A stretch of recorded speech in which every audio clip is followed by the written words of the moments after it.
Chapter 1107. The night is dark. In the behemoth forest camp, a lake surrounded by mountains on 3 sides. A group of girls have already entered the water. Yo-ho! Astria cheered. She swam in the lake like a great swimmer. Her movements were standard and her speed was fast. Unfortunately, it didn't take long for her wings to fill up with water. This increased the burden on her body. Astria, who was swimming with vigor a second ago, sank into the water in the next second. Toka screamed in fright. Seriously? Hinagiku quickly pulled Astria out of the water and scolded her with a scolding tone. Astria-chan, we are here to take a bath, not to swim. Ah. Astria scratched her head in embarrassment. It's because this place is so big that I subconsciously swam. Ah. Before she could finish her explanation, Astria let out a panicked moan. That's because there's a pair of tiny hands on Astria's ample bosom. Ha! Super caught you. Following the giggles, a pair of small hands grabbed onto Astria's round breasts and started rubbing them impatiently. Astria, who was still in a daze, started laughing. Ah! Ai-chan, it's so itchy. Ah! Oh! The culprit, Kinuhita-sai's lips curled into a mischievous smile. She didn't stop. Instead, she started rubbing even more intensely. In other words, this is Astria's weakness, right? He. Super caught my. Ah. Don't. Ah. I say, you guys. Mikoto glanced at Astria's voluptuous breasts with a hint of jealousy. You guys are going crazy here, don't run out of energy. It's fine, it's fine. It's fine. Kinuhita-sai waved her hand nonchalantly. She seemed to have thought of something. The mischievous grin on her face immediately shifted to Mikoto's body. Mikoto couldn't help but feel a chill run down her spine. She instinctively took a few steps back. You? What are you doing? Smiling so disgustingly. Kinuhita-sai let go of Astria, who was laughing so hard that she almost choked. Like a lecherous uncle, she slowly approached Mikoto with a wicked smile. By the way, Misaka, what's your weakness? I really want to know. Hearing this, Mikoto immediately understood what Kinuhita-sai was planning to do. Her face flushed red as she retreated without hesitation. However, she had only retreated a few steps when another pair of small hands grabbed her shoulders, causing her entire body to stiffen. In the end, it seems quite interesting. Frenda's youthful face entered Mikoto's eyes. It even had the same expression as Kinuhita-sai's, grinning evilly. Then I'll come too. Super well done. Frenda. Kinuhita-sai screamed as she pounced towards Mikoto. Super catch her just like that. Hey! Silk Banner. Frenda, you guys? Instantly, a giggling scene took place at a corner of the lake. Astria was still breathing heavily while Toka supported her to prevent her from sinking. Hinagiku was both helpless and amused at the same time. She turned around and looked at another direction. There, Ikaros, Shokuha Misaki, Kurumi, and Takitsubu Riku were leaning against the lake wall with their eyes closed. They looked like they were soaking in a hot spring. The 4 of them were also lined up in a row, causing Chuju's mouth to twitch. This is a group with superior combat power. Perhaps they heard Hinagiku's voice, but Shokuha Misaki and Kurumi both opened their eyes and laughed at the same time. Era. Kurumi tilted her head and laughed without a hint of complacency. What we're doing isn't much. Shokuha Misaki narrowed her eyes and looked at a spot not far away from her. Well, that's where the real winners are. Hearing that, Chuju followed her instincts and turned around to look. Her eyes started twitching as well. It's so comfortable. Yukari stretched her back as if she was showing off. Then, a pair of large breasts popped out of her chest, giving off a fatal sense of existence. Too bad it's not a hot spring and there's no alcohol to liven things up. Yukari One-isan, you're amazing. Flandra-chan said enviously when she saw Yukari's large breasts. However, her gaze was like she was looking at a toy or dessert. She sucked on one of her fingers. You're really amazing. Yukari nodded her head in embarrassment, her face flushed red. If only. I'm as big as you. Well, Yukari, don't be sad. Sharp words came out of Yukari's stall. She even started dancing around. Being small also has its benefits. Many men like this type of style. The four bunnies blinked their adorable big eyes and nodded their heads in confusion. Is that so? You're not wrong. Yukari looked at Yukari and smiled mysteriously. But little Yen should like a bigger one. Oni likes a bigger one. Yukari looked around nervously. She was clearly moved. Flandre-chan stopped sucking on her finger and asked with anticipation. Then, if Flan is as big as Yukari Wani-san, will Oni-san like Flan more? Well, Yukari seemed to think about it seriously for a while, then smiled. That should be the case. I say, Yukari, what are you using as an example? Chuju couldn't take it anymore and laughed bitterly. Don't instill strange ideas into the child's head. Era, I'm just telling the truth. Amethyst took out a paper fan from nowhere and covered her face with it. Her amethyst-like eyes flickered with a faint smile. Isn't Chuju very concerned about her size as well?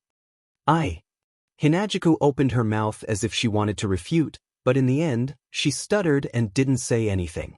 Yukari couldn't help but laugh, and Hinagiku was so embarrassed that she wanted to dive into the water. Sigh. Kotori narrowed her eyes at the commotion in the lake. What a bunch of people who can't even calm down while taking a bath.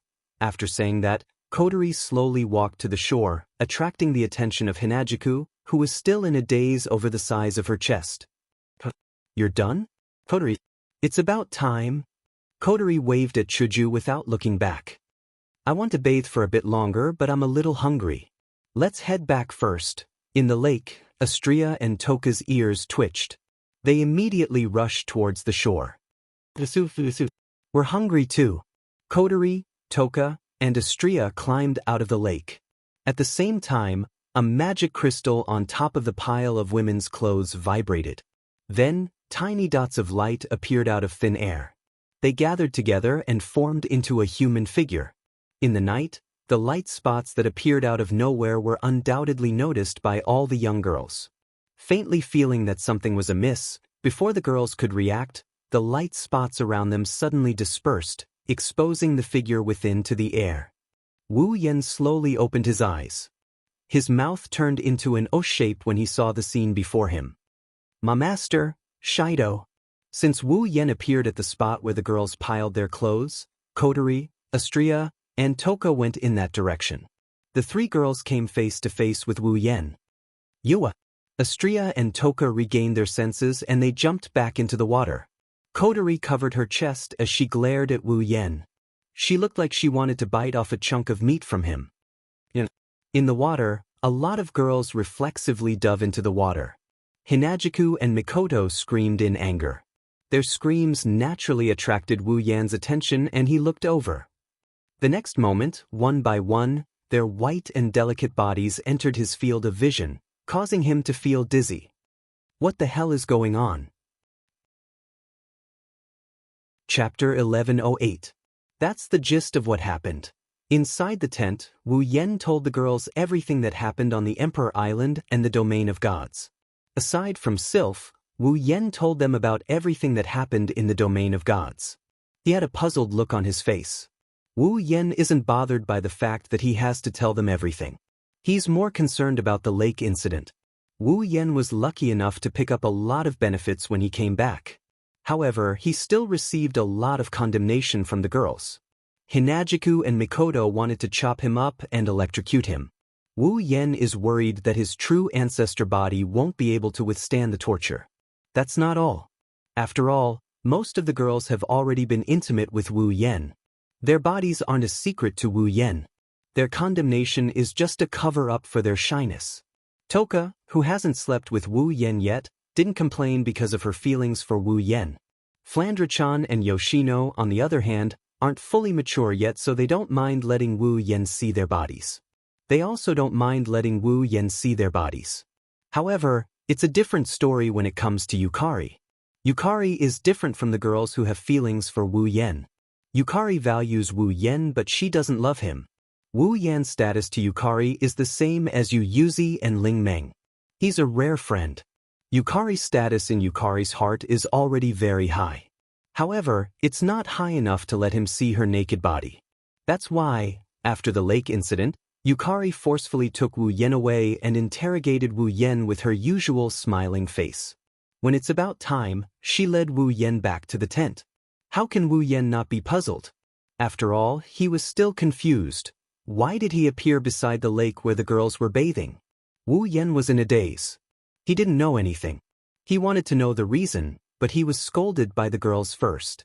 Then, he was interrogated by Violet like a criminal. Then, he was brought here to recount what happened in the land of gods. Unknowingly, he learned the reason why Wu Yan was there. He was also forgotten by the girls. Looking around at the girls who were digesting the news he brought back, Wu Yan wanted to look up to the sky and let out a long sigh. If he were to investigate the reason at this time, he would probably only cause the young ladies to be humiliated once again. Thinking of this, Wu Yan decided to let it go. After all, he was the one who benefited from it. When the girls finally finished digesting the news brought back by Wu Yan was almost back to normal. He picked up a cup of black tea and drank it. After I handed the ring of power to the 3 tutelary gods and cleaned up a piece of trash, I came back directly. That's what happened. You handed it to the 3 guardian deities? Shokuhun Misaki pondered for a moment before nodding. That's fine too. It's pointless for us to carry that thing around. Who knows, we might have to lead the charge when the calamity strikes. Handing it over is a good choice. Fortunately, we gained something from the land of gods. Kotori glanced at Wu Yan with a mischievous smile. Otherwise, this trip would have been a waste. I guess I have no choice but to accept my fate. Wu Yan sighed and he shook his head. Even though Ailu left the Ring of Power to the Ailu Empire's royal family, he also left the Ring of Gold to me. Regardless, I still have to make a trip. That's true. Chuju and Mikoto nodded in agreement. It's not good to owe someone a favor. It's best if I have the chance to repay it.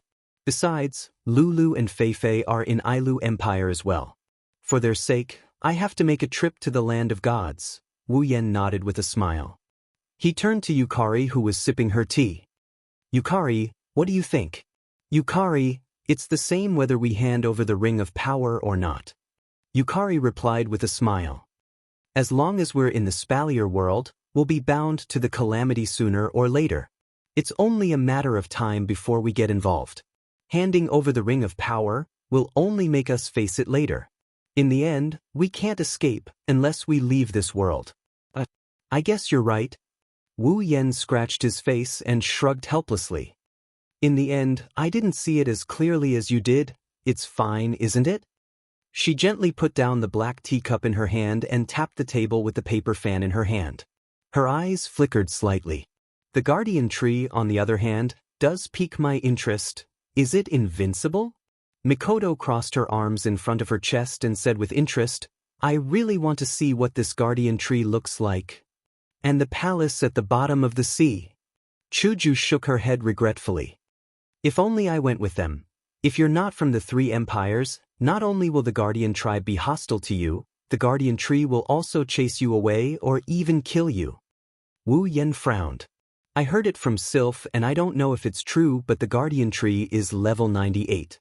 It's a good thing I didn't go with them or it would have been troublesome. Yukari closed her eyes and thought about something. After a while, she relaxed her body and spoke lazily. Era, no matter what, it's good that it's over. Yeah, the seal on the Ring of Power was broken and we got some good stuff too. Wu Yan looked at the girls. Tomorrow, we'll go to the base and plant the guardian tree saplings. It should be useful. Also, the pond water can purify and strengthen life forms. You guys can try it too. When the time comes, everyone's strength will increase a little. All the girls, including Violet, began to look forward to the pool of water when they heard that. This was especially true for Violet. She had no idea how many years it had been since her strength had increased, so she was looking forward to the pool of water. It's a pity there's not enough. Wu Yan pursed his lips. If there's more, the sisters will be able to improve their strength and we won't have to worry about them all the time. The girls nodded helplessly at Wu Yan's words. Taking care of the sisters is something everyone is willing to do. After all, The sisters are large in number and they don't have much experience in the outside world. It's not safe for them to live on their own. Also, the sisters started out slower than Wu Yan and the others. Even though they've been hunting monsters and gaining experience points every day, their strength is still far behind. If all of them can reach tier 8, they won't need Wu Yan and the others to watch over them all the time. It'll take some time for the sisters to finish their apprenticeship. Wu Yan stroked his chin. However, since the miraculous pond water can increase our strength, can't the other heavenly treasures also increase your strength, little sisters? Impossible. That's impossible. Shokuha Misaki rejected the idea. The treasures in the spalier world that can improve one's strength are mostly used to increase one's chi, mana, or cultivation talent. For the sisters who only have Esper abilities, it's useless. It's already incredible that you were able to obtain a pond water that can improve your strength in all aspects. Then, how about we get some armaments for the sisters? Wu Yan looked at Shokuha Misaki. It shouldn't be hard for us to get armaments with our abilities, right? It'll help the sisters as well. If you can think of it, so can I. Shokuha Misaki rolled her eyes at Wu Yan. But we still have the same problem. The sisters only have Esper abilities. The spalier world's armaments are mostly staffs. Can staffs increase the sisters' strength? As for the warriors' armaments, swords, spears, and so on, are you giving them to the sisters so that they can charge into enemy lines and engage in close combat? That? Wu Yan choked. We don't have to use the spalier world's armaments. So, you're saying that you want to exchange 20,000 sisters for armaments? Shokuha Misaki said with a faint smile on her face. But do you have enough points? Wu Yan was speechless. Espers sure are troublesome. Kotori pursed her lips. Our world is much more convenient. Even though only a small number of people can use the display device, there's still normal people. Wu Yan flinched. His eyes lit up. Chapter 1109. Behemoth Forest Campsite, a lake. The calm lake flickered with arcs of light, like a huge light source, emitting a dazzling light that made people have to squint their eyes to prevent their eyes from being hurt.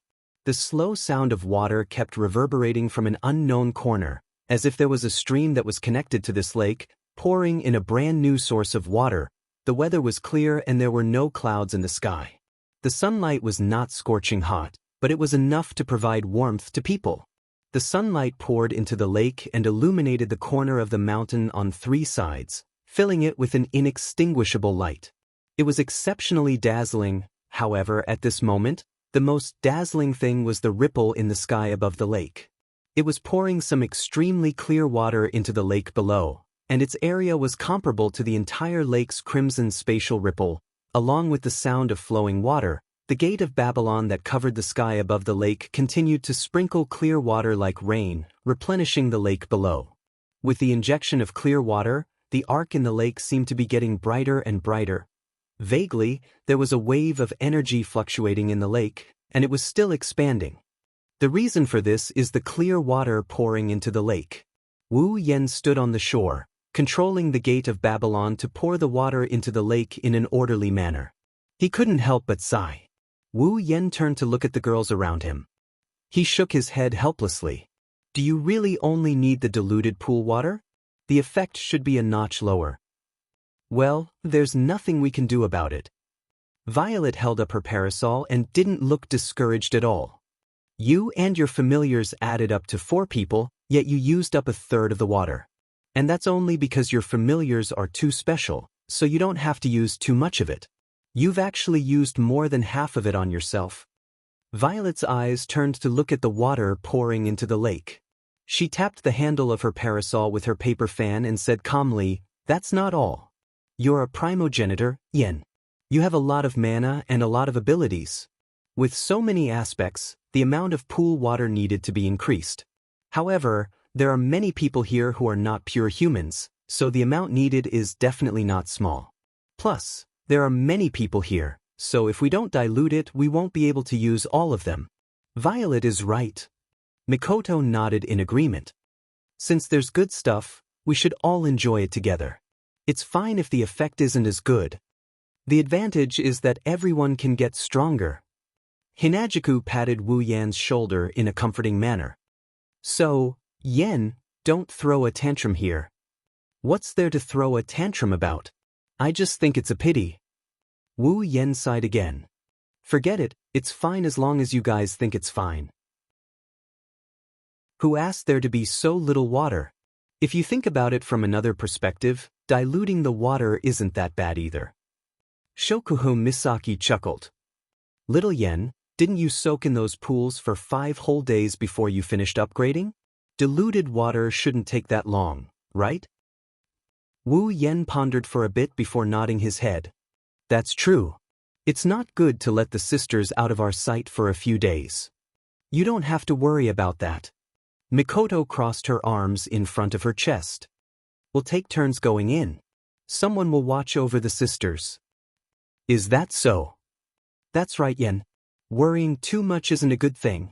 Shokuho Misaki tapped her lips with a smile and turned to look at Kotori and the others. But, Kotori, you guys will have to wait until you return from the dungeon. It's fine. Kotoni nodded expressionlessly, but her red eyes glowed brightly, proving that she was in a good mood at the moment. After all, the dungeon world this time was originally our own world to begin with. It's not a bad idea to go back. At this point, Kotori couldn't help but think of her sister at home, and she couldn't help but miss her. That's right. Wu Yen decided to enter the dungeon again. On top of that, the dungeon world this time wasn't some unfamiliar world. It's Kotori, Kurumi, Toka, Yoshino, and the others' original world. It's the date battle world. The reason they wanted to return to the date battle world wasn't because they were homesick. It was because of something Kotori said yesterday. When the display device was mentioned, the display device is a very special item in the date battle world. Its origin is unknown. The only thing we know is that it's a taboo technology that the humans in the date battle world obtained at some point in time. It reproduces computer calculations in the real world and completely distorts the laws of the real world. It's a device that uses science and technology to achieve the goal of magic. It's the display device. Its existence wasn't known to the general public. Only a few people with special identities knew of its existence. Initially, it was installed on the combat equipment used by the AST to fight against the elves. Later on, it gradually developed into various types of medical equipment, strengthening equipment, and so on, becoming a rather huge system. The reason why AST was able to obtain the qualifications to fight against the elves and break away from the limits of normal humans and possess power far beyond normal humans was because of the display device. The equipment Toichi Origami and Chong Gongya wore when they fought against the elves is the display device. Of course, the display device had a wide range of uses, and its effects were also very magical. For example, when it was used to repair a damaged building after a spacequake disaster, even if it was a building, it would only take a single night to completely repair it. Its effects are as miraculous as magic. That's why the display device is known as a device that uses science and technology to achieve the goal of magic. People like Toichi Origami and Chong Gongya who use the display device in battle are also known as artificial magicians. This time, Wu Yen wants to return to the date battle world to obtain a large number of display devices. He even wants to obtain the manufacturing method of the display device. If normal humans can use the display device, there's no reason why the Misaka sisters can't use it. With the display device, even if the Misaka sisters are not at the level of a master, they would be in a much better condition than fighting empty-handed. Combined with the Misaka sisters' superpowers, it would be a huge boost to their strength. What's more, the display device is not only useful in battle. It can also be used in other aspects. If it is installed in the base, it will definitely increase the level of the base. Originally, Wu Yen wanted to turn all the Misaka sisters into his blood servants to increase his own strength. Unfortunately, even though giving one's own blood is enough to create a blood servant, if one wants to create a powerful blood servant, one must give the blood servant important organs, especially the ribs. As the part of a vampire that gives a blood servant, it is the most advanced part. After all, the ribs contain the blood-producing tissue. The most important part of a vampire is blood. But the problem was that if the organs were given to create a blood follower, then this part of the organs would not be restored. How many organs does Wu Yen have in his body? How many ribs does he have? If he only gives the Misaka sisters blood, they will not be able to increase their strength by much since they are around tier 7. So, he can only rely on the display device. After pouring the last drop of water into the lake, Wu Yen waved his hand and put away the gate of Babylon. Then he looked at the girls. All right, you girls can go in the order you want. Wu Yen shrugged as he looked at the girls. This time, the ones who will accompany me will be Kotori, Kurumi, Toka, and Yoshino. Kotori, Kurumi, Toka, and Yoshino nodded. The other girls nodded as well. Only Ikaros opened her mouth. Wu Yen couldn't help but chuckle when he saw this. Don't worry, Ikaros. Wu Yen patted Ikaros on the head and said gently. We will be back soon. Ikaros looked at Wu Yen and after a while, she nodded. Chapter 11:10. Heavenly Palace City. Noisy streets, noisy urban areas, and all kinds of noises mixed together, filling every corner of the Main Street area of Heavenly Palace City. It was so noisy, but it gave people an unexpected sense of vitality, which seemed very peaceful. The sound of horns and smoke were emitted from the vehicles as they drove. On the sidewalk, pedestrians either brushed past each other or stopped to chat. Although not everyone had a smile on their faces, it was still a scene that made people feel at ease. Heavenly Palace City in Date Battle World isn't like Itagami City in Bloodbath World. Even in summer, the temperature is moderate. It's not too hot nor too cold. It's also not like Itagami City, which is filled with vampires, beastmen, attack magicians, and so on. Here, there are only ordinary people. At least, that's what it looks like on the surface. However, in the next moment, a phenomenon that was absolutely impossible to occur in a world where only normal people existed, appeared.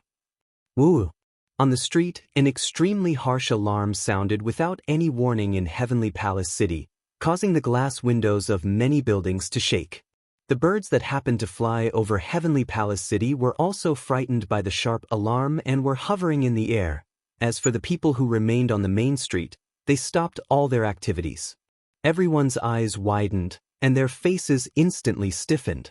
Then, while everyone was still in a daze, unable to react in time, a clear voice transmitted through the machine immediately followed by the sound of the alarm. It did not appear to be hurried, but it was also very efficient as it echoed. Signs of a spacequake have been detected in this area. Please evacuate to a nearby shelter as soon as possible. This is not a training session. This is not a training session. This is a real alarm. Residents, please evacuate to a nearby shelter as soon as possible. Residents, please evacuate to a nearby shelter as soon as possible. I repeat. Listening to the cold voice and the sound of the alarm that was still ringing in the space, it was completely silent. After a while, a series of gasps could be heard. Spacequake. It's a spacequake. Run. Shelter. Get to the shelter. Amidst the screams and wails, all the pedestrians on the street seemed to have seen a prehistoric giant beast. They fled for their lives into the nearest shelter and were protected by the thick steel door. On the street, buildings started to sink into the ground. It's like a military drill. It's an unprecedented chaos. The atmosphere has changed. There are only cars on the road, no one is driving. There's only trash, no one is walking on the street. There are roads, parks, convenience stores. There's not a single person in sight. Up until now, there were still people moving around. But now, the only thing that remained in the air was the aura of people moving around. The figures of people had disappeared into the streets. It was like a ghost town in a horror movie. It made one's hair stand on end, and in this creepy scene, at a corner of the street, suddenly, a figure appeared. A dazzling light surrounded the area. Kaboom! Between the heavens and the earth, only the deafening sound of the explosion and the violent shockwaves swept out in all directions, destroying everything in the area. The street was completely destroyed, the buildings collapsed, gravel flew in the air, a terrifying energy wave spread out. It's like someone dropped a nuclear bomb. The shock waves spread out in all directions. In just an instant, this place turned into a real hell. When the shock waves and explosions stopped. That happened 5 minutes later.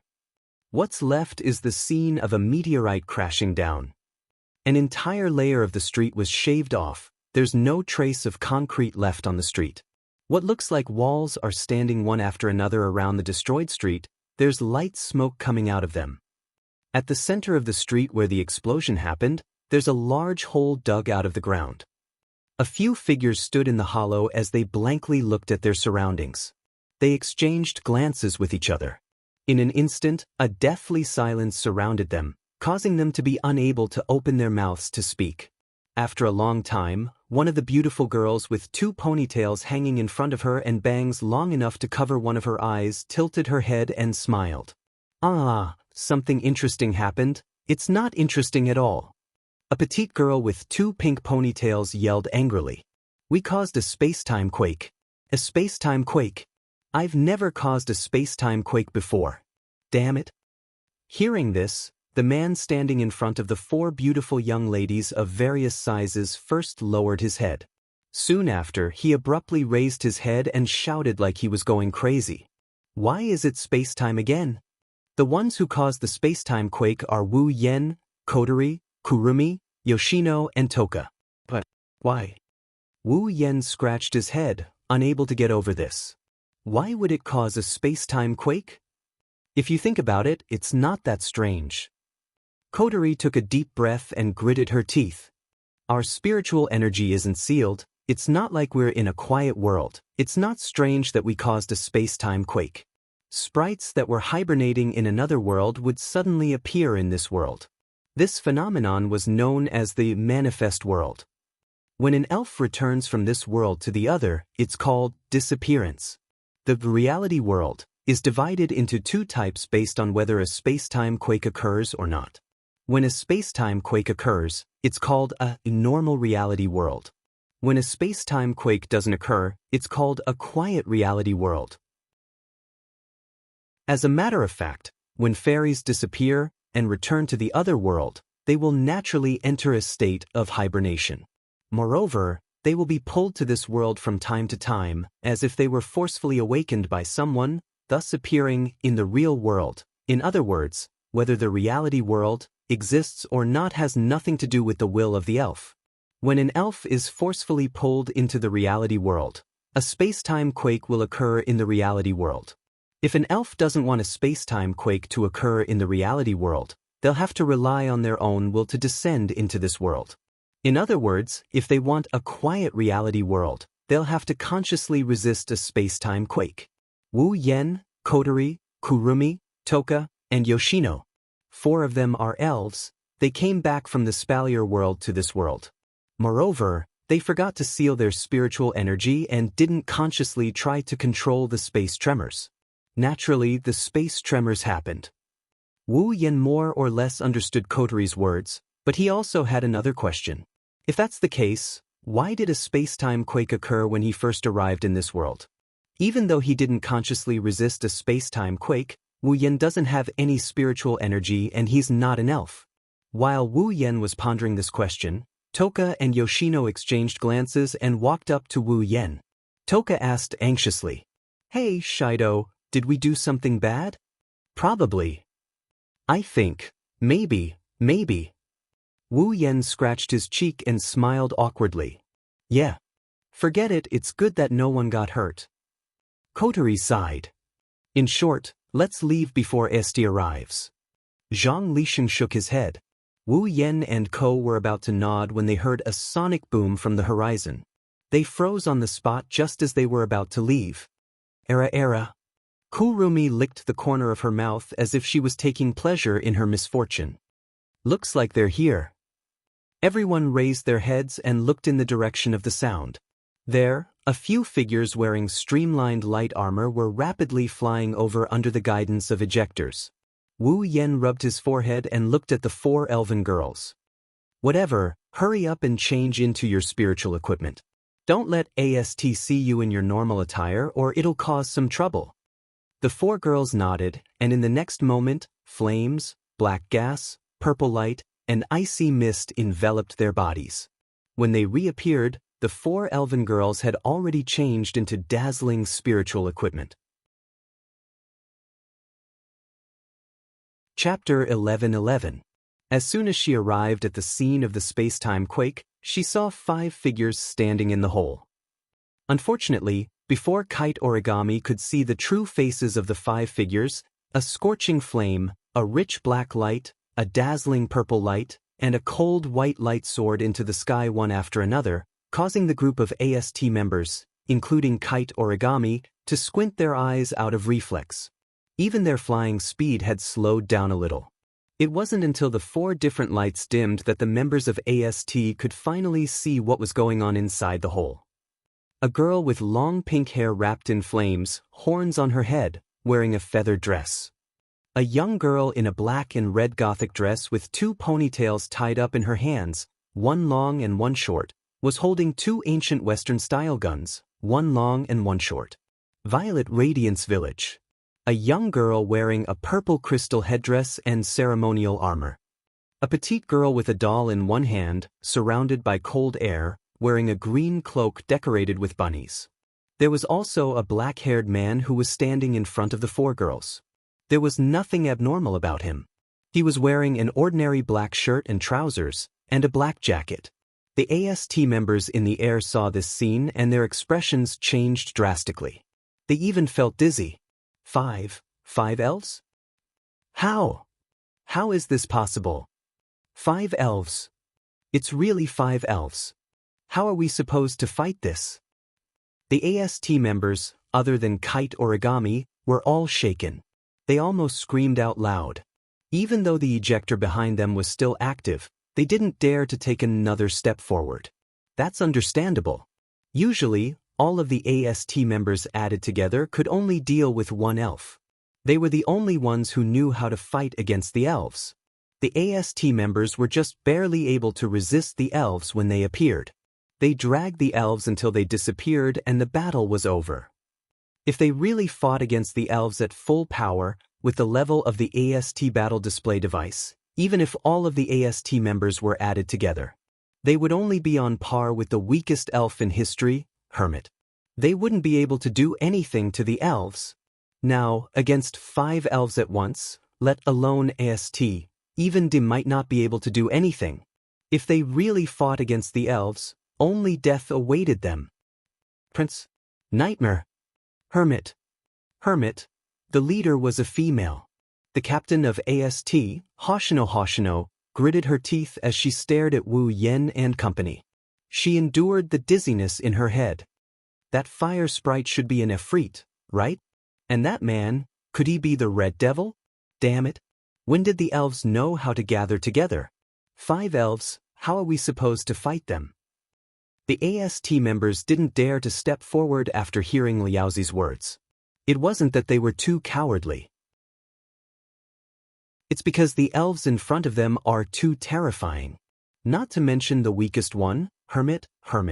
Princess Pisces, was a super strong elf with a comprehensive danger level of AAA. They didn't have the confidence to deal with Princess Pisces, alone.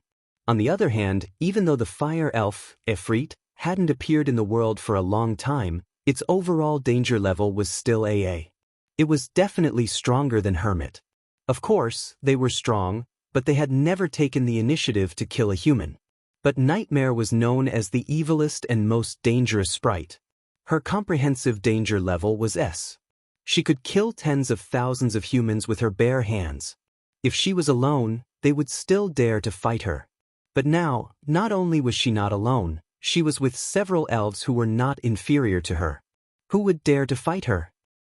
Only the male elf, the Red Devil, who had only appeared in the Outer Realm once and was also the only one who had appeared. His strength and danger level were unknown, and he was very mysterious. He might stand in front of a group of elves. Would he be weak? If that's the case, then AST is retarded. While the members of AST were at a loss of what to do, Tokiichi Origami's face turned pale as she stood there in a daze. It was not that Kitsune Origami was afraid, but at this moment, her mind was already filled with the words of Liaozi under the sun. She could no longer hold anything else. Efreet. Efreet. Efreet. Efreet. Staring at Kotori, who was engulfed in flames, Tabichi Origami kept repeating Kotori's name like a puppet. Suddenly, his eyes turned red, and his pale face was replaced by a ferocious expression. Ignoring her companions, Koichi Origami charged toward the group of people below without hesitation. To be more precise, she was charging toward Kotori.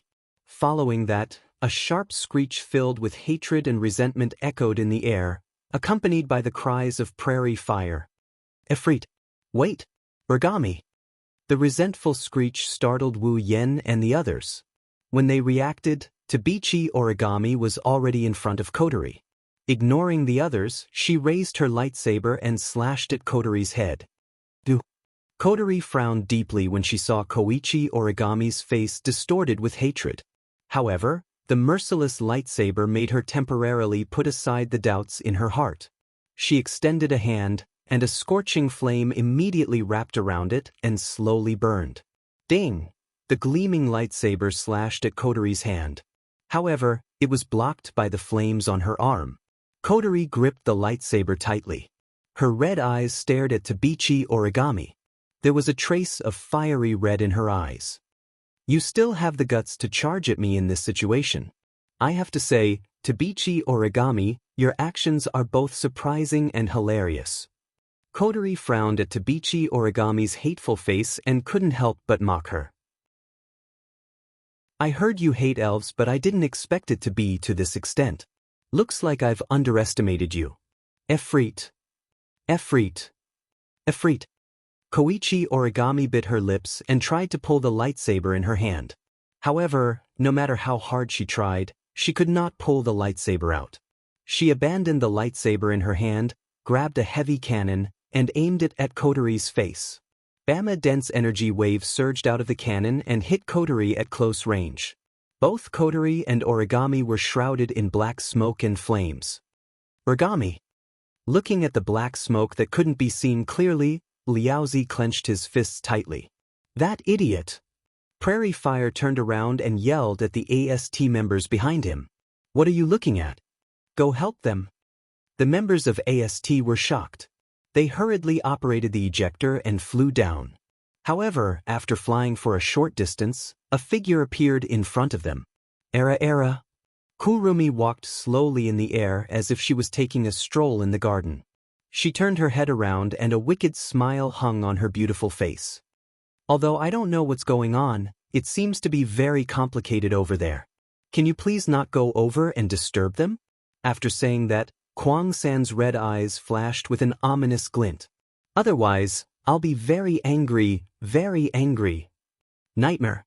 Sun Liaozi's expression changed. She didn't dare to pretend that she didn't hear the evil elf's words.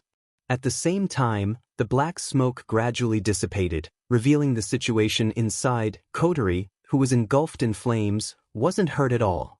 Tabichi Origami was strangled by Kotori. She was hanging in the air and struggling in pain. Chapter 11-12. Ugh! Kyuchi Origami could only struggle to break free from the grasp of this hand. However, the more she struggled, the more pain she felt. In the end, her usually calm face was flushed red from the suffocation. The feeling of suffocation assaulted Tabichi Origami's mind. Her mind started to blur. Even so, she continued to glare at Kotori's face with resentment. If she could get a little closer, she wouldn't mind biting Kotori's face and tearing off a piece of flesh. Kotori's frown deepened when she saw Tabichi Origami's behavior. Tabichi Origami's behavior is a bit abnormal. Kotori knew Tabichi Origami very well. She was in the same class as her brother and sister, and she was familiar with her. To put it simply, Tokichi Origami is an unapproachable person. She doesn't interact much with others and secretly hates the elves. She joined AST for the sake of world peace and to prevent the elves from destroying the world and harming others. Rather than saying that she joined AST for the sake of world peace and to stop the elves from destroying the world and harming others, It's more accurate to say that she hates the elves. That's why Tabichi Origami joined AST. But this hatred is a bit too much. Kotori recalled the information she received about Tabichi Origami. She stared at Tabichi Origami's resentful eyes and for some reason, she felt annoyed. Her grip tightened, causing Tabichi Origami to moan in pain. Watching all of this happen with their own eyes, Toka and Yoshino were completely unable to react. For a moment, they were stunned on the spot. Only Wu Yen looked at Tabichi Origami quietly and sighed. When he saw Tabichi Origami charging at Kotori with a face full of hatred, Wu Yen already knew what was going to happen next. Wu Yen can only blame himself for forgetting that Tabichi Origami is a member of AST. He forgot that Tabichi Origami has hatred in her heart. Otherwise, he wouldn't have let Kotori turn into an elf even if her identity is exposed. Even if she sees her normal state, it's just a bit more troublesome. With Kotori's abilities and the seal on her spirit energy, she won't be able to detect any psychic waves. Even if she looks exactly the same, she won't be treated like an elf. But now, in order to save some trouble, he got himself into big trouble. Wu Yen felt like the loss outweighed the gain. Wu Yen glanced at the AST members who were pinned down by Kurumi. He looked at Kotori. Kotori, let her go. Kotori was stunned. He hesitated for a moment before nodding his head. Then, he tossed the origami kitsune out of his hand. Cuff cuff. Tabichi Origami stabilized herself. The propellers behind her increased in power, allowing her to float in the air. She covered her neck and coughed a few times. Her eyes never left Kotori. The hatred is still there. Cough. I'll kill you. I'll definitely kill you. Efreet. Tabichi Origami coughed and said something that made Kotori very uncomfortable. The flames on her body started jumping violently. Kotori can tell from Tabichi Origami's words that Tabichi Origami hates herself. For what? Is it because she's an elf? But Tabichi Origami has encountered elves dozens of times, if not hundreds of times. Kotori did know that Tabichi Origami would act recklessly in front of elves, but she never heard of it. Why would Tabichi Origami act like this when facing an elf? There must be a reason behind it. Realizing this, Kotori's doubtful gaze toward Toichi Origami gradually disappeared and was replaced with a cold look. You know me? Kotori Origami shook her head. Kotori paused for a moment and shook her head. No, I should say that you know Efreet? You know me? You know me? Tabichi Origami was so angry that she started laughing. Her face scrunched up due to the anger and hatred in her heart. I know you. Of course I know you. At this moment, Toichi Origami had completely lost her previous expressionless and emotionless image as a puppet. She shouted out in a low voice, which was out of character. How can I not know you? You killed my parents. His words caused Kotori's calm demeanor to completely change. Her eyes were filled with unprecedented emotions. What did you say? Kotori's voice was trembling, but she suppressed the sudden fear in her heart and asked in a hoarse voice. You said I killed your parents? That's right. It's you. The elves of fire, Efreet. 5 years ago, it caused a big fire in Heavenly Palace City when it was in the modern world. You killed my parents. Tabichi Origami's face was pale due to her loud roar, but her voice was filled with hatred as it entered Kotori's ears. Kotori stared blankly at Toichi Origami, who was yelling at her. Her face turned pale as well, without a trace of blood. 5 years ago? Huge fire? Wasn't that when I was transformed into an elf and obtained the power of an elf? Did I really kill Tabichi Origami's parents at that time? Thinking of this, Kotori's heart sped up due to fear, and her eyes were filled with fear. After all, before she met Wu Yen, if she overused her powers, her spirit power would go berserk and she would lose her consciousness. She would turn into a monster that only knows how to destroy things. 5 years ago, perhaps when he went berserk, he unknowingly killed some people. That's hard to say. Such a thought flashed through Kotori's mind, causing her body to tremble. At this moment. Because she's a fire spirit, She's the murderer of your parents? A voice that was terrifyingly calm compared to Kotori and Tokichi's voice suddenly rang out. At the same time, a terrifying flame that incinerated the atmosphere and caused the surrounding temperature to rise by several levels abruptly appeared. Then I'm sorry, I'm probably involved in killing your parents. Tabichi Origami turned around and looked at the source of the voice. She was stunned by what she saw. Red flames shot up into the sky like serpents. Wu Yen was bathed in flames. His wine-red eyes looked at Tabichi Origami with pity and sympathy. Tabichi Origami was stunned. 2. Fire Elves. Wu Yan's pity and sympathy deepened when he saw Tabichi Origami's stunned expression. Tabichi Origami understood his gaze and took a few steps back. Her expression turned vicious. If that's the case, then I'll kill both of us. Wu Yan narrowed his eyes and smiled.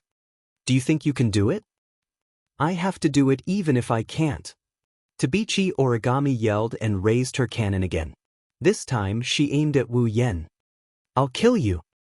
What a joke. As this emotionless voice drifted into Kite 1 Origami's ears, Kite 1 Origami was startled. Before she could react, a figure had already appeared in front of her.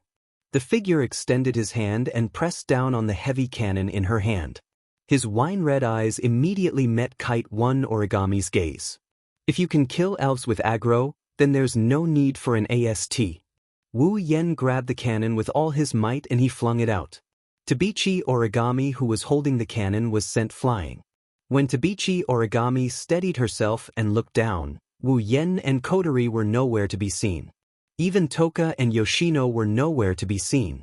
Even Kurumi, who stopped the AST, was nowhere to be seen. At the scene, only a faint sentence was left, echoing in the air. Believe it or not, the elf who killed your parents isn't Kotori, it's someone else. Tabichi Origami's expression changed. She scanned every nook and cranny of the place, but she couldn't find Wu Yen and company looking at the members of Sunrise Prairie Fire and Izzy flying towards her. Origami Kitsune gritted her teeth and clenched her fists tightly. Itsuka. Shido. Chapter 11-13. Heavenly Palace City. It's been about an hour since the space-time quake happened. At this time, the spacequake alarm had been lifted, and the residents who had been protected had also come out of the shelters one after another. The damaged streets had also been repaired at a godlike speed by the display device used for repair. The entire Heavenly Palace City had been restored to the appearance before the spacequake. The residents of Heavenly Palace City had long been accustomed to the spacequake. Therefore, as soon as they came out of the shelter, the residents acted as if nothing had happened and they had not encountered anything. They once again returned to their noisy state, making the entire Heavenly Palace City full of vitality. If one only looked at the surface, no one would have thought that just an hour ago, in this corner of the city, which looked like hell, there was also a medium-sized riot. Of course, the people walking on the street didn't know that one of them was the culprit who caused the space-time quake. He was walking with them in broad daylight, heading back to his own home. Kotori, Kurumi, Toka, and Yono reverted to their casual attire. Their spiritual power was sealed away by the sealing bracelet. They are now just ordinary people. They are on their way back to the Itsuka clan with Wu Yen. Along the way, Toka and Yoshino were overjoyed. They skipped around like they wanted to go home as soon as possible. If Wu Yen, Kotori, and Kurumi weren't walking at a leisurely pace, the two girls would have started running. Obviously, Wuhi's family had a very special position in the hearts of Xiang and Shaonai as their first shelter after getting rid of the identity of being hunted. Furthermore, Shirji had always taken good care of the two of them, causing them to somewhat miss her. As for Kurumi, she has been walking elegantly with a smile on her face. Her eyes narrowed as she smiled. She didn't say anything, she just kept walking. However, if you look closely, you'll notice that Kurumi would sometimes glance behind her. Then she would quicken her pace a little to put some distance between herself and the two behind her. She even stood behind Toka and Yoshino to prevent them from noticing what's going on behind them. Wu Yen gratefully smiled at Kurumi. Then he looked to his side. Kotori is there with her head lowered. Her entire face is covered by her bangs so no one can see her expression. However, one can vaguely see Kotori's petite body trembling. Wu Yan stared at Kotori for a while before turning around. He looked ahead and spoke to Kotori with a voice that only she can hear. Are you still concerned about what Toka Origami said? Kotori's delicate body, which was originally trembling slightly, suddenly trembled. She lowered her head even more. After a long while, she finally opened her mouth. Did I really kill Toka Origami's parents? So, you really do care? Wu Yan sighed. It's not like you haven't killed anyone in the Spalier world. That one is different from this one. Kotori raised her voice involuntarily, sounding a little shrill. Killing them was a decision I made based on my own will. Toka Origami's parents were powerless mortals who didn't do anything wrong. More importantly, I didn't kill them on my own volition. It's different. So you think it's your own fault? Wu Yan frowned. Am I wrong? Kotori raised her head. She met Wu Yan's gaze with a wavering gaze. Are you trying to say? Is it wrong to kill powerless mortals who didn't do anything wrong? I don't know if it's wrong or not. Wu Yan waved his hand and looked into Kotori's eyes. But I think you didn't do anything wrong. Even if it's a sin, you don't have to bear it. You didn't do anything wrong? Kotori clenched her fist, her eyes dimmed. You really didn't do anything wrong? Even I don't know about it, but Toka Origami saw it with her own eyes. Saw it with her own eyes? Wu Yan glanced at Kotori. Are you sure she saw you kill her parents with her own eyes? Kotori's footsteps paused, and her brows furrowed.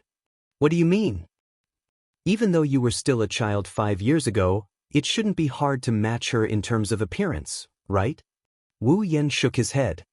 Since Tokichi Origami has feelings for Shirji, it's impossible that she doesn't know you. Then, why didn't she show anything to you before? Why did she only treat you as an enemy when you turned into an elf? Kotori was at a loss. If I remember correctly, Toka Origami revealed something like this. Wu Yan analyzed calmly. Koichi Origami's parents were killed by a certain elf 5 years ago when you turned into an elf for the first time and your spiritual energy went berserk, causing a huge fire, right? What are you trying to say? Kotori frowned. She sensed something from Wu Yan's words. She looked at Wu Yan with hope. Don't you know something about it? If you do, please tell me, Oni-chan. Wu Yan couldn't help but bitterly laugh. Ever since Kotori became his summoned figure, she had been calling him Big Brother in her commander mode. But in terms of personality, she was still as cold and vicious as ever. She never showed mercy in her actions or words. This was definitely the first time Kotori, who was in commander mode, had ever used such a pleading tone in her life, wasn't it? Looks like she really cares about hurting innocent people when she goes berserk. Well, no matter how cold she is, Kotori is still Kotori. Her nature is still kind. I don't think I can explain it in words. Wu Yan mused. Didn't you lose your memories when you turned into a fairy 5 years ago? How about this? I'll help you retrieve your memories and you'll know what happened. Retrieve my memories? Kotori was shocked. Her expression turned serious. Can you do that? Piece of cake. Wu Yan smirked. Not to mention retrieving your memories, I can even create a new one for you. You're dead if you do that. Kotori glared coldly at Wu Yan. Listen up, if you dare to fabricate a new memory for me, don't expect me to forgive you. What if I help you retrieve your memories and prove you're innocent? Wu Yan's tone turned playful. How do you want to repay me?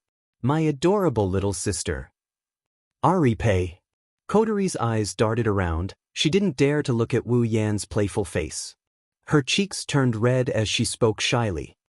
If that's the case, you can do whatever you want. Wu Yan looked at Kotori in disbelief. He couldn't believe that those words came out of Kotori's mouth. But soon Wu Yan smiled. It was a joyful smile. Remember what you said, Kotori-chan, you can't go back on your words. You're so annoying. Kotori glared at Wu Yan. I've always kept my word. If you dare to fabricate a new memory, I'll. Yes, yes, yes. Wu Yen shrugged. Don't worry, I won't do anything stupid. That better be the case. Kotori snorted coldly and quickened her pace. Her cheeks were still flushed red. Obviously, saying you can do whatever you want is a challenge for Kotori, who is in her commander mode. Wu Yen retracted his smile when he saw Kotori's reaction. He released a sigh of relief. At least Kotori has returned to her normal self. He achieved his goal. But I didn't expect Kotori to say, do whatever you want, when she's in her commander mode. It's clear that she really cares if she kills some innocent people when she goes berserk. It's a good thing Kotori didn't kill Toichi Origami's parents. Otherwise, Wu Yen can't imagine what would happen to Kotori. Shido. Hurry up. I'm leaving you behind. I'm coming. Wu Yen reined in his thoughts and quickened his pace when he heard Toka's excited shouts. Chapter 11:14. When Wu Yen and company arrived at Itsuka's house and entered the house, they were greeted by Shiori, who ran out looking like she just saw a ghost. Everyone jumped in fright when they saw her. After a period of chaos, Shiori finally calmed down and explained the situation to Wu Yen and Ko in a trembling voice. After Shiori finished her explanation, Wu Yan's group found out that the reason why Shiori acted like she saw a ghost was because of them. This is a dungeon world. The time ratio is 100:1 compared to the Spalier world. If Wu Yen leaves the dungeon world, the time will stop flowing. So, Shiori didn't know that Wu Yan's group left this world for quite some time. The problem is, when they left this world, Toka and Yoshino were with Shiori. So, the time in the date battle world stopped at the time when Shiori, Toka, and Yoshino were still chatting. In the Spalier world, Wu Yen summoned 4 elf girls. Toka and Yoshino left Shiori's side. When they returned to this world with Wu Yen, time resumed. The result was, both Shirji and Shirji suddenly disappeared right in front of Shirji's eyes. Poor Shiori, who was still immersed in chatting with Toka and Yoshino, the next second, 2 living people disappeared in front of her. How could she not be afraid? Shiori didn't dare to stay here alone. She ran off to look for Wu Yen, Kotori, and Kurumi. Shiori found something amiss when she looked for them. The 3 of them had also disappeared.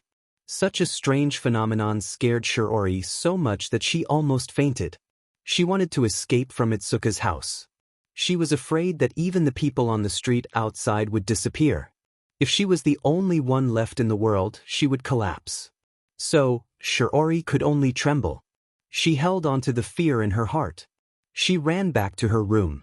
She hid under her quilt and didn't dare to come out until she heard Wu Yan's group shouting, "I'm back." She ran out with tears streaming down her face. Wu Yen and Ko blushed with shame when they found out what happened. They can only console Shiori, who is in a state of panic. They can't explain what is going on with this supernatural phenomenon. Left with no other choice, Wu Yen used a skill to erase Shiori's memory to calm her down. When everything calmed down, Shiori led Toka and Yoshino to prepare dinner. Wu Yen was brought into the room by Kotori, who couldn't wait any longer. Kurumi came along with them as well. Of course, the 3 of them didn't want to do anything that would make them feel better.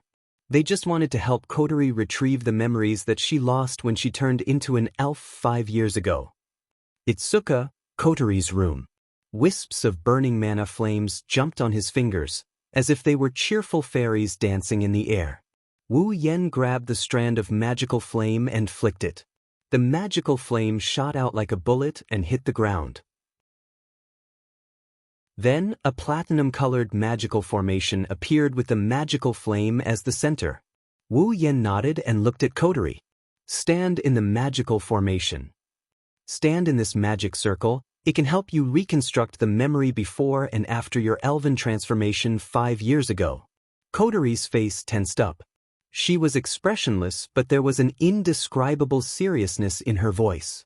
She nodded and walked into the magical formation. She stood in the center. BZZ. The platinum-colored magical formation flashed with a barrier of light. With the boundary of the magical formation as the boundary, it enveloped Kotori. Then, the ripples of mana started to expand and Kotori slowly closed her eyes. At the same time, Wu Yen and Kurumi closed their eyes. This magical formation has an additional effect. It allows others to share the memories of the person in the magical formation. To avoid losing her memories again, Kotori agreed to share her memories with Wu Yen and Kurumi. Therefore, in the room, the three of them closed their eyes and immersed themselves in their own minds. A blurry image slowly appeared in the minds of the three of them. In the image, a young Kotori is standing there. However, she wasn't alone. There's a shadow in front of Kotori. It was a shadow whose entire body was covered by something that looked like a mosaic. The shadow extended a hand that's also covered in mosaics towards Kotori. In the palm of his hand, there was a small red gemstone that was faintly emitting a fiery red light. It was lying there. The shadow seemed to say something to Kotori. Kotori slowly reached out her hand and touched the red gem. The moment Xiao Qinli touched the red gem, it turned into a ray of light and merged into Xiao Qinli's palm. Then, Kotori's body began to burn with scorching flames. Her clothes started burning from the bottom and turned into ashes. It turned into a strange, feather-like pinkish-white kimono.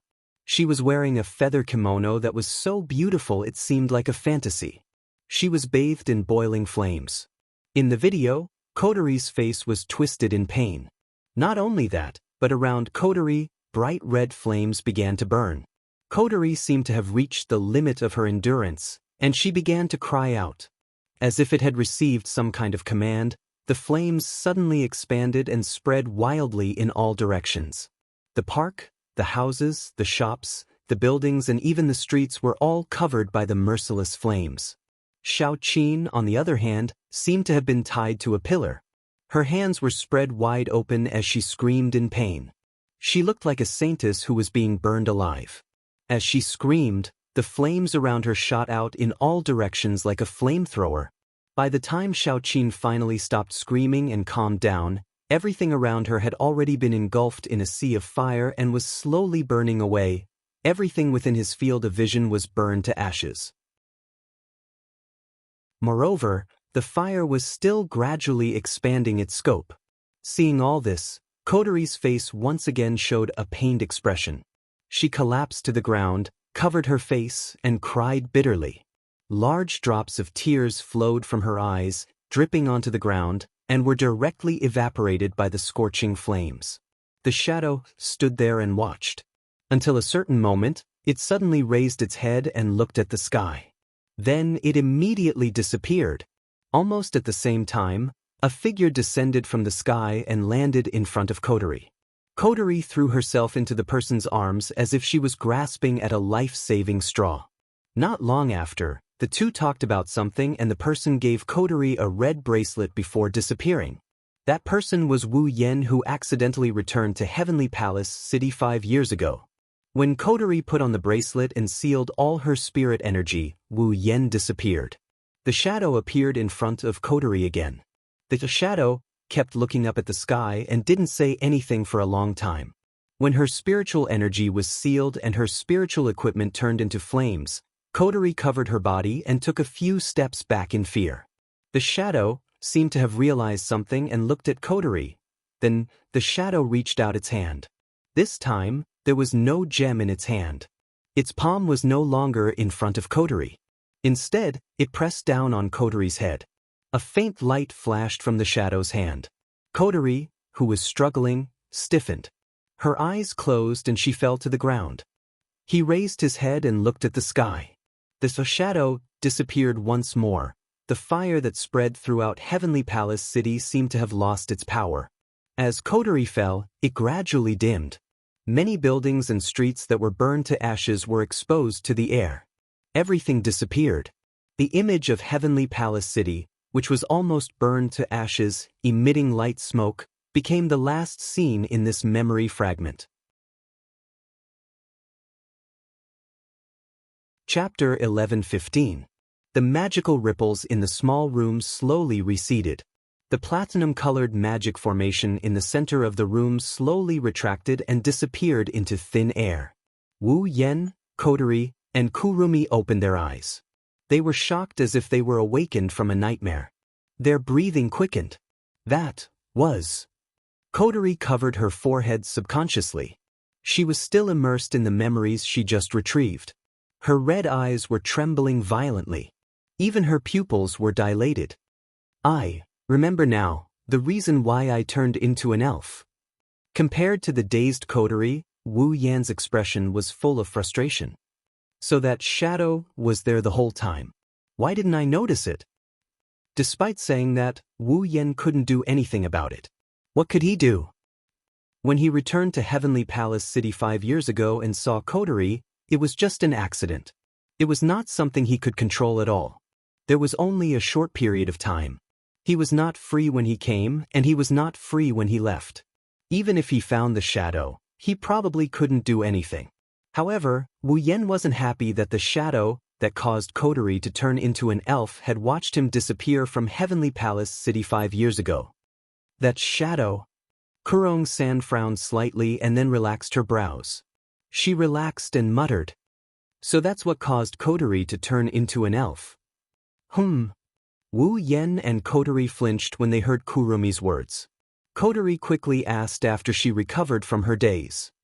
Kurumi, do you know it? Kurumi nodded but quickly shook her head. I don't know it. I only met it a few times before House-sama came with me. This.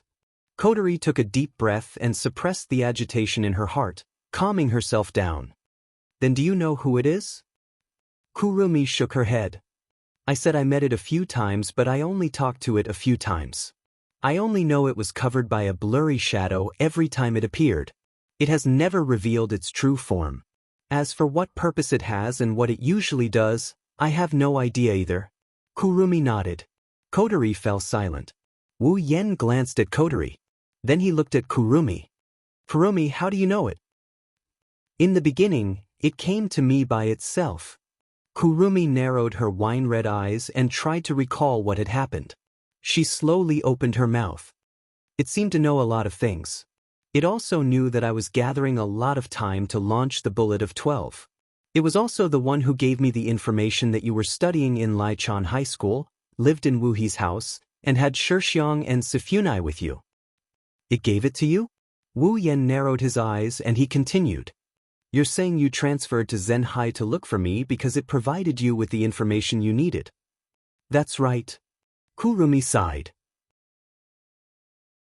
Speaking of which, it's thanks to it that I was able to get information from the outside and successfully integrate myself into human society. Hearing this, Coterie frowned. So you don't know anything about it? Sorry. Unfortunately, I don't know much about it. Kurumi looked at Coterie. Almost every time, it took the initiative to find me. The information it provided me was all given by it for free. I once suspected its purpose, but what it did was not harmful to me at all. So, I don't know why it did this. Kurumi glanced at Wu Yan when she said this. But it seems to be interested in House-sama. I even suspect it was its plan to meet House-sama. It's interested in me? Wu Yan raised an eyebrow and smiled. Is it because I went back in time and sealed Coterie's Reiki? Kurumi. Kurumi pondered for a moment and nodded. Apart from this possibility, there shouldn't be anything else.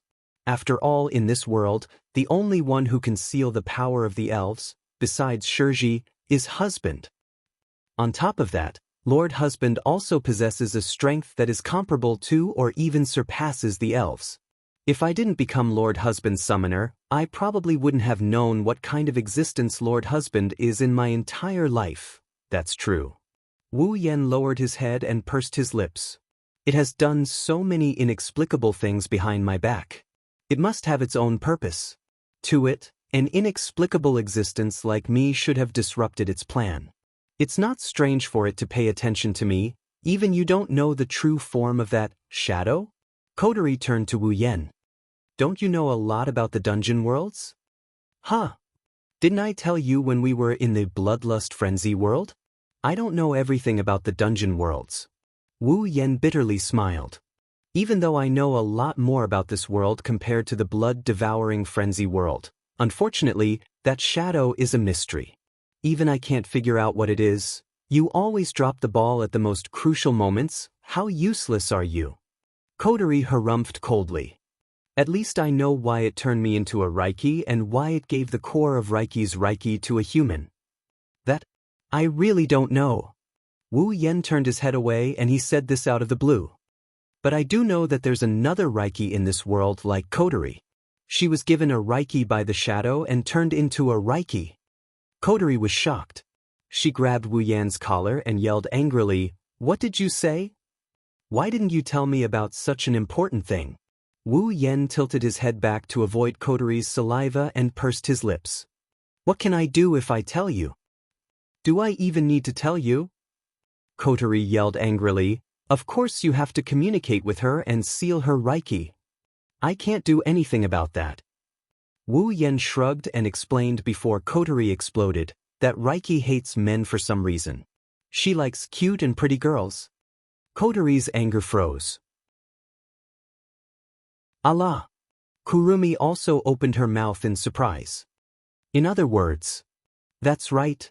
Wu Yen looked at Kotori and he teased her. "Just like Lana, she's a Yuri lover, I can't handle her." Or, "Kotori, are you going to sacrifice your looks?" Kotori choked when she saw Wu Yen and Kurumi looking at her with strange gazes. She got angry and yelled at Wu Yen. "I don't care. The task of communicating with the elf is yours. You have to take her down." Wu Yan's weird expression froze on his face as he exclaimed in surprise. "Didn't I tell you she's a Reiki lover? That's your business." Kotori put her hands on her hips. "You've successfully conquered a lot of people. Don't tell me you can't handle a Reiki. I really can't. Do you think I'm the god of strategy?" Wu Yen complained loudly. "That's changing a person's sexual orientation. Have you ever seen a strategy more difficult than this?" "I told you, that's your business." Kotori narrowed her eyes and waved her hand impatiently. "Do you still want a Reiki or not?" Wu Yen flinched and he quickly nodded. Kotori grinned maliciously. "If that's the case, you have to do your best to complete Ratatosker's mission. That way, I can apply for a Reiki from the higher-ups." "Ugh." Wu Yan's lips twitched and he put on a fake smile. "I can also go steal the AST or DM's display device. Ratatosker's parent organization, Ascade Electronics, has a more advanced Reiki technology than DM." Kotori looked at Wu Yen with a faint smile. "Is that okay?" Wu Yen didn't have anything else to say to that. Kotori nodded in satisfaction. Chapter 11:16. Heavenly Palace City, Lai Chan High School. Walking down the corridor towards the classroom, Wu Yen yawned in exhaustion. Shirori frowned and started reprimanding him. "Shido, can you wake up a little? Even I feel sleepy seeing you like this." "Can't help it, it's not my fault this time." Wu Yen scratched his cheeks and he bitterly shrugged. "It was too late last night, I didn't get enough sleep." "Too late?" Shirori blinked. She looked at Toka, who was munching on a piece of bread, and Kurumi, who was hugging Wu Yan's arm intimately. She blushed when she saw Wu Yen on the left. Kurumi blushed when she saw Wu Yen on the right. "Shido." Shirori purposely coughed while looking at Wu Yen from the corner of her eyes. "I can't say too much about your private life, but I hope you can control yourself. Otherwise, as your sister, I will be troubled." "That statement of yours makes me want to retort in all sorts of ways." Wu Yan's lips twitched. "In your eyes, do I have to do something so impure in my private life? Isn't that right?" Shirori closed one eye while squinting her other eye. She continued to squint at Wu Yen. "Then let me ask you, Shido. What was it that made you fall asleep last night?" Wu Yen opened his mouth. He wanted to say something but he couldn't find the words to say. Should he tell Shirori that he went to drive Fraxinus back to the airspace of Tiangong City last night so that the members of Ratatosker would have a place to go to work today? He didn't mind letting Shirori know, but Kotori was against dragging Shirori into this mess. If she knew that Wu Yen told Shirori about Ratatosker, Wu Yen would be in big trouble. That's why Wu Yen didn't know what to say. In Shirji's eyes, this kind of behavior left her speechless and unable to refute. Sigh. Shirori let out a sigh of disappointment and quickened her pace. Shido, you're Kotori's brother. You're not my real brother. I'll tell Kotori everything about you. Shiori sped up and disappeared at the end of the hallway as if she wanted to get away from the pervert. Watching Shiori disappear from his sight, Wu Yen covered his face with his hand. He looked at Kurumi, who is hugging his arm. Do I look like a pervert who can't live without women at night? Kwang-san was slightly startled. Then her wine-red eyes widened a little, revealing an incredulous expression. Wu Yan's eyelids twitched and he shrugged. Okay. I understand. Hey. Toka tugged at Wu Yan's shirt and she asked in a curious tone. She just finished eating a piece of bread. What's a nightlife? Kurumi giggled. Wu Yan's face crumbled as he told Toka in an exasperated tone. If you were willing to answer this question when Shiori was here, I wouldn't be called a pervert. Shiori? 10 Fragrances paused for a moment, then looked around her. She exclaimed. All right. Where's Shiori? Where did she go? Is bread the only thing in your eyes? Wu Yan almost went crazy. She left in front of your eyes. Ha! Even Kurumi was in awe of 10 Fragrances' natural state. She couldn't help but laugh. She laughed until her stomach hurt. While the three of them were fooling around, the door to the classroom appeared in front of the three of them, stare. The moment Wu Yen, Kurumi, and Toka entered the classroom, all the noises in the classroom died down, the classroom became silent. Numerous gazes swept over the three of them without any explanation. There were all kinds of emotions in them. Some were envious, some were probing, some were curious, and some were jealous. But most of them were disdain. Disdain for Wu Yen. After all, in their eyes, Toka had just shouted at Kurumi, I'm Shido's girlfriend, you're just Shido's fiancé. That's right. But now, the three of them were lovey-dovey, intimate, and harmonious. It would be strange if they didn't attract attention when they went to school together. Of course, the rumor about the name, Itsuka Shido, changed from two-timing to openly two-timing. It made the boys jealous and the girls hate and despise him. Feeling all kinds of gazes from around him, Wu Yen didn't show any reaction on the surface, but he didn't know whether to laugh or cry.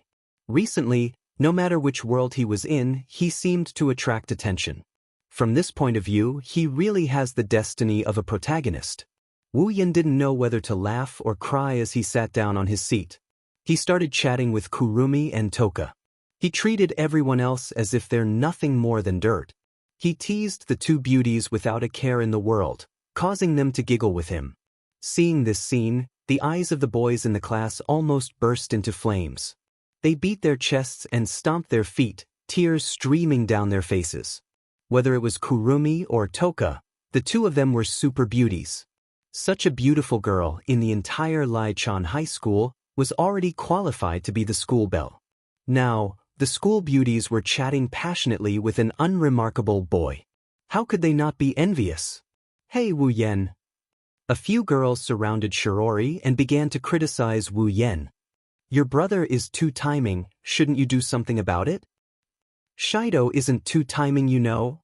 Shiori also thinks that Wu Yen is a bit of a playboy, but in front of outsiders, she chose to side with him. She shook her head and shook her head. That. You see, isn't this a common plot in TV shows? Originally, the two of them loved each other very much. But one day, a fiancé suddenly appeared and said that their engagement was set by their parents. Shiori explained. Shido is like this now. In fact, there's nothing going on between him and Tokisaki-san. Shido really likes Toka. From this sentence, it can be seen that Shiori is on Toka's side. I see. The girls nodded in agreement. They looked at Wu Yen with a friendlier gaze. Shiori released a sigh of relief when she saw this. But at this moment, Itsuka Shido. While Wu Yen, Kurumi, and Toka were chatting happily, an extremely calm and indifferent voice suddenly sounded. Hearing this familiar voice, Wu Yan's body stiffened. He turned his head reflexively. The figure that entered his sight was not out of his expectations. It's Toka Origami. Tabichi Origami. Wu Yen averted his gaze. He couldn't help but feel a bit worried. This Toka origami, she won't make a move right here, right? Perhaps seeing Wu Yan's thoughts, Toka origami raised her head and stared straight at Wu Yan's face. I have something to say to you. The entire classroom went silent. Could it be that having a foot in 2 boats was a thing of the past, and now he was having a foot in 3 boats? This thought appeared in the minds of almost all the students present. Therefore, a piercing gaze pierced Wu Yan's back. Wu Yan felt a chill down his spine for a moment. Wiping the sweat on his forehead, Wu Yan dryly laughed. Toka origami.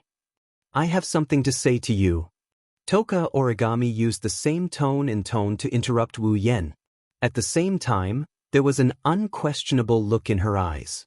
Seeing this, Wu Yan knew that if he didn't make things clear to Toka origami, she wouldn't give up. Toka origami. On the side, Toka couldn't help but yell. What do you want to do to Shido?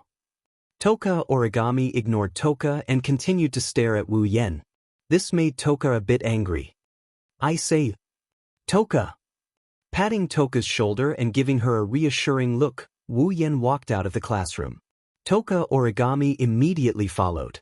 As soon as the two walked out of the classroom, the entire classroom became noisy. Shirji.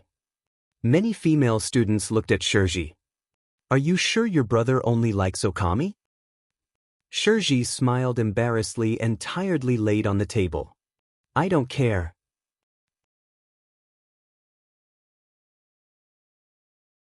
Chapter 11-17. There's not much time left before class starts. In the hallway, the uniformed students are marching towards their respective classrooms. Wu Yan and Tabichi origami are the only ones who are walking in the opposite direction under the curious gazes of the other students. Along the way, the two of them didn't say a word. They maintained their silence and walked against the flow of people until they reached the staircase. They climbed up the stairs and walked to the door of the rooftop that was tightly locked. As if they had planned this beforehand, Wu Yan and Tabichi origami stopped at the same time. They turned around at the same time and faced each other. If anyone saw this scene, they would think that one of them brought the other here to confess. If you don't look at the serious expression on their faces. In the distance, the noise of the students from Lichon High School was still reverberating, clearly reaching their ears. However, at this moment, the two of them had already selectively blocked out all the sounds. They were clearly less than 3 or 4 steps away from the crowd, but the scene had strangely formed a silent space that seemed to be isolated from the rest of the world. Looking at Tabichi origami's delicate doll-like face, Wu Yan had the thought of, if only she could smile. Of course, it's just a fleeting thought, Wu Yan knows. Making Tabichi origami smile is harder than making Ikaro smile. After all, Tabichi origami carries a burden that normal high school students can't bear. Hatred. And this hatred exploded when he saw Kotori yesterday. Wu Yan can more or less guess why Tabichi origami brought him here. To be honest, with the hatred in Tabichi origami's heart, it's a bit out of Wu Yan's expectation that she didn't attack him immediately. But if possible, he doesn't want Tabichi origami to hurt Kotori. Even though, compared to Tabichi origami, Kotori is much stronger, Wu Yan doesn't want to see that happen. So, if possible, he also wants to erase Tabichi origami's hatred. Even if he can't erase the hatred in her heart, he has to at least make Tabichi origami believe him. Kotori isn't her enemy. But with Tabichi origami's personality, she probably wouldn't believe what he said. Wu Yan can only try his best. If Tabichi origami doesn't want to let Kotori go, then for Kotori, Wu Yan has to use some tough methods. Of course, that's for later. Wu Yan thought about telling her the real enemy who killed Tabichi origami's parents, but he immediately gave up on that idea. Because that's more difficult than letting Tabichi origami give up her hatred, believe him, and smile from the bottom of her heart. If she knows the truth, Tabichi origami might completely lose her motivation to survive and collapse. The only thing he can't say is the truth. Even if he did say it, Tabichi origami wouldn't believe him. She might even view him as an enemy and misunderstand him. Now Wu Yan can only go with the flow. Amidst the dead silence, Tabichi Origami kept her emotionless gaze on Wu Yen. Wu Yen didn't say anything and didn't look like he was going to open his mouth. It's not clear if Tabichi Origami got impatient or she couldn't take it anymore, so she went straight to the point. What did you mean by what you said yesterday? Staring straight into Wu Yan's eyes, Tabichi Origami spoke as if it was a routine. Wu Yen could feel Tabichi Origami's gaze sharpening. Wu Yen raised his head and smiled. Since you chose to ask me, can I take it that you believe me? No. I didn't believe you. Koichi Origami said without hesitation, it's just that I can't tell which one of the two fire elves is the real murderer of my parents. In other words, both of you are my enemies. That's an unexpected answer. Wu Yen closed his eyes. Since you didn't choose to believe me, why did you still ask me? If Kotori is your enemy, then I will protect her, but if I am your enemy. Wu Yen slowly opened his eyes and looked straight into Tabichi Origami's eyes. Do you think I will confess my crimes? Hearing this, Yuichi Origami's face finally changed a little. She clenched her teeth tightly and clenched her fists. Tell me. Her delicate face became a little ferocious and pained. She raised her voice as if she was questioning and pleading. 5 years ago, was it you or Kotori who killed my parents? It has nothing to do with Kotori, Wu Yen said calmly as if he didn't notice Tabichi Origami's expression. Kotori is a human. Due to some fortuitous encounter, she obtained the power of a fairy and turned into a fairy. She didn't want to cause the fire 5 years ago. Wu Yen shook his head while ignoring Koichi Origami's shocked expression.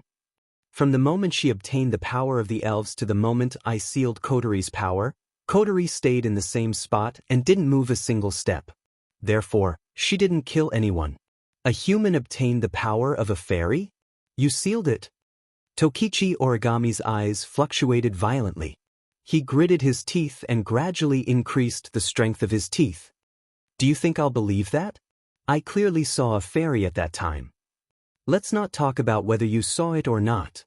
Wu Yen waved his hand and interrupted Tabichi Origami. Even if you did, are you sure it was Kotori you saw? Tabichi Origami paused, she furrowed her brows. That day, I saw the silhouette of the elf who killed my parents. How can you be sure it was Kotori just by looking at her? Wu Yen glared at Tabichi Origami. Tabichi Origami couldn't help but take a few steps back. You didn't even see her face? How can you be so sure? Tabichi Origami's expression changed, she bit her lips. You're right, I didn't see the fairy's face, but how can you prove that Kotori has nothing to do with this? Are you the one who killed my parents? No matter how I look at it, it's just a lie you made up to protect Kotori. Tabichi Origami pointed at Wu Yen. If you didn't do it, then show me proof, otherwise, I won't believe you. Following Origami's words, the atmosphere in the room suddenly became heavy. Looking at Yuichi Origami pointing at him with one hand, but her teeth were constantly biting his lips, and she was still using force. He was afraid that if this continued, it would not be strange for her lips to be bitten by her. It's easy to imagine how painful it is for Tabichi Origami to lose her parents. Under such pain, if Tokichi Origami were to find out the true identity of the murderer who killed her parents, that's too cruel. Wu Yen smiled bitterly. You're right, I can't prove that Kotori didn't kill your parents, but you can't prove that Kotori killed your parents either, right? Wu Yen lifted his head and looked at Tabichi Origami. Or do you plan to kill the wrong person rather than let them go? Kill me and Shirji's sister and suffer the same pain of losing a loved one as you do? Koichi Origami's face instantly turned pale. She lowered her head and used her bangs to cover her face. She was unable to say anything else. Wu Yen didn't say anything else.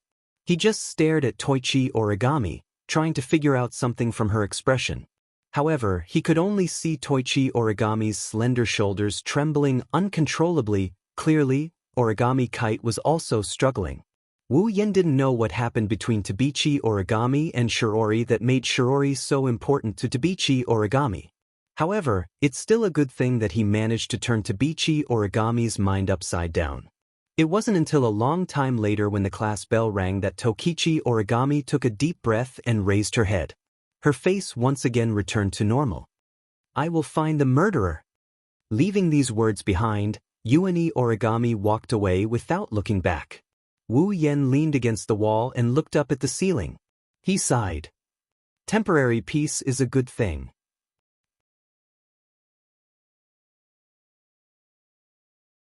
Chapter 11-18. In the sky above Tiangong City, Fraxinus, the walls and floor were made of machine-like steel and wiring. A cold luster leaked out from all directions. Wu Yen walked along the narrow steel corridor that looks like a submarine passage. His footsteps echoed as he walked towards the end of the corridor. There was a small electronic panel on the side of the door. After a while, Wu Yen was less than a meter away from the door. He didn't stop, he continued walking forward. The electronic panel beeped and the door opened automatically, revealing the situation inside. Just like the bridge of a spaceship, starting from the door and going from the outside to the inside, the floor extended into a semicircular shape, forming a large room. In the center, there was a high platform with a steel chair on the platform. On the left and right sides of the platform, there was a gentle staircase. Going down the stairs, there were 2 rows of seats on both sides equipped with high-tech precision instruments. A group of Ratatosker members were sitting there and operating the instruments. They didn't seem out of place at all. It seemed like the members of Ratatosker didn't know about this. Right now, the airship they were on, Fraxinus, wasn't in this place until last night. Even its existence had changed. Now, Fraxinus was no longer a pure airship equipped with all kinds of display devices and sophisticated instruments. Instead, it had turned into a relic. It's a noble relic that is as strong as a golden armament. Putting other aspects aside, just the body's defense alone had increased by quite a bit. Come to think of it, even if it was directly attacked by some powerful offensive display device, it should be able to withstand it. The members of Ratatosker don't know that no matter how familiar they are with the spaceship, they can't control Fraxinus. Wu Yen can nullify all of their operations with a single thought. Fraxinus has become Wu Yan's exclusive noble relic. Other than him, no one else can control it. Unless Wu Yen agrees. Wu Yen walked into Fraxinus's command room. Everyone in the room looked at Wu Yen, including Kotori, Kamui Kyuhei, Murasame Rain, and Wu Yan's 2 direct subordinates. Shina Kanamiya, Yatsuki Chinyu. Captain. Seeing Wu Yen coming in, Janamiya Shina and Yatsuki Chinyu immediately called out to him. Wu Yen nodded and he walked in front of the 2. He looked at Shina before looking at Yatsuki Chinyu. Then he smiled at the 2 of them. Looks like your injuries are almost healed. In the battle with Kurumi, Shina, Yatsuki, and Atsuki suffered heavy injuries. Before Wu Yen left this world, the 2 of them were still recovering from their wounds. Thank you for your concern, Captain. Yatsuki Chinyu touched his back and smiled. She looked like a blooming lotus flower, very beautiful.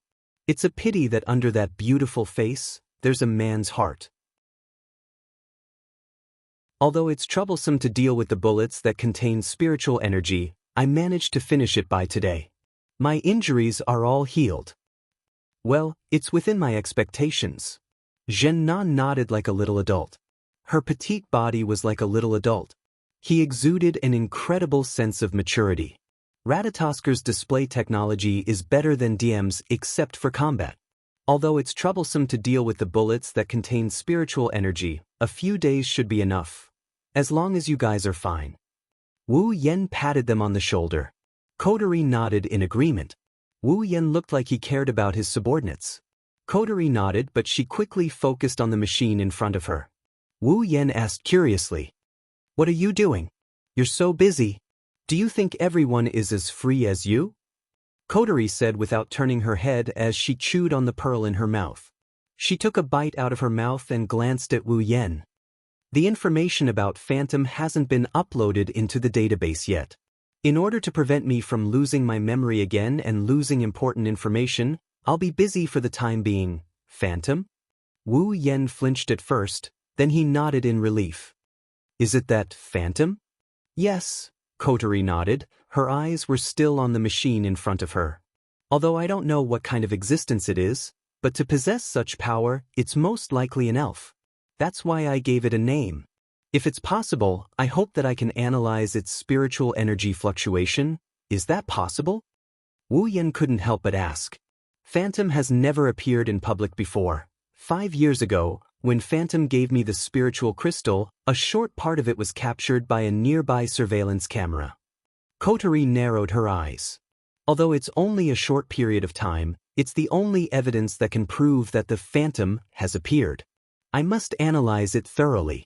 If everything goes well, I might be able to capture a little bit of spiritual energy fluctuation.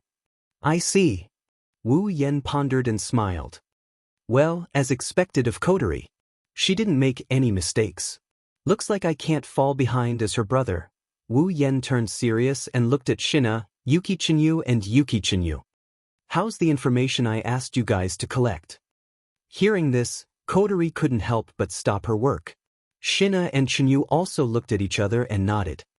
It's not ideal, but we've got the general information. Yuki Chinyu took a step forward and flipped through a document. Temptress Meijio, a student of Dragon Gut Temple Women's College. Her age is unknown.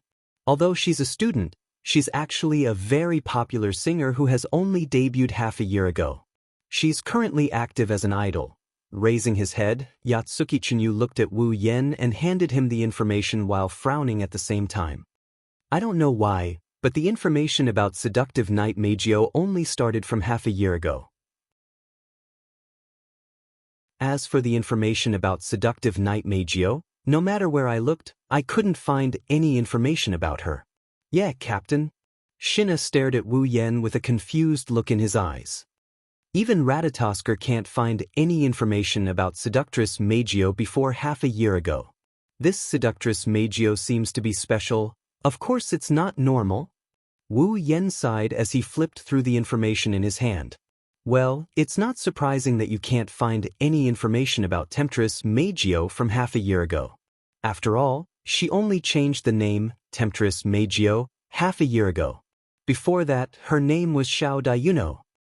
She changed her name? Shina was surprised but relieved. No wonder we can't find any information about her before half a year ago, Captain. Yuki Chinyu said. Do you want me to find out more about Yuki Kitsune? Wu Yan pondered for a bit before nodding his head. Find out more about Yuki Kitsune and give it to me by today. Yes, Captain. Captain. Yeue Chinyu answered and immediately ran out of the command room to collect information. It was only then that Kotori spoke up. Seductress Meijio is a human like me who's been given fairy powers? Shina was shocked. Wu Yan looked at Kotori and nodded. You should know her true form as well. Her identification name is Diva. Diva? Kotori paused for a moment and said in surprise, so Temptress Meijio is the diva who appeared once half a year ago? That's right. Wu Yan shrugged. Everything about Seductress Meijio started half a year ago. Do you understand now? She turned into a fairy half a year ago? Kotori's eyes flashed. So, what do you plan to do? What should I do? Wu Yan scratched his cheeks as he looked at a piece of information in the file. Anyway, let's get to know her first.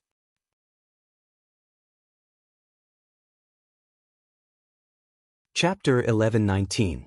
This is a square located in the corner of Tiangong City. The area of the square was not very big. It was only the size of a sports field. Therefore, there were not many people in the square. It was only bustling with activity. Scattered groups of people walked through the square while laughing with each other. However, they did not linger for long. They were just passing by. This is not only because the square area is not large, more importantly, there are no entertainment facilities in the square, there are no commercial stores, just an empty space, there are only a few chairs for passers-by to rest. Generally speaking, this is not a place that attracts people. At least, it is usually like this. However, today, there are a lot more people in the square than usual, and almost all of them are girls. If you look carefully, you will find that these girls passing by the square are very purposefully walking in one direction. Their faces are full of smiles, very happily chatting about something. In their hands, there are some light sticks and fans engraved with a person's picture in their arms. They are tightly holding it in their arms like it is a treasure. While walking, they do not forget to look at it from time to time, as if they are worried that it will disappear at any time. Seeing this group of people with a little bit of brain will basically have a fixed impression flashing through their minds. That is, the fans who go to the concert of a certain star. Coincidentally, not far away from this empty square, there was a huge commotion.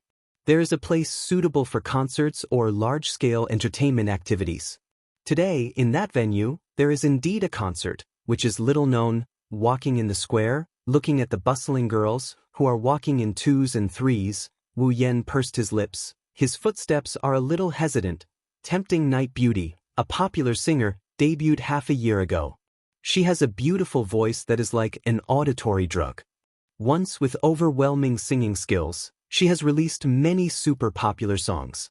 Once, she became a super singer on the internet, even surpassing many old singers, widely spread. It was just that this super singer who was widely known. She has never appeared on TV or in magazines. Also, she has never shown her true appearance in front of people. Even if it is about idol activities, she will only release some CD songs regularly, and even the concert is held secretly. Only some fans are invited to participate, and all of them are female fans. Therefore, even though this idol singer was already a superstar, only a handful of people had seen her face. She was so mysterious that people started to wonder if she really existed. Right now, in the entertainment area near the plaza, there was a secret concert held by Xianxia. Wu Yan also came to know about this matter from the information collected by Zhen Na and Yeyue Chenyu. As for the hesitation in his footsteps, that was inevitable. After all, Temptress Meijio is a Yuri lover. Of course, it wouldn't be a big problem if she was only a lover of lilies. The biggest problem was that this elf who loved beautiful women had a completely opposite attitude towards men. She hated men to the core, to the point where she would belittle the other party to the point that they were lower than cockroaches without even saying a word. Wu Yan could imagine that if he really went to see Xiao Meijio like this, the result would definitely not be good. Is this really okay? Koteri's comforting voice came from the wireless earpiece. Xiao Meijio hates men to the core. You will definitely make her hostile if you go there like this. Don't even think about the strategy. You should listen to my advice here. Cross-dressing? Wu Yan rudely interrupted Koteri. Don't even think about it. Seriously, why are you so stubborn? Koteri said angrily. It's just a countermeasure. It's not like I'm actually going to turn you into a woman. Why don't you compromise? If I really do that, I will lose the most important thing to me. Wu Yan didn't hide his disgust. You should let Yue do it. I don't have the fortune to enjoy it anyways. You? Koteri's sigh came from the other side of the earpiece, followed by a tired voice. Then what are you going to do? You won't be able to defeat Xiao Meijio. Who said I have to do it? Ah! For a moment, Koteri thought she misheard him. I'm not sure, Ori. I don't need to raise favorability to seal spirits. Wu Yan pursed his lips. Koteri didn't understand what he was trying to say. But the sealing bracelet can only be worn by the target willingly. A strategy is necessary, right? You're right. Wu Yan rubbed his forehead and shook his head. There's always a way. Just don't make me cross-dressing. Tisk. Koteri pouted. It's up to you. Do whatever you want. It's fine as long as you succeed. Well, I can't guarantee success. Sighing, Wu Yan walked out of the plaza and headed for the concert venue. Anyway, I'll take it one step at a time. Following behind the fans with light sticks in their hands, Wu Yan came across a building with a semicircular roof. One by one, the female fans lined up in an orderly manner and slowly walked into the building. Not far away, some passers-by curiously looked at this phenomenon and guessed whether there was an event being held. Some of the more curious ones had already stepped forward to inquire. Those who came up to ask questions, if they were women, they would be greeted with smiles and answers. However, the men were chased out without any explanation. Each and every one of them had a look of indignation on their faces as they walked away while cursing. Wu Yan was speechless. She didn't even let the male fans ask about it. Xiao Meijio really hates men. In that case, I can't go in openly. Wu Yan watched the female fans enter the building and close the door. He pondered for a moment and smiled. With a slight movement of his body, he disappeared from where he stood without anyone noticing him. Meijio! Meijio! Meijio! Meijio! Meijio! When Wu Yan reappeared, the first thing that entered his ears was the loud cheers that could break through the ceiling.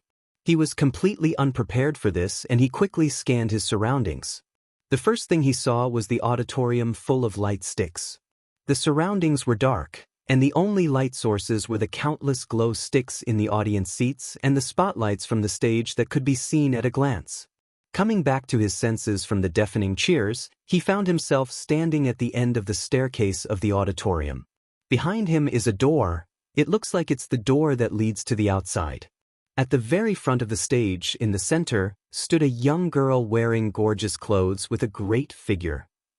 She wore a dress with hollow sleeves and lace ribbons.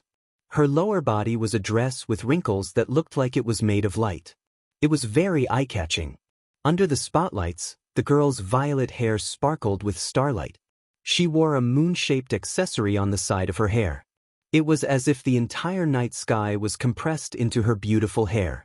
She also had a pair of silver eyes that were extremely attractive. Beautiful. Really beautiful. Even Wu Yan couldn't help but be amazed by the girl's extreme beauty.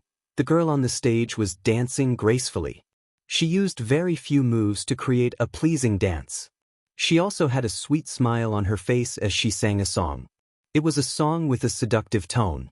Wu Yan couldn't help but praise the song. Soon he noticed something. This extremely beautiful voice seemed to contain traces of a different kind of spiritual energy. The effect of the spiritual energy is similar to Shokuha Misaki's mind control. It's both hypnotizing and seductive.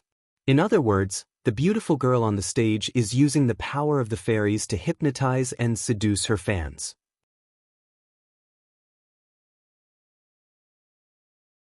Chapter 11:20. The intoxicating singing voice reverberated in the vast space, filling every corner. The most beautiful voice in the world continued to turn into ripples and undulated. Every fan present was holding a glow stick in their hands, cheering at the top of their lungs. Traces of infatuation remained in their eyes. Listening to the invasive singing that kept trying to drill into his mind, he frowned as he looked at the crazed looks of the fans in the audience. Although the spiritual energy contained in the song was small, it was enough to affect ordinary people. The fans present must have been affected by the song to some extent, which was why they were cheering so crazily, right? Although the singing was pretty good without the element of spiritual energy, a normal song wouldn't be able to make people go crazy like this. Looking at the beautiful girl who is still immersed in his performance, Wu Yan's eyes flashed with a glint. Night Tempter Meijio, level 73. Is she Night Tempter Meijio? Wu Yan didn't know if Kotori shared the information he got from the system. Kotori's low voice came from the other side of the earpiece. He could faintly hear her grinding her teeth. Could it be that she's wearing spiritual equipment? Why is she showing it in front of so many people? What is she thinking? Kiske, who knows? Wu Yan pursed his lips. Maybe they're using the stage effects as an excuse to hype up the atmosphere? Maybe she doesn't care about her elf identity being exposed. That Night Tempter Meijio is too reckless. Kotori snorted. What are you going to do? What am I going to do? Wu Yan scratched his face. He had a headache. Although he was here, he really didn't know how to get in touch with Xiao Meijio. Night Tempter Meijio is like a virus. She doesn't even want to look at him, let alone touch him. Wu Yan sighed as he watched the beautiful figure of Temptress Meijio dancing and singing on the stage. Why does such a beautiful girl have such a troublesome personality? He is even harder to deal with than Kwang-san. Didn't you take care of Kurumi too? Kotori's voice turned vicious. So, you'd better be straightforward and take in that lesbian girl. What you said is very interesting. Wu Yan almost fell to the ground. You're the only one in the world who would ask her husband to take in other girls. Shut up. Kotori, who had been speaking in a menacing tone a second ago, snapped. At this second, Kotori's voice was filled with shame and anger. The other members of Ratatosker gasped in shock, and Kanazuki Kyuhei screamed like the sky was falling down. Kotori yelled out loud. "Hurry up and get rid of her! Can't you at least let me be mentally prepared?" Seducing Xiaomeijio is too difficult. Wu Yan smiled bitterly. Suddenly, the beautiful song that had been reverberating in the air came to an abrupt stop. As the song stopped, the cheers of the fans in the audience also stopped. Instead, it was replaced by whispers full of doubts. Sensing something amiss, Wu Yan lifted his head and looked at the stage. His gaze met with a pair of rigid bright silver eyes on the stage. Wu Yan's heart skipped a beat. Seducing Xiaomeijio, who was singing and dancing with a smile on her face, was looking at him. The smile on her face stiffened, and her dancing movements froze on the spot along with her body. Only a pair of beautiful big eyes rippled uncontrollably, until finally, it turned into utter disgust. Under everyone's bewildered gazes, Seducing Xiaomeijio stopped dancing and lowered her head. Her bangs that were at the same height as her eyebrows covered her expression. The fans in the audience screamed in shock. The audience was in chaos. Bad news! Kotori's raised voice sounded through the earpiece. Seducing Xiaomeijio's favorability is dropping at an unimaginable rate. It's infinitely close to 0. It's already in the negatives. Wu Yan's expression darkened. In the end, it's still like this? Just then, a sweet voice sounded like a mosquito and miraculously entered the ears of everyone who was in the midst of the commotion. Everyone could see it. Seducing Xiaomeijio raised her head and stared at Wu Yan as if he was a disgusting insect. She screamed, "Why is there such a filthy thing at my concert?" His voice, which was filled with disgust, was shockingly loud. Like a gust of wind, his voice turned into a sound wave, exploding towards the audience like a shockwave. All of a sudden, the fans in the audience were the first to be hit by the sound waves that turned into shock waves. It was as if they had been hit by an invisible air pressure. One by one, they screamed and were blown away, smashing into the chairs or walls. While they were howling in pain, each of them had suffered considerable injuries. Wu Yan's pupils constricted. Then, anger filled his wine-red eyes. Seducing Xiaomeijio vented her anger on ordinary people because of her mood. These people are all her fans. Wu Yan couldn't help but be enraged when he saw the girls wailing in pain. His gaze turned cold when he looked at the temptress Meijio. "Don't look at me with your filthy eyes." Her voice was very sweet and she looked very beautiful. But the words coming out of Seducing Xiaomeijio's mouth were very vicious. Her eyes were full of disgust. "Damn it. Whenever I think of my singing being heard by a filthy creature like you, I feel uncomfortable all over." Taking a deep breath, Seducing Xiaomeijio's full breasts immediately protruded. When they reached the limit, Seducing Xiaomeijio opened her mouth. "Ah!"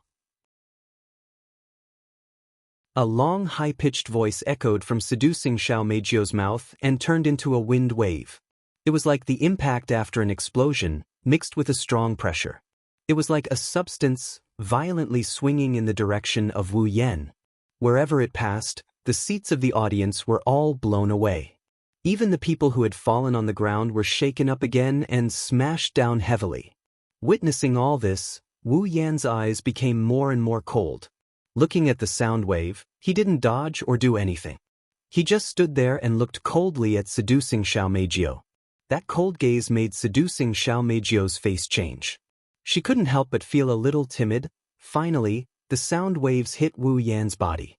His clothes and hair fluttered in the wind, but his body didn't move at all. Like a statue standing tall in the middle of a storm, he didn't move at all. "What?" Seducing Xiaomeijio's eyes widened a little, and she couldn't help but step back. He didn't move under her voice that contained offensive spiritual power. This had never happened before. Even those magicians of AST couldn't do it. How did this man do it? Could it be that he is the magician of ST? But he didn't wear those equipment on his body. Or, is he also an elf? While thinking this in her heart, Seducing Xiaomeijio wanted to raise her head and look at the man again.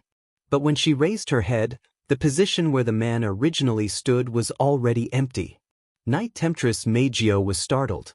Before she could react, a rough voice that only men would have, that made her extremely disgusted, resounded from behind her. "Where are you looking at?"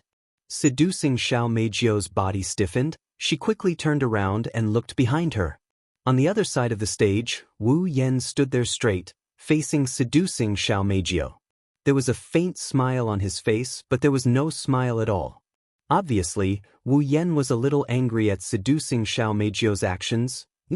Seducing Xiao Meijio furrowed her brows. She didn't hesitate to distance herself from Wu Yan. It's not because she's afraid, it's because she hates men. She subconsciously distanced herself from Wu Yan. The two's actions were captured by Kotori and the others in Fraxinus through the big screen. Kotori's expression turned heavy. Even Oni-chan is angry. This is going to be troublesome.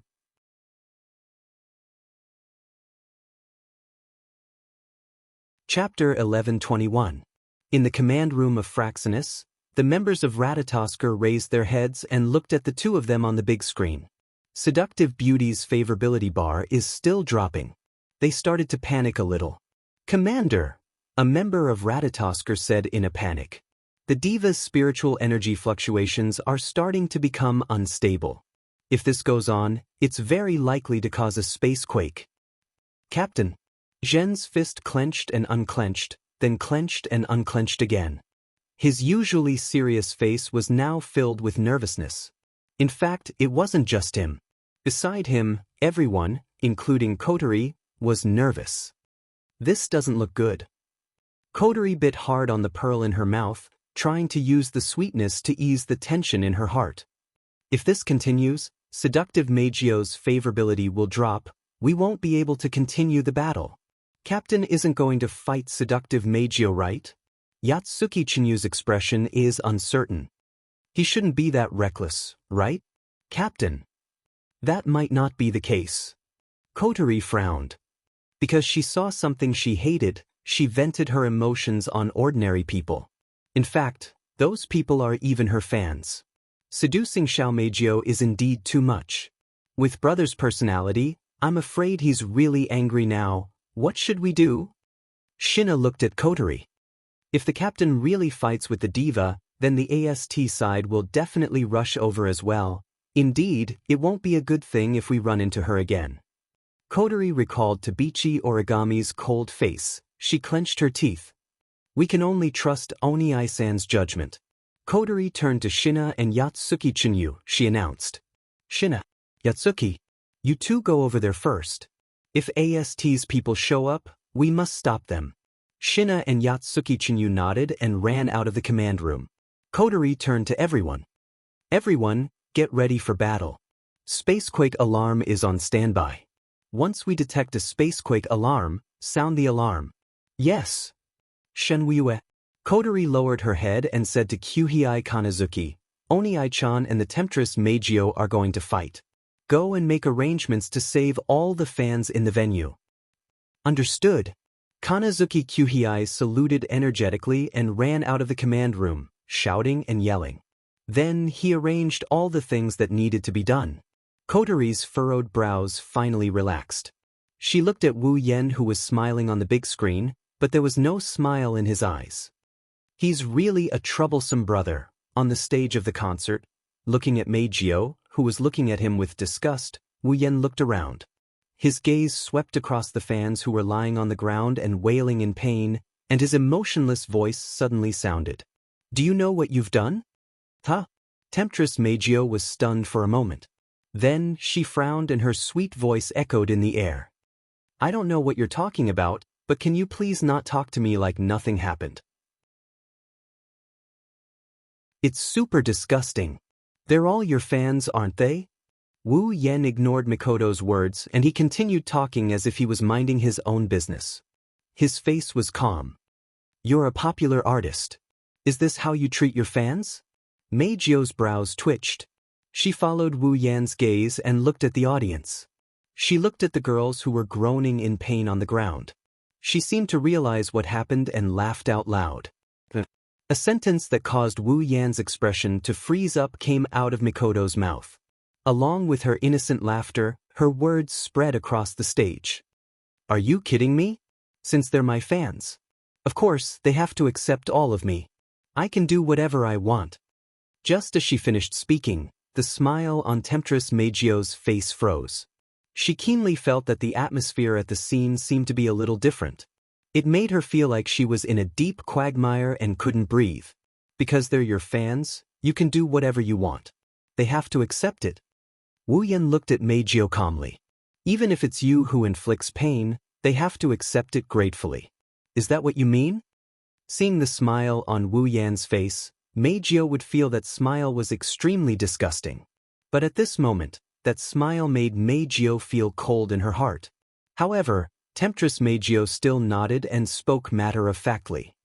They like me so much. Aren't they willing to get hurt for me? Willing? Wu Yan stared at Meijio. You said willing? That's right. That's right. Temptress Meijio leisurely called out, everyone will listen to me obediently.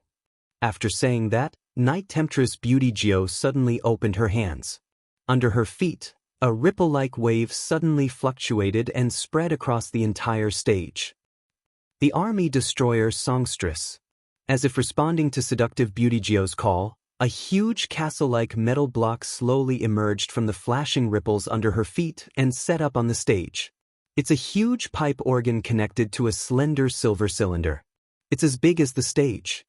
That's... Kotori's pupils shrunk when she saw this. She shouted in shock. Is that an angel? Wu Yan frowned when he heard Kotori's voice. He thought of something and he extended his consciousness to Fraxinus. He shut down all the systems in the command room and he ignored the commotion in his earpiece. He looked at Temptress Meijio. In the auditorium, those who slowly got up from the ground seemed to have noticed this. They looked at each other. Temptress Meijio smiled maliciously and waved her hand. As if she was drawing something, following the trajectory of night-tempting Meijio's hand, a long flashing organ keyboard appeared in front of her. Then he lured Xiao Meijio's hand onto the keyboard of light. Let's sing. Army Destroyer Singer, Gabjapple. The next moment, a strange sound came from the huge organ standing on the stage. From the connected silver cylinders, clear syllables overlapped, turning into sound waves within the ripples that spread out in all directions. The air in the entire venue was violently vibrated by the sound waves.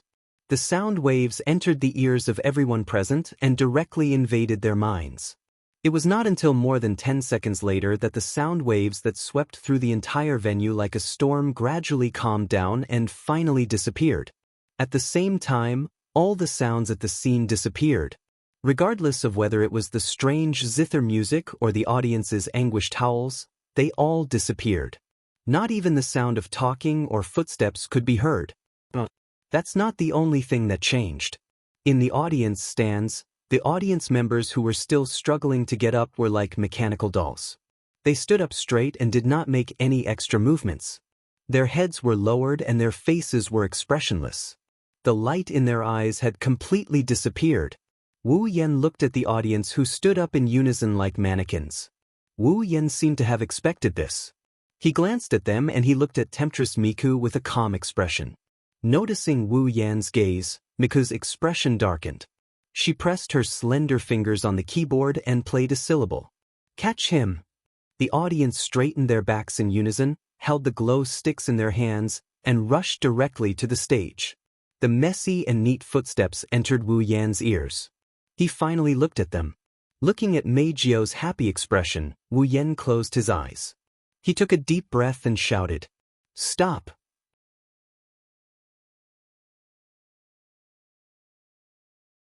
Chapter 1122. Army Destroyer Singer, Gabjapple. The angel that seduced Meijio. It was a huge organ with a keyboard of light. It could play different kinds of music, and depending on the music, the effect would be different. Because Night Temptress Meijio's ability was to control sound, once Night Temptress Meijio made a request, with her voice infused with spiritual energy, normal humans without spiritual energy would be unable to resist and obey. And the existence of the angel, the army destroyer singer, raised Seduction Meijio's ability to the limit. In just an instant, thousands of people in the venue fell into Seduction Meijio's control, just as Seduction Meijio had said. Everyone would listen to her obediently, because Meijio had the ability to control them. Even if she really wanted them to die, these fans who had turned into puppets would not hesitate. This is what Yakumo Meijio wanted to convey to Wu Yen. In fact, if Wu Yen did not cut off Fraxinus's voice in time, then everyone in Ratatoskr would have fallen into Meijio's control and would not be able to turn around. Such behavior was simply too vile. Even if Wu Yen knew about Meijio's situation in advance, and also knew why Meijio became like this, he could not help but get angry. Killing Meijio was definitely not something Wu Yen could do. But as for the actions of seducing Xiao Meijio, he also looked down on her. Wu Yen couldn't help but feel a sense of disgust towards this carefree, incomparably arrogant seductress who treats others like toys. Even if there's a reason for this, he couldn't help but feel a bit angry. Freeze! Looking at the sea of people rushing towards him, Wu Yen coldly shouted. Suddenly, the syllables mixed with traces of magical fluctuations spread through the entire venue. In the next second, all the people who were rushing over like zombies, as if they had heard the supreme command, all froze on the spot and could no longer move. How could this be? Temptress Meijio's bright silver eyes fluctuated violently. Her face was full of disbelief. Then she glared at Wu Yen hatefully. What did you do? What did I do?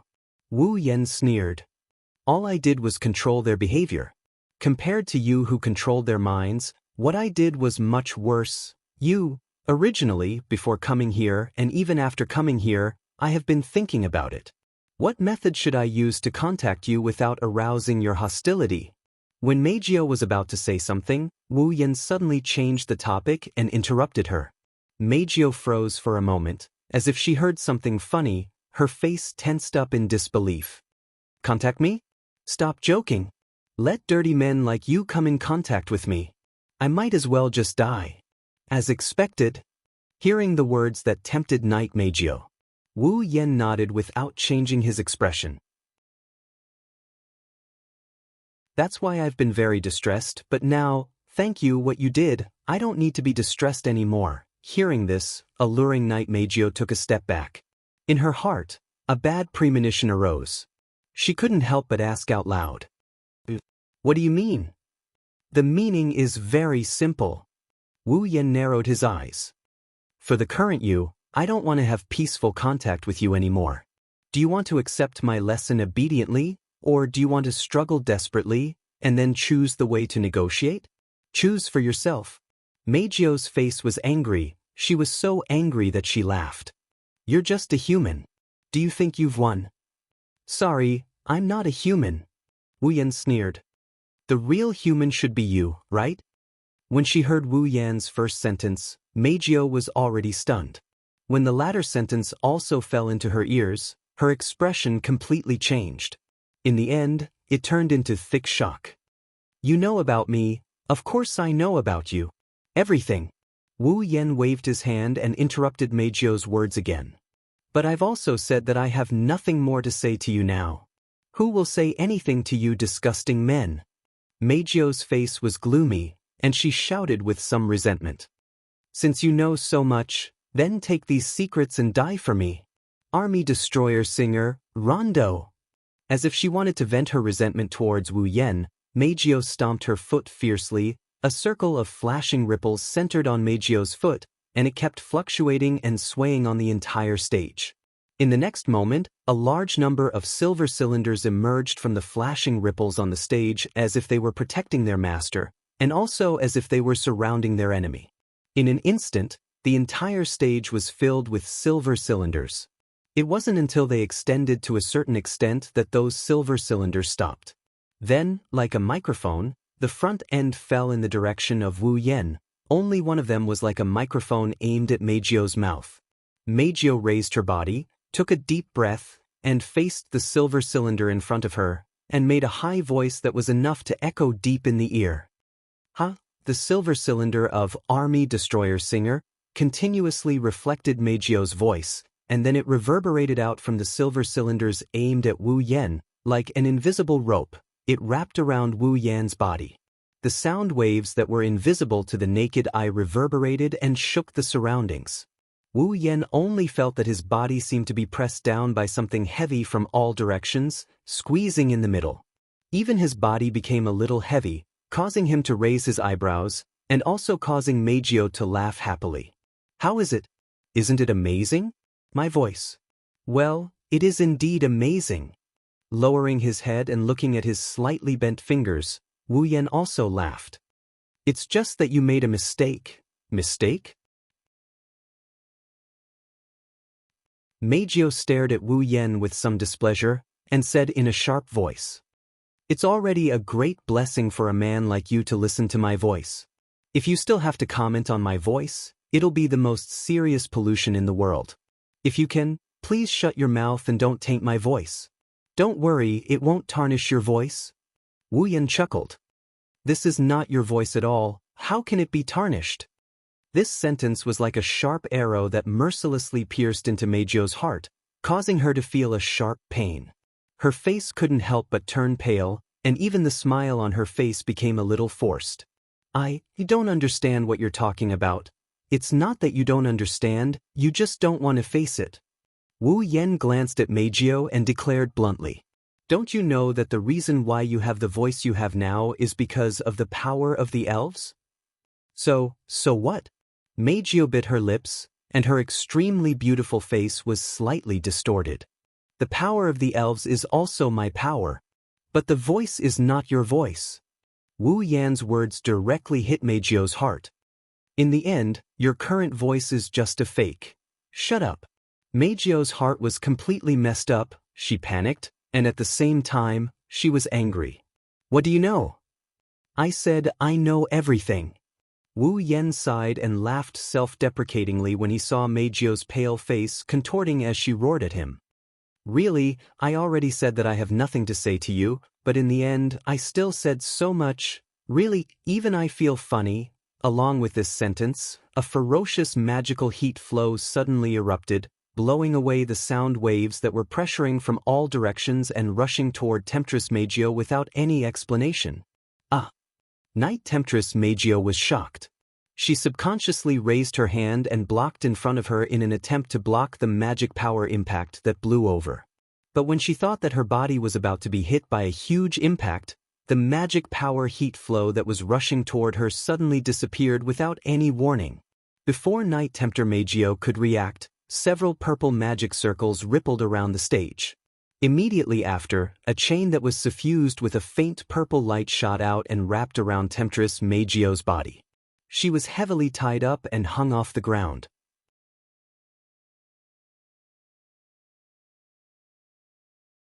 Chapter 11:23.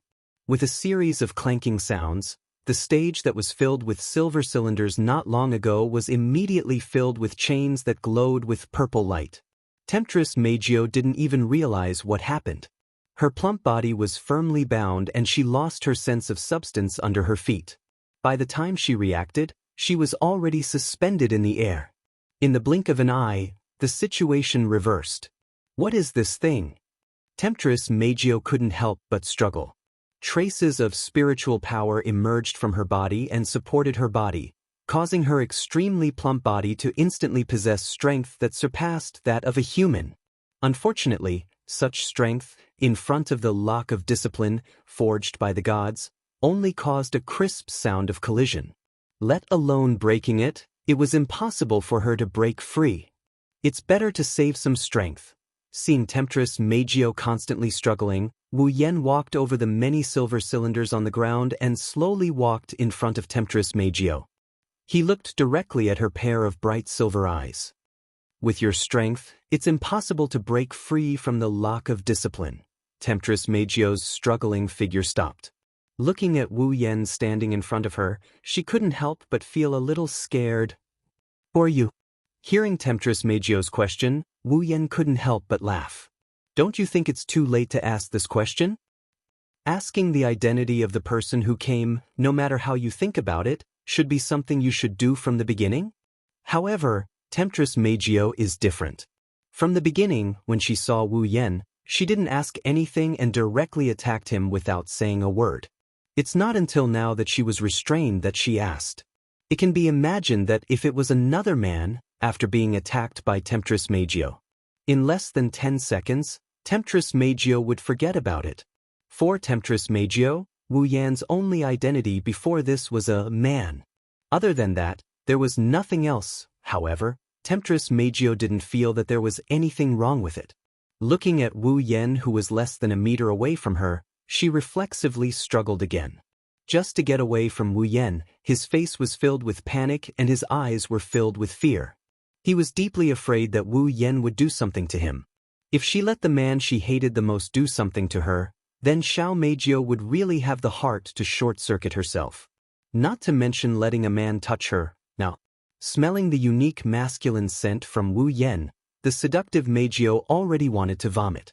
Wu Yan frowned and sighed when he saw the deep hatred in Night Tempter Meijio's eyes. He also knew that Night Beauty Jio didn't hate him, but she hated all men. However, it was Wu Yan's first time being hated by someone. Moreover, the target was a fairy that he had to establish a good relationship with in order to seal. No matter how he thought about it, this was an extremely troublesome matter. It seems like there's no need to talk to you for the time being. Wu Yan waved his hand and tapped the wireless earpiece in his ear. There's no other way, I can only let Coterie and the others talk to you. Come with me first. Come with you. Temptress Meijio was startled at first, then she violently struggled. Who wants to go with you? I'm already sick of breathing the same air as you. I will never go with you. Then I'm sorry. Wu Yan glanced at Temptress Meijio indifferently. My impression of you isn't much better. Although I'm not as extreme as you to the point where I can't breathe the same air as you, I won't be gentle with you either. Wu Yan raised his hand and a dense mana surged and condensed in his palm. A black magic formation expanded from Wu Yan's palm without any warning. In a moment, it was as wide as Wu Yan's shoulder. The mana swirling around it was like bees that saw honey. It turned into streams of air and merged into the black magic formation, causing it to tremble. Buzz, buzz, buzz, buzz. A buzzing sound reverberated from the magic formation under the influence of mana. For pitch-black rings seemed to have been launched. Against the sound of breaking through the air, they soared into the sky with a trembling sound. They circled above the stage for a while and then shot towards Temptress Meijio's body. Amidst Temptress Meijio's cries of alarm, 4 pitch-black rings seemed to have lost their shackles and shackles. They wrapped around Meijio's limbs tightly and emitted a faint black light. Ping! Almost at the same time when the 4 rings were wrapped around her, the army breaker singer, on the stage and the silver cylinders that covered the entire stage exploded and disappeared. Night Beauty Jio also felt that the spiritual power in her body could no longer be mobilized. Aware of this, Night Beauty Jio's pupils shrank and she screamed at Wu Yan. What did you do to me? Night Beauty Jio's shouts suddenly disappeared. Wu Yan, who was ready to accept the baptism of Night Beauty Jio's voice, was startled and looked at Night Beauty Jio. With this look, Night Beauty Jio's sluggish expression fell into his eyes. In a daze, Temptress Meijio opened her mouth as if she wanted to say something. However, just as she said a complete word, the rest of her words turned into a muffled whimper. Night Beauty Jio's sluggish expression changed. It became full of panic and despair. Her voice had disappeared. Realizing this, Night Beauty Jio seemed to have encountered the most terrifying thing in the world. Her whole body trembled and she kept opening her mouth, trying to make a sound. In the end, what she made was always an incomplete whimper. That was also natural. Seducing Xiao Meijio's voice was obtained by relying on the power of the elf, and the pitch-black rings wrapped around her limbs had already imprisoned her spiritual power. Naturally, the voice she obtained from the elf's power could no longer be emitted. Thinking of this, Wu Yan waved his hand and removed the lock of discipline.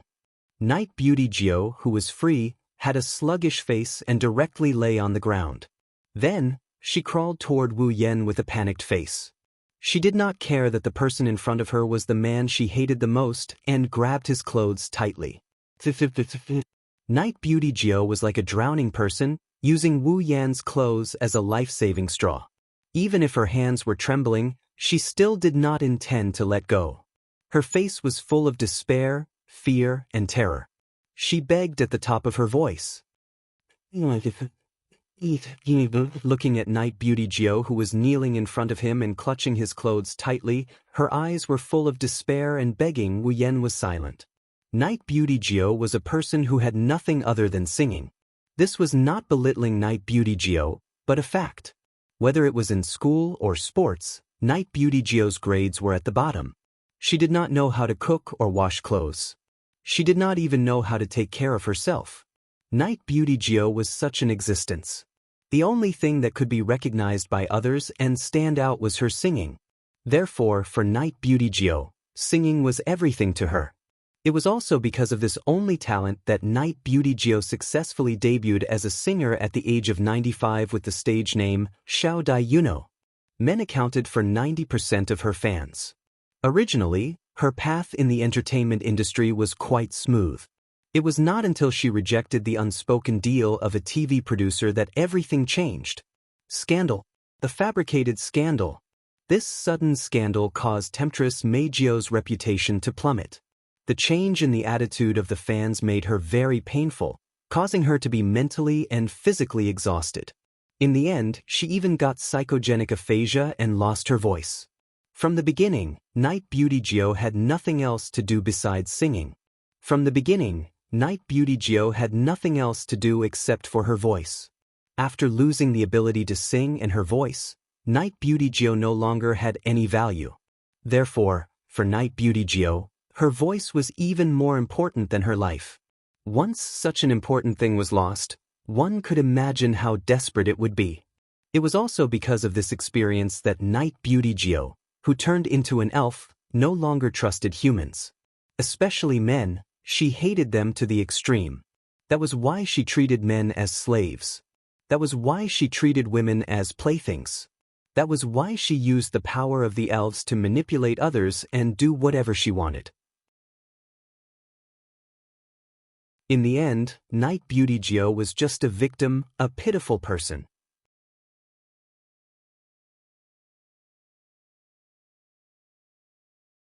Chapter 11:24. If she lost her voice, she would lose her value. This point of view had long been deeply ingrained in her heart. In addition, she had already gone through such a painful experience and lost her voice again. The despair and fear in her heart were even greater than before. When she thought that she might be betrayed by humans again, her pretty face turned pale and lost all color. "Please, give me back my voice." She wanted to say this sentence more than once, but she could not say it completely. She could only maintain her pale face and frightened eyes. She grabbed Wu Yan's clothes like a beggar, causing the entire stage to reverberate with intermittent, hoarse cries full of pleading and fear. "Give me." Lowering his head, looking at the begging temptress in front of him, Wu Yan's anger toward her arrogance was involuntarily extinguished. All his emotions turned into a bitter smile. A pitiful person must have something hateful. Temptress Mei Jiao really fully demonstrated the authenticity of this point of view. Squatting down, Wu Yan made eye contact with Temptress Mei Jiao's frightened and pleading eyes. He did not have the mood to teach her a lesson. Even his tone could not help but soften. "I don't have any malicious intentions towards you. I just came to find you because of some things." Hearing Wu Yan's words, Temptress Mei Jiao did not feel relieved. Her face was still full of panic and pleading. For Temptress Mei Jiao, Wu Yan's intention was not important. What was important was her voice. She only knew that the man in front of her had taken away her most important voice. The helpless Temptress Mei Jiao could only do her best to plead. She begged Wu Yan to return her voice, because, other than her voice, she had nothing else. Back, hearing the pleading of Temptress Mei Jiao, Wu Yan sighed and faced her. "If you are willing to come with me, then I will remove the shackles on your body. I will return your voice to you. How about it?" Hearing this, Temptress Mei Jiao did not hesitate and did not resist like before. She nodded desperately, making Wu Yan feel pity for her. He couldn't help but reach out his hand. Wu Yan patted Night Tempter Mei Jiao's head. As Night Tempter Mei Jiao trembled and suppressed her fear, Wu Yan spoke gently. Don't worry, I won't do anything to you, and I won't take away your voice. You're not completely useless. Hearing this, Temptress Meijio was stunned for a moment. She suddenly raised her head and looked at Wu Yen. Her eyes were filled with disbelief as a storm raged in her heart. Apart from his voice, he was useless. If he lost his voice, he would no longer have any value. There was no more singing. No one will love me. Without any sound, no one would protect her. Without music, no one would believe in themselves. Shouldn't that be the case? However, what was this man talking about? What could he say to himself who had already lost his voice? Not completely useless. Is that so? She stared blankly at Wu Yen, who was touching her head. His face was no longer cold as before. Instead, he had a gentle smile on his face. Temptress Meijio was at a loss. Why did she have a voice? Why did he seem to dislike her when she could make everyone like her? But why? She who had lost her voice, who had lost her value. But why was he so gentle to her like this? Who exactly was this man? For the first time in her life, Temptress Meijio had the impulse to understand a man, Wu Yen, who did not know what was going on in Temptress Meijio's mind, looked at Temptress Meijio's dull look and thought that he had caused her to hate men again. He could only smile helplessly and retract his hand. But when he retracted his hand halfway, it was immediately grabbed tightly by a pair of soft and boneless hands. Wu Yen was stunned. Not to mention Wu Yen, even Temptress Meijio herself was stunned. In her heart, an extremely surprised emotion rose. She actually took the initiative to grab a man's hand? Although she thought so, Temptress Meijio did not let go of Wu Yan's hand. Instead, she held it tighter and tighter. In her beautiful big eyes, there was a timid expression constantly fluctuating. She behaved like a helpless child, which was both lovable and helpless. However, Temptress Meijio, who lost her voice and everything, was indeed helpless at this moment. Therefore, she subconsciously wanted to rely on Wu Yen, who said, "You are not completely useless," to her when she lost her value. Even if the other party was the man she hated the most. Wu Yen scratched his cheek. He did not know what Temptress Meijio was doing. He simply held her hand and stood up from the ground. "Captain!" At this moment, at the door, two voices accompanied by messy footsteps came from afar towards Wu Yen. When Wu Yen turned his head, Zhen Na and Yeyuechenyu entered his sight. Zhen Na and Yeyuechenyu jumped on the stage together and ran in front of Wu Yen. When they saw Temptress Meijio standing beside Wu Yen, they suddenly stopped and became vigilant. "Captain." Zhen Na looked straight at Temptress Meijio and asked Wu Yen without turning her head. "Are you okay?" Wu Yen smiled and shook his head.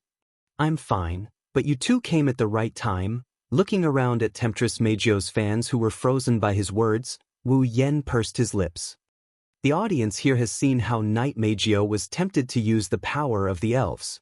Use the display device that can erase memories to erase them. Zhen Na and Yeyuechenyu noticed the audience who were frozen on the spot.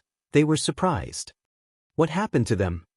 Well, they are temporarily frozen by me. They were controlled by Temptress Meijio before, but... Glancing at Temptress Meijio, who didn't know what to do, Wu Yen said to them. "Temptress Meijio's spirit power was sealed by me. They are awake now. What about her?" Zhen Na frowned and looked at Temptress Meijio again. Temptress Meijio couldn't help but shrink her body. Now, Temptress Meijio not only lost her voice, she also lost her fighting ability. Facing Zhen Na and Yeyuechenyu, who were on guard against her, she didn't dare to be as arrogant as before. She can hate someone because of a small matter. She can also fall in love with someone because of a small matter.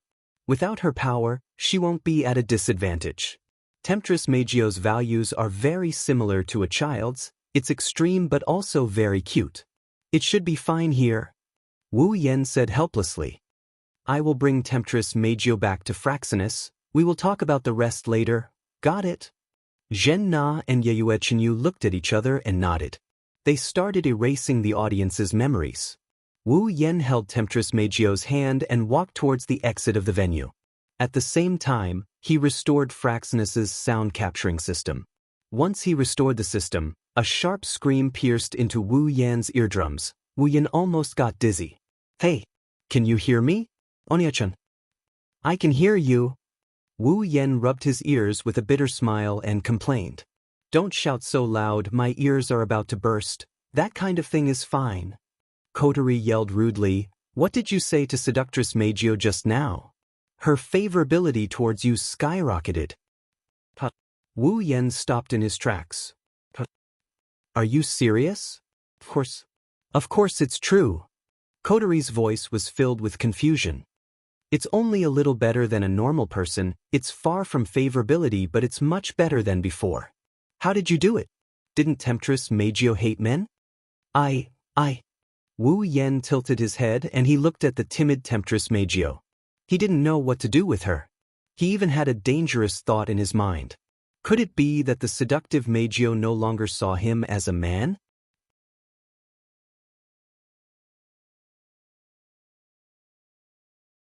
Chapter 1125. In the sky above Tiangong City, Fraxinus. What do you want to explain? Spit it out now. Inside the command room, Kotori is sitting on the command desk with a stern expression. She's looking ahead with an unfriendly gaze. It's obvious that she's not in a good mood. Wu Yan looked at Kotori's unfriendly expression and smiled awkwardly. He looked around at the members of Ratatosker who are staring at him with an unnatural expression. This made Kotori even angrier.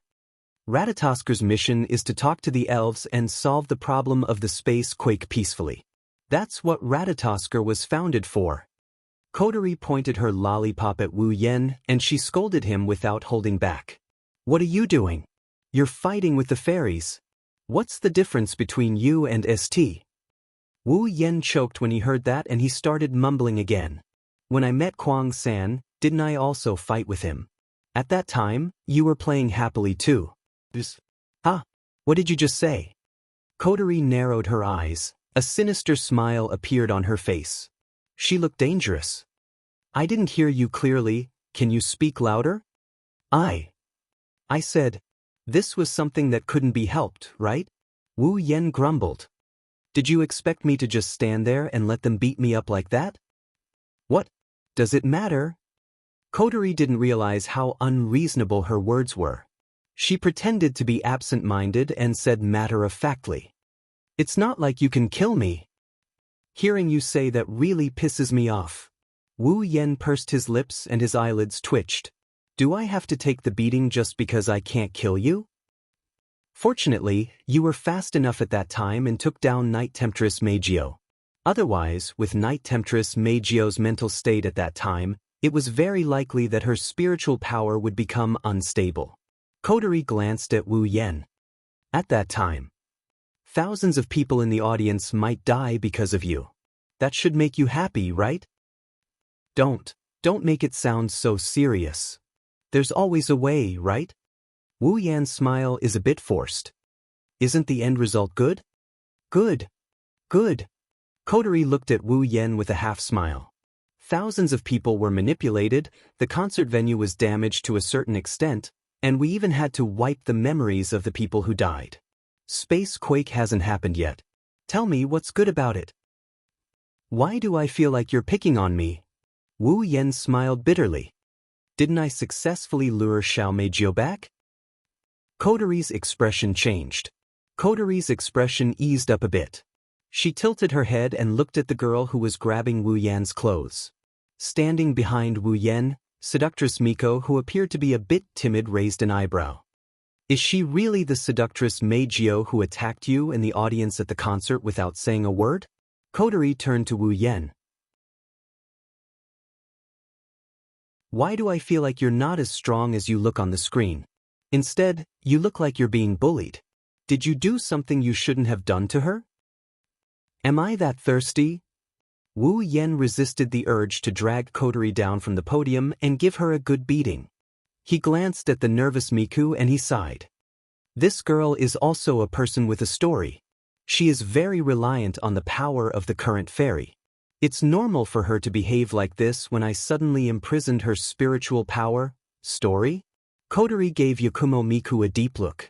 Yakumo Miku had a pained look in her eyes when she heard Wu Yan's words. Kotori pursed her lips when she saw Wu Yan's expression. I won't ask about the story for now. The most important thing is to deal with Miko. Kotori looked at Wu Yan. How do you plan to seal her spiritual energy? Sealing her spiritual power. Wu Yan turned around to look at Meijio. Meijio shook her head frantically and her eyes were filled with pleading. Wu Yan bitterly chuckled at this. According to the current situation, it's impossible for Xiao Meijio to willingly seal her spiritual power. It's impossible to seal her spiritual power for the time being, that's true. Kotori had a headache. What do we do? Do we just leave it like this? Is there no other way? Well, I do have a lot of ways to seal spiritual energy. Wu Yan shrugged helplessly when he saw Meijio's pale face. But if I seal her spiritual energy without her consent, I'll be no different from AST as you said. Wu Yan looked up and met Kotori's eyes. Moreover, tempting Knight Meijio's reliance on the power of the sprites is too heavy. If I really forcefully seal her spiritual power, it is very likely that she will have thoughts of suicide in her heart. I can't do that, suicidal thoughts. Kotori's face turned serious. Is it that serious? Wu Yan shrugged.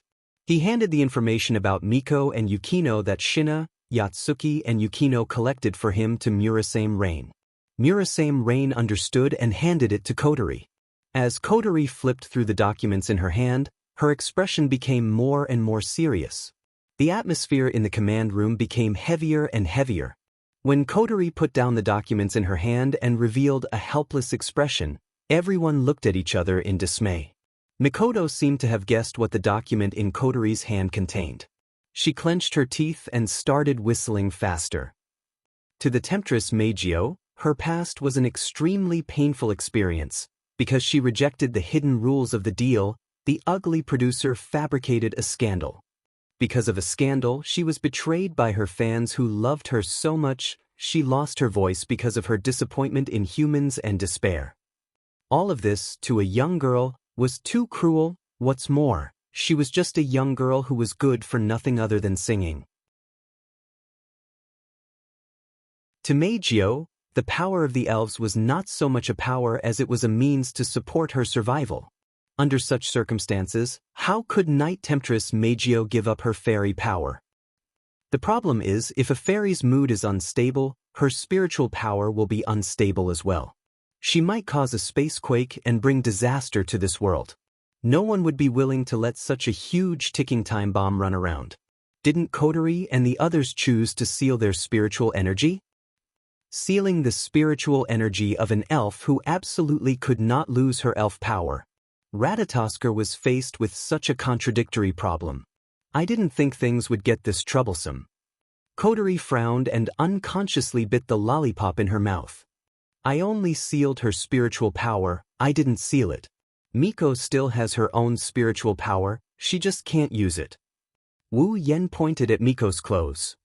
That's why Miko's spiritual power is still intact. I can't make up my mind. Can't we cure Miko's illness? Kotori asked Wu Yan. If we cure her psychogenic voice loss, the problem will be solved, right? Yes. You said it's psychogenic. Wu Yan shook his head. No one can cure her other than herself. Suddenly, everyone in the command room fell into a state of silence, including Temptress Meijio, who lowered her head. Her expression could not be seen. Looking at the distressed looks on everyone's face, Wu Yan patted his cheeks and pulled himself together. Let's put the matter of sealing Miko's spiritual power aside for now. Temptress Miko's eyes lit up. Wu Yan looked at Kotori. Kotori, can you give me some time? Yes. Kotori hesitated and nodded helplessly. Please, Oniai-chan.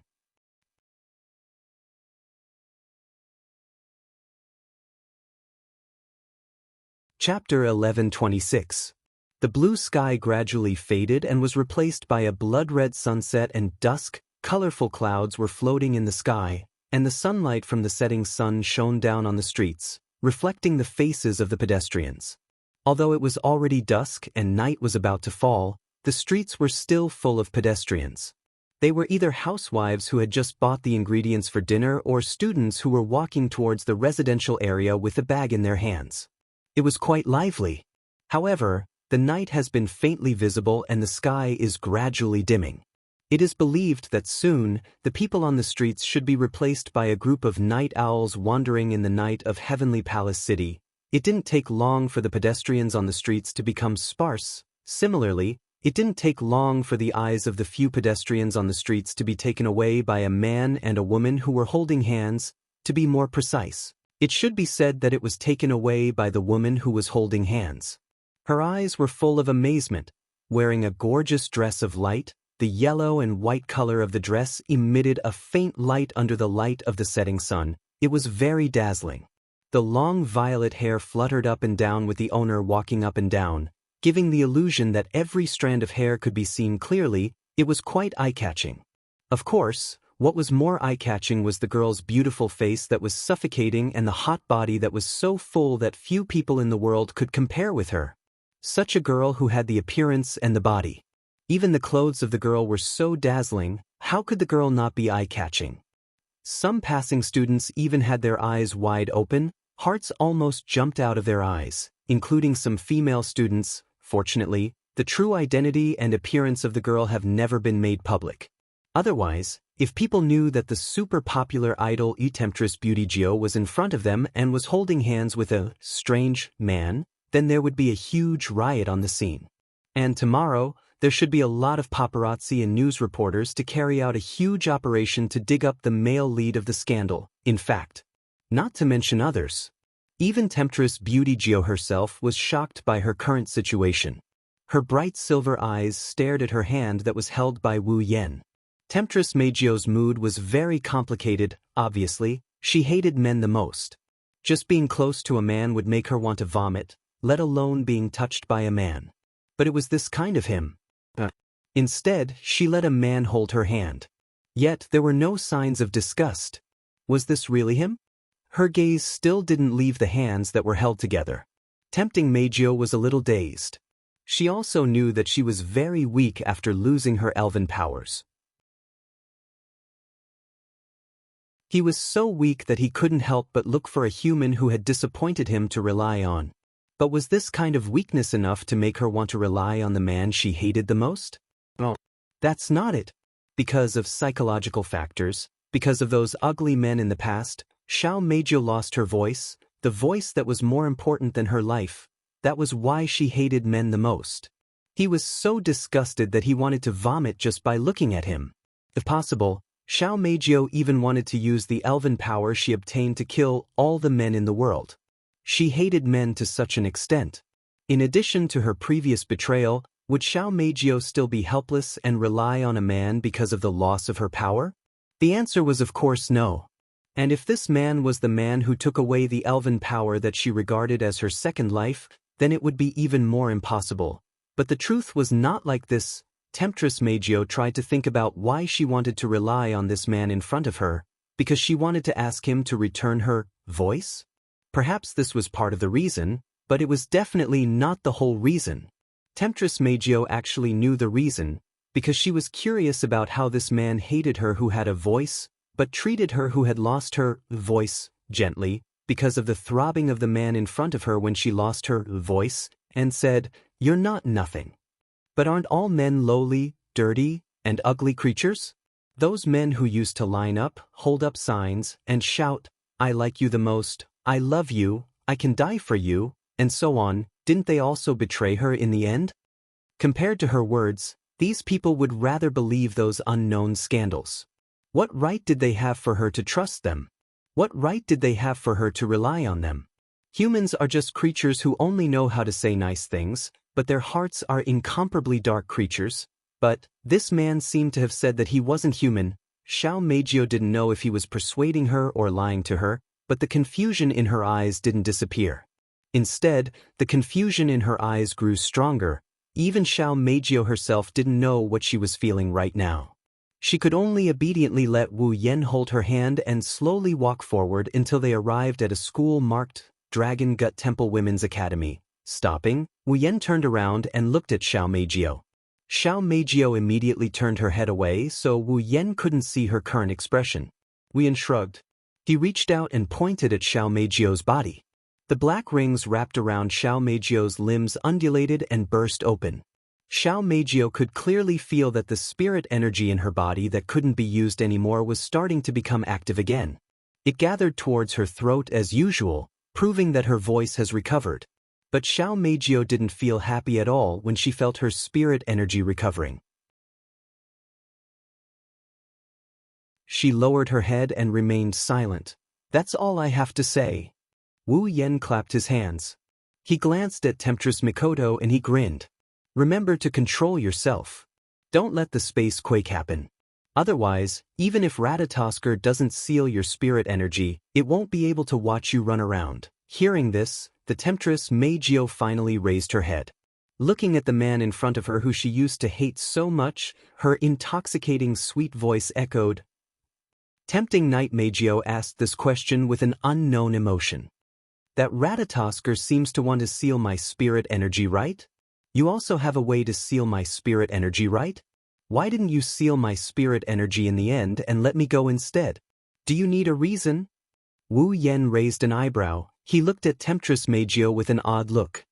If you have a conscience, no matter who it is, after hearing about your deeds, they wouldn't want to seal your spirit energy, right? Have a conscience. Xiao Meijio couldn't help but laugh. Humans are just a group of hypocrites. How can they have a conscience? Xiao Meijio's eyes dimmed. Xiao Meijio's beautiful voice was full of depression. If I really have a conscience, then I wouldn't have become like that. Hearing this, Wu Yan closed his eyes. Don't tell me you think that all humans are like the producer who slandered you and the fans who talk to themselves? Isn't that so? Xiao Meijio raised her head hard. Her eyes full of sadness and pain were exposed to Wu Yan's vision. So many people said, I will always support you, and I will always believe in you, but in the end, when I really needed someone to support me, who supported me and who believed in me? No. Not a single one. Xiao Meijio's expression was distorted by pain. There are so many people, but no one believed in me. Isn't that enough to explain everything? Is that so? Wu Yan nodded slowly. Then he looked around and picked up a piece of paper from the ground. His fingers spurted out magical power and wrote something on the paper. Then he stuffed it into Xiao Meijio's hand. This. Xiao Meijio looked at the paper in her hand and was slightly startled. Phone number? This is my phone number. Wu Yan smiled and nodded. If one day you need someone to support you, if one day you need someone to believe in you, if one day you lose your spiritual power again, if one day you want to sing again, then call this phone number. When the time comes, no matter where it is, I will definitely rush over. You. Xiao Meijio's hand holding the paper trembled violently. Then she laughed out loud. What's the point of doing this? Do you think I will believe you? Instead of waiting for someone to believe in you and wait for someone to support you, it's better to act on your own and find someone who is worthy of your trust. Wu Yan stared at Xiao Meijio's eyes. Although I don't know if I am worthy of your trust and whether I can gain your trust, I admit that I will not ignore a cute girl's request for help. Turning around, Wu Yan waved his hand and said with a smile. If possible, I hope that one day when you want to sing with your own voice, you can call this phone number. Compared to that fake voice, to be honest, I would like to hear your own voice. Leaving those words behind, Wu Yan turned around and walked away without looking back. Xiao Meijio kept looking at Wu Yan's back until he disappeared from her sight, then she lowered her head. Who would believe the words of men like you? When he said this, Xiao Meijio's hand was already tightly clutching the paper.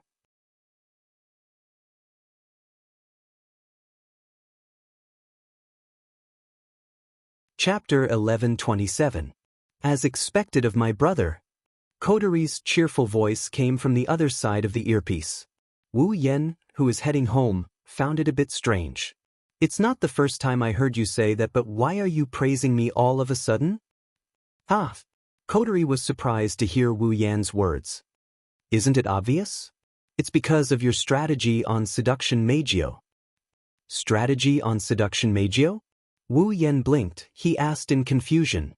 What strategy? When did I try to seduce Xiao Meijio? As soon as he said this, the music in the earpiece immediately stopped.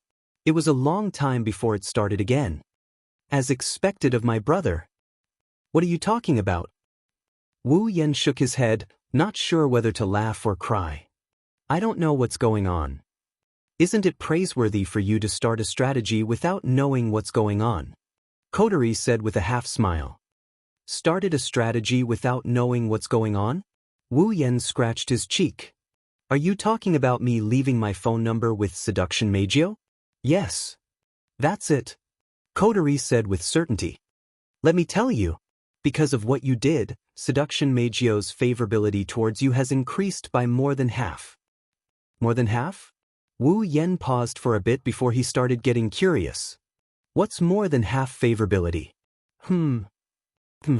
Kotori muttered something in deep thought before she spoke. It's probably someone you care about. What the hell? Wu Yan pursed his lips in disdain. Only to the extent that I care about people. I thought you admired me so much because of how much progress I have made. Have you forgotten what kind of fairy Seduction Meijio is? Kotori scoffed. She's an existence that hates men and is extremely disappointed in all humans. Based on our current information, there's almost no one who can attract Yukio Meio's attention. You're the first. Wu Yan smirked. He puffed out his chest. That is indeed something to be admired. Don't get too cocky. Kotori poured cold water on him. If it's only at this level, there's no way to tempt Xiao Meijio to willingly seal her spiritual power. Ugh. You're right. Wu Yan rubbed his nose and sighed.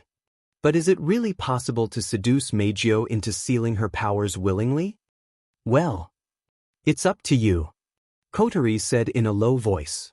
The only way now is to get Meijio out of her disappointment in humans and the world and cure her voice loss. This method is feasible. That's easy for you to say. Wu Yan tapped on his headset. If you were in Meijio's shoes, would you forgive her? Would you forgive those who betrayed you so easily? Well. So, it depends on what you do. Kotori snickered and teased. Since you can change Temptress Meijio's opinion of you, then add fuel to the fire and take her down completely. You can do whatever you want, right? Well. You're making me feel like I'm doing something evil. Wu Yan's mouth twitched. I just want to seal Meijio's powers. Seduce her as well. Kotori laughed eerily. Don't tell me you don't have such thoughts about seducing Meijio, I'll really despise you. Ha! Wu Yan laughed dryly and his face fell. All right, I admit that it's a little. Kotori's decisive voice suddenly sounded in his earpiece. I despise you. Wu Yan almost tripped and fell to the ground. They looked like siblings, but they were actually lovers. Through the headset, they started a pointless war of words. They only stopped when Wu Yan arrived at Itsuka's house. Wu Yan pushed the door open and walked into the house. He shouted, I'm back, as he walked towards the living room. Originally, Wu Yan wanted to go back to his room, but when he saw the corner of the hall, he stopped in his tracks and walked into the hall with a puzzled look on his face. In the living room, Kurumi, Toka, Yoshino, and Shirori were sitting around the table. They looked excited.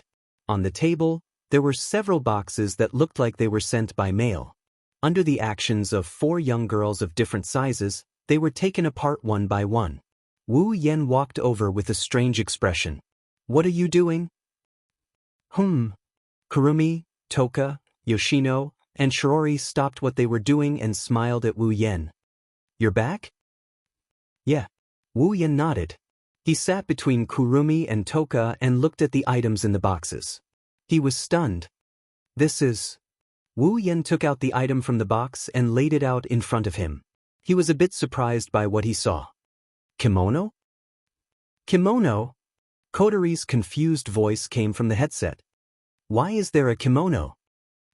Why is there a kimono? Wu Yan repeated Kotori's words to Shirori. Shirori giggled in response. These kimonos are for the Chinese Valentine's Day festival in a few days. Chinese Valentine's Day festival? Wu Yan ignored Kotori's voice and looked at Shirori. The festival will be held in a few days? It's July 7th in a few days. Chinese Valentine's Day, isn't it? Shiori rolled her eyes at Wu Yan. She didn't like the fact that he forgot about such an important date like the Qixi festival. The Chinese Valentine's Day festival is held annually. Everyone in Heavenly Palace City knows about it. Shido, haven't you attended it before? Yeah. I've never participated in this. Wu Yan admitted without hesitation. After all, I didn't live in Heavenly Palace City before. I haven't either. Toka picked up a kimono and said excitedly, Shiori said there will be a lot of delicious food at the festival. Shido. Toka turned around and looked at Wu Yan. She was holding a kimono but she was drooling. Let's go. Chinese Valentine's Day Festival.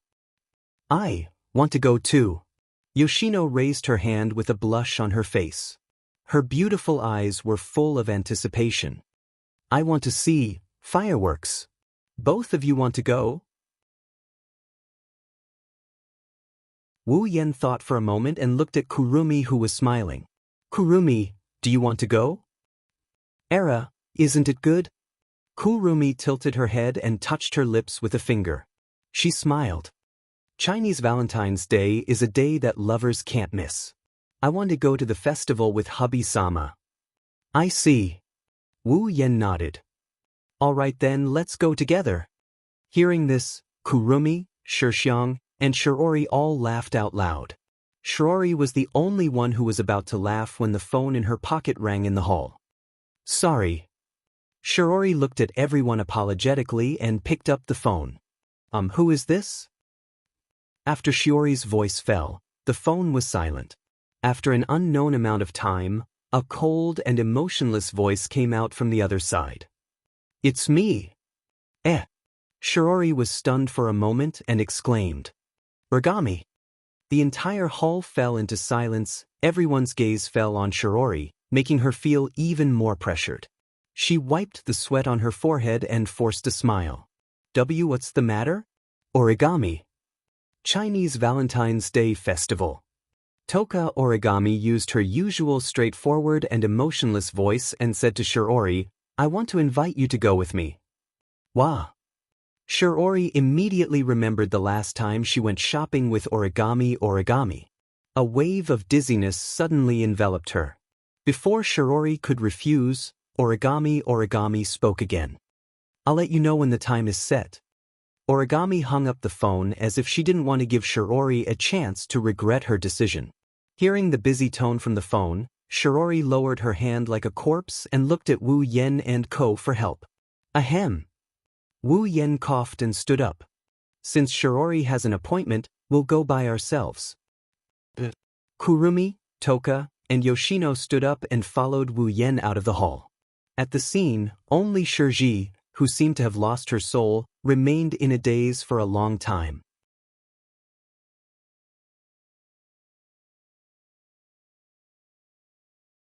Chapter 1128. Heavenly Palace City, Itsuka's house. I'm full. With a look of infinite satisfaction on her face, 10 incense lay on the table and twisted her body in a happy manner.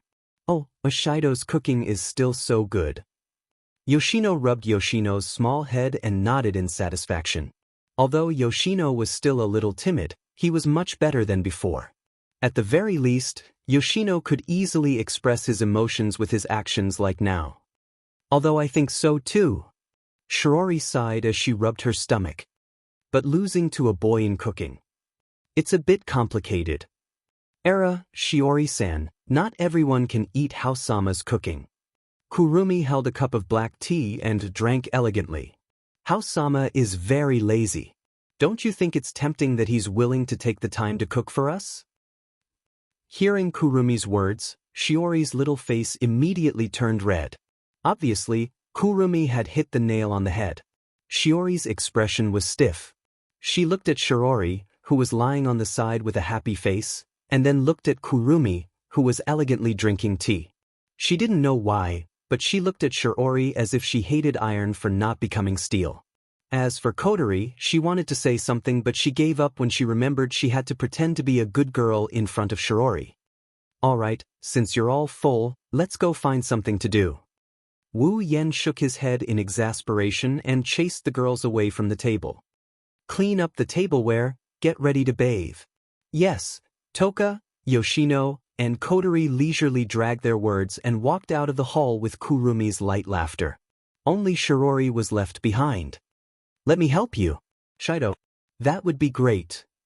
This is a wolf who slacks off whenever he can. Wait, everyone. Kurumi stopped Kotori, Yoshino, and Toka, who were about to return to their rooms. He licked his lips and a mysterious smile hung on his face. There's something I need to discuss with everyone.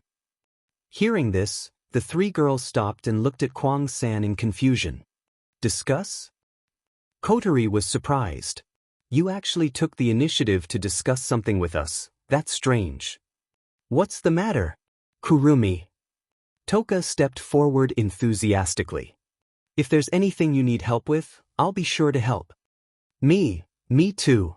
Yoshino nodded weakly. If possible, I'll be sure to help. Era, I really have to thank everyone for this. Kwang-san's eyes curved into beautiful crescents as she smiled. But it's not that I need your help with anything, there's just something I need to decide in advance. Kurumi looked around at the three girls who were full of doubt, then casually opened her mouth to speak.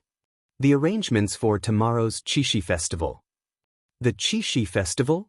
Kotori and the other two repeated the story in unison, and the confusion on their faces only increased instead of lessening. Era, don't you three have any ideas?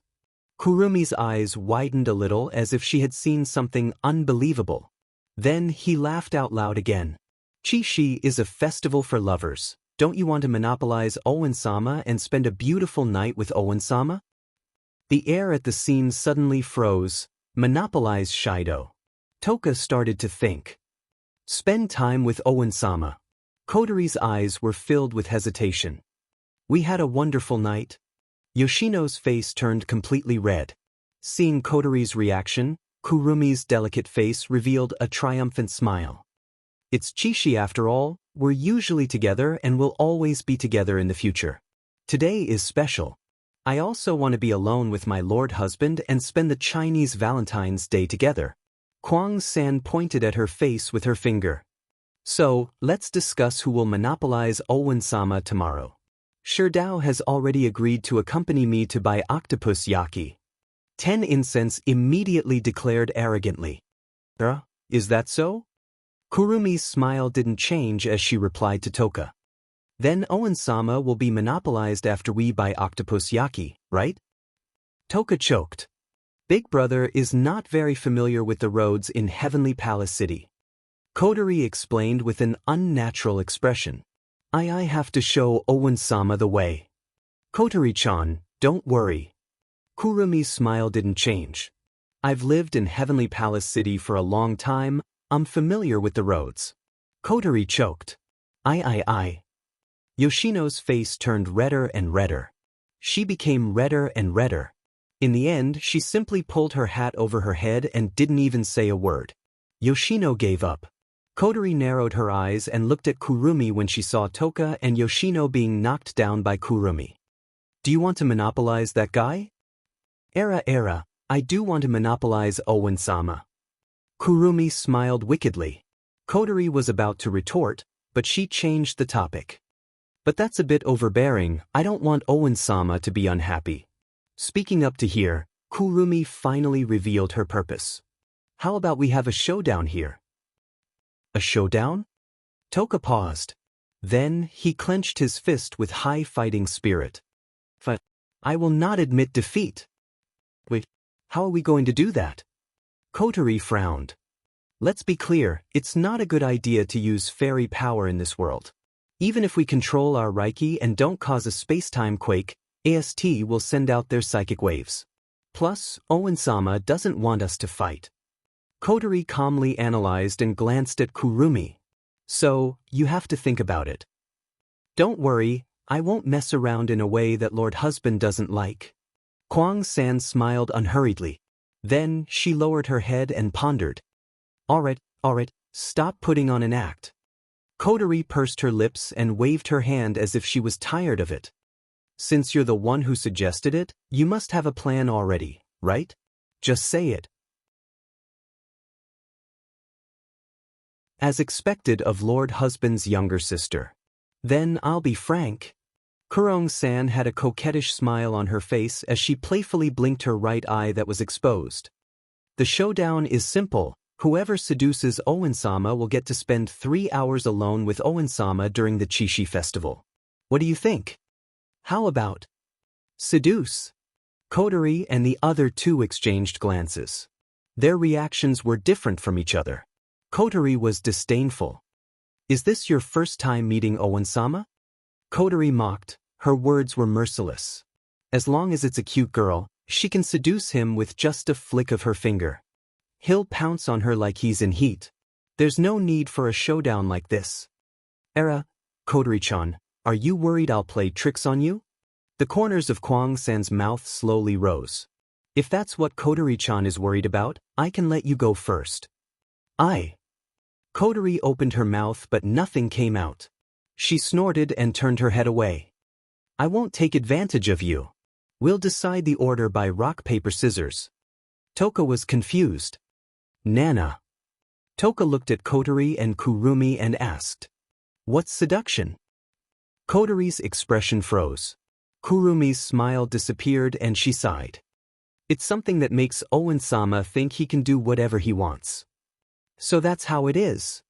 10 Fragrance suddenly realized something and pounded her palm. For a moment, all the girls present helplessly shrugged their shoulders. They all felt helpless towards 10 Fragrance's natural ability. Yoshino didn't know what to do. I have to join too? She looked like she was about to cry. She shook her head anxiously.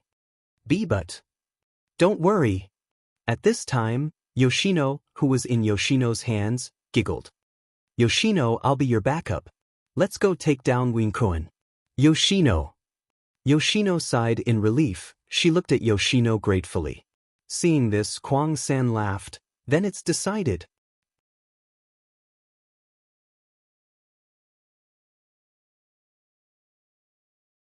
Chapter 1129. Phew. While washing the dishes, Wu Yan's pupils started to dilate. In this state, Wu Yan sighed. Cooking is a different matter. Washing the dishes and whatnot is really boring. Shido, you're just trying to slack off. Shiori rolled her eyes at Wu Yan while washing the dishes. Shido, you're supposed to be washing dishes today. Seeing how good your cooking is, I came to help you. If you keep complaining, I'm going to leave. Yes. Wu Yan stretched his arms and legs and continued to wash the dishes. Shido. At the entrance of the hall, Toka opened the door with a bang. She rushed towards Wu Yan with an imposing manner, scaring Wu Yan and Shiori so much that they almost dropped the plates in their hands. Before the two of them could react, 10 Fragrance, who had stormed into the kitchen, said something that made the atmosphere drop to a freezing point. Today, you can do whatever you want to me. Do whatever you want.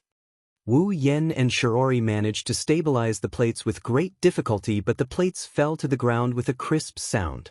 The two didn't even look at the broken plates as their expressions kept changing. In the end, they entered a state of complete shock with their mouths agape. Gulp. Wu Yan subconsciously glanced at Toka's voluptuous body and he recalled what she said. He couldn't help but swallow a mouthful of saliva. Then, she felt a cold and disdainful gaze shooting straight at her body. Sherdao. Shirji squinted her eyes and suddenly laughed. Her laughter made people's hair stand on end. Don't tell me you taught Toka something she doesn't need? No. No. Wu Yan shook his head like a broken drum. A drop of sweat dripped down his forehead. I taught her everything. I didn't do anything. Is that so? Shirji looked at Wu Yan suspiciously. After a while, she turned to Toka and smiled gently. Toka, you can't do that. Even if you're boyfriend and girlfriend. But if you say that, Shido will do something that angers both humans and gods. So, don't say that again. Hearing Shiori's words, Toka immediately cried out in dissatisfaction. But Shido and I. Okay, 10 spice sauce. Shiori had a kind smile on her face. He put his hand on 10 Fragrance's shoulder with an unquestionable aura. She pushed her out of the kitchen. I know you want to get closer to Shido, but impure things are forbidden. I won't let Shido pollute the rare spiritual oasis in our house. But, Shiori pushed Toka out of the kitchen as she continued to call out to her. When she came back, she looked at Wu Yen with a dangerous gaze. If you dare to do anything impure to Toka, you'll be judged by the Itsuka family. Wu Yen, who still hasn't recovered from his stupor, nodded like an idiot. Wu. Toka sobbed and returned to Kotori, Kurumi, and Yoshino's side with a dejected look.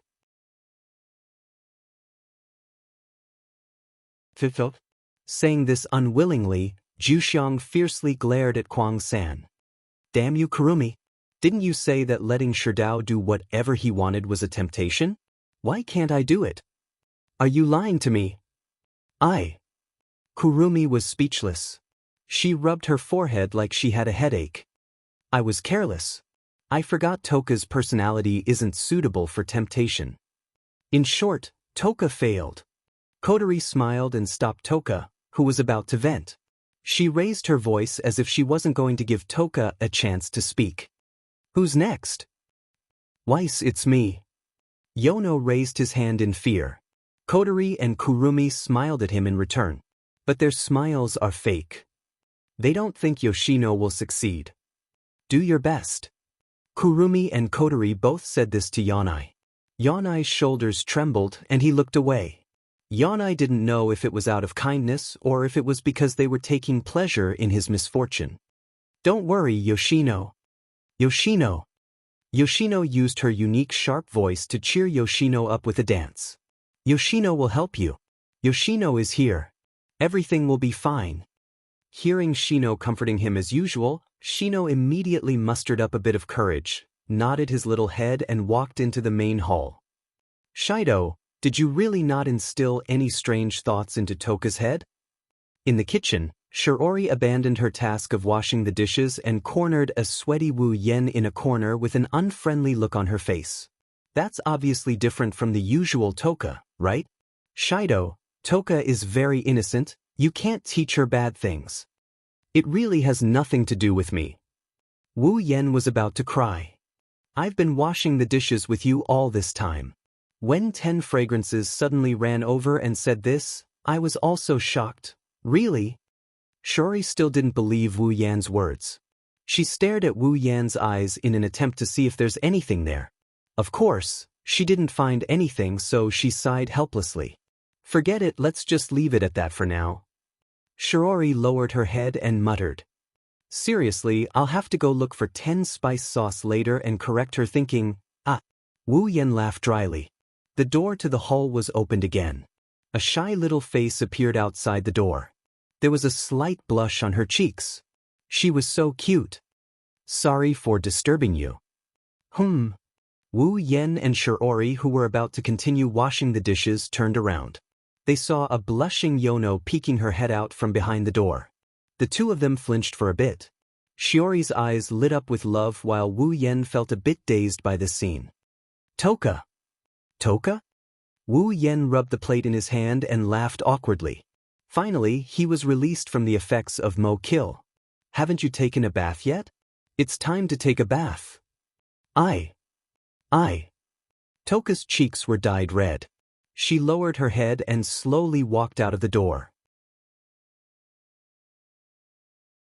Seeing Toka's strange expression, Wu Yen put down the cutlery in his hand and squatted down in front of Toka. What's wrong? Looking at Wu Yan's smiling face so close to hers, Yoshino stood there in a daze. She blushed and couldn't say a word. You're so annoying, Sherdao-kun. Seeing the bad situation, Toka covered her mouth with her small hand and laughed. Didn't you just say it's time to take a bath? Yes. Wu Yen looked at Toka strangely. Is there a problem? I came to see you when you're taking a bath. Is there anything else? Toka waved her hand happily. Of course, I'm here to invite you to take a bath together. Wu Yen was stunned. He raised his head and looked at Toka's face. What he saw was steam coming out of Toka's head. He didn't know whether to laugh or cry. That's it. Okay, wait for me. No need. A voice that seemed to have reached the limit of patience interrupted Wu Yan's words. Then, Toka found her body floating in the air. Ooh. Shirji rubbed her face with a cute expression as she cried out happily. Let me accompany Toka to take a bath. Toka was surprised. She didn't know what to do with this development. Shori thought that Toka acquiesced. She excitedly hugged Toka and waved her hand at Wu Yan. That's it, Shidao-kun. You have to wash the dishes yourself. I'm going to take a bath with the cute Toka. After saying that, Shiori brought Toka, who was crying out in panic, to the bathroom. Because Toka was crying out in alarm, Toka couldn't speak. Otherwise, Shiori would see through her excuse of using ventriloquism instead of mouth to talk. Shiori would definitely faint if she knew that a doll could talk. Left with no choice, Toka could only pretend to be a doll and watch as Toka was dragged into the bathroom together with Toka. Wu Yan's lips twitched as he watched Shiori disappear from his sight with the 4 familiars in her arms. He scratched his head in confusion. Why does it feel weird?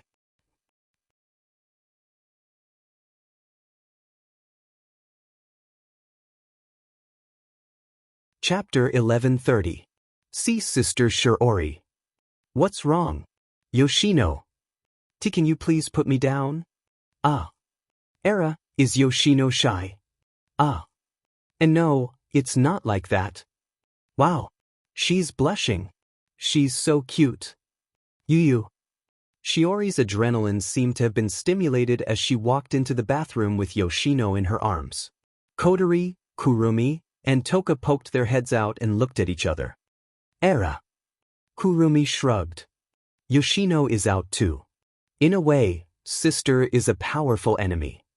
Kotori smiled bitterly, but she regained her composure. Luckily, Sister is being held back by Yoshino. She helped us solve a big problem. Well, we'll remember Yoshino. Kurumi patted the dust off her knees and stood up. Next. It's my turn. Kotori stood up with a radiant look on her face. She reached for the ribbon on her hair as if she had been prepared for this. Seducing that guy is a piece of cake. Why does it feel so weird? After washing the rest of the utensils, he frowned as he filtered them with clean water. Although 10 Fragrances was usually a laughingstock due to its high natural attributes, 10 Fragrances had always been a laughingstock. Occasionally, in order to overcome their temperament, they would deliberately do some bold things. However, compared to their usual behavior, the two of them seem to be a little more uncoordinated. It's like they're doing it on purpose. What's going on? Is this Kotori's idea again? While Wu Yan was deep in thought, the sound of the door opening echoed in the living room. It attracted Wu Yan's attention. He turned his head and looked in the direction of the main hall, jumping and skipping. Wu Yan saw a happy Kotori. He was stunned and astonished. Kotori? Kotori didn't notice Wu Yan until now. She turned around and her eyes lit up when she saw Wu Yan. Then, she's extremely cute. An innocent and romantic smile appeared on Kotori's face. Oni-chan noticed. When he heard Kotori's innocent and sweet voice, for a moment, Wu Yan thought Kotori had a screw loose in her head or she's trying to play a prank on him. He soon found out the reason. The ribbon on Qinli's hair had turned from black to white. In other words, the current Kotori was the sweet and cute Kotori in her younger sister mode. Wu Yan looked at Kotori with curiosity. How long has it been since he last saw Kotori in sister mode? Ever since his relationship with Kotori became ambiguous, Kotori in sister mode hasn't appeared in front of him. Seeing Kotori in her younger sister mode, Wu Yan couldn't help but look at her a few more times. Kotori looked at him suspiciously. What's wrong? Oni-chan. Wu Yan's legs turned to jelly when she called him Oni-chan. He turned his head away awkwardly and pretended to cough. Wu Yan said to Kotori. And nothing. I just wanted to ask you, do you think Toka and Yoshino are acting weird? Weird. Weird? Kotori tilted her head cutely. Her big round eyes sparkled like a squirrel's. Is that so? I didn't notice anything. I see. Wu Yan scratched his face and sighed. Forget it, I have nothing to lose, so I won't pursue the matter. Oni-chan, are you upset that Yoshino was taken away by your sister? Kotori blinked her eyes and blushed. She started fidgeting with her hands. In that case, I don't mind bathing with Oni-chan. Huh? Wu Yan turned around abruptly. He looked at Kotori, who is bashful and blushing. His heart started beating faster. Bathing with sister mode, Kotori? That's fine. Wu Yan's heart started to heat up as he looked at Kotori. Kotori made a victory sign in her heart and blushed shyly. Do I really have to bathe with Oni-chan? I'm so shy. Just as Wu Yan was about to nod in agreement, he remembered something. But didn't Shirori bathe with Yoshino? Kotori's expression stiffened. She cried out in her heart that she had miscalculated, but soon after, she laughed again. It's okay, we can wait until your sister is done bathing. Wu Yan smiled. In that case. Halfway through his sentence, Wu Yan paused. Something doesn't seem right. Is it possible for Kotori to invite me to take a bath together? Even if it was the naive and romantic little sister mode, let alone inviting him to take a bath, she would probably blush and scream out loud after being kissed by him. Something is wrong. Could it be that Kotori is trying to trick me again for the sake of training the elves? Wu Yan's fervent gaze turned into vigilance. He put on a friendly face and he told Kotori, let's do this. Well, I really want to bathe with you, but I'll pass today. It's Kotori's turn to be shocked. She was rejected. She was rejected by the Oni-chan who used to push her down whenever they were alone. How? How is this possible? Why? Kotori asked. She looked up at Wu Yan with a pitiful expression. Oni-chan, do you hate bathing with Kotori? Wu Yan's heart wavered when he saw Kotori on the verge of tears. However, he was more certain. There's no way Kotori would pretend to be in sister mode just to bathe with him. There must be something going on. How could I hate Kotori? Wu Yan rubbed Kotori's head and he continued in a serious tone. But Oni-chan has something to do today, Kotori, let's wait until next time. Next time? Kotori shouted anxiously. It'll be too late next time. Wu Yan raised an eyebrow and a bright smile appeared on his face. Kotori covered her mouth when she realized what she just said. He didn't know what Kotori is plotting, but he is sure that there is something fishy going on here. Wu Yan refused even more firmly. Anyway, thank you for your invitation. Next time, Big Brother will accompany you to take a bath. Wu Yan rubbed Kotori's head. He didn't want to give Kotori a chance to regret her decision. He walked out of the kitchen and into the living room before heading back to his room. Wait! Kotori shouted and chased after him. Wait, Oni-chan. Era, Kotori-chan, you can't do this. Kotori had only taken a few steps when Kurumi appeared behind her and pulled her back. Kotori saw the smile on Kurumi's face. You're out of the game. Ugh. Kotori's expression changed and she collapsed on the floor as if she lost all her strength. How can this be? That's a perverted Oni-chan. It's my turn now. Kurumi looked down at Kotori and tilted her head with a smile. Oni-chan will be mine tomorrow during the Chishi festival. It's not like that. Kotori jumped up from the ground and puffed up her cheeks. You might fail too.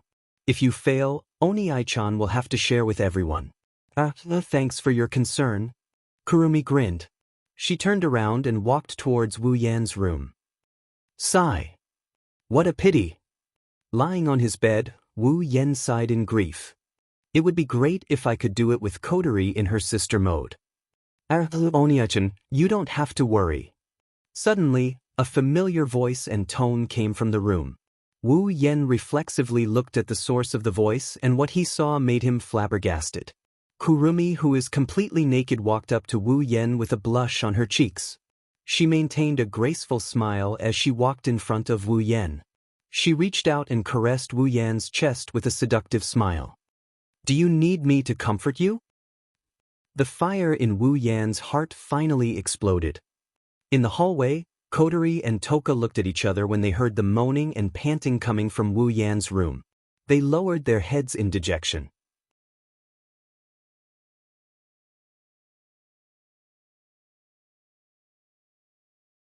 Chapter 1131.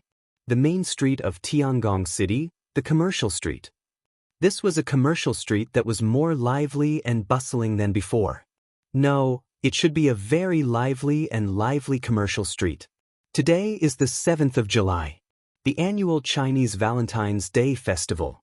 Although the sky had just turned dark, the merchants who had smelled the scent of money would not let go of such a typical day. In order to cater to this wonderful business opportunity, they ruthlessly made a large sum of money.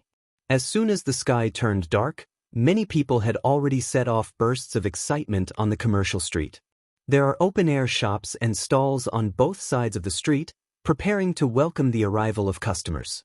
Not only do these shops and stalls specialize in octopus, fried noodles, and other indispensable snacks during the festival, masks, balloons, and other products are also displayed in a dazzling array. They are just waiting for customers to come and buy them all. It didn't take long for consumers to arrive one after another. The entire shopping street was packed to the brim. Some of the smaller people and children were mixed in the crowd. Not even their shadows could be seen. The people who are excited by the festival are shopping everywhere. They visit the stalls one by one. The prices of the products here are obviously the same as usual. Some of them are even higher than usual. However, due to the festive atmosphere, people still go up and visit the stalls. After all, the festival only happens once a year, right? The couples, in particular, snuggled up to each other. Not only did they look intimate, but they were also more invested in the festival than others. They rarely thought about spending money, which made the shop owners very happy.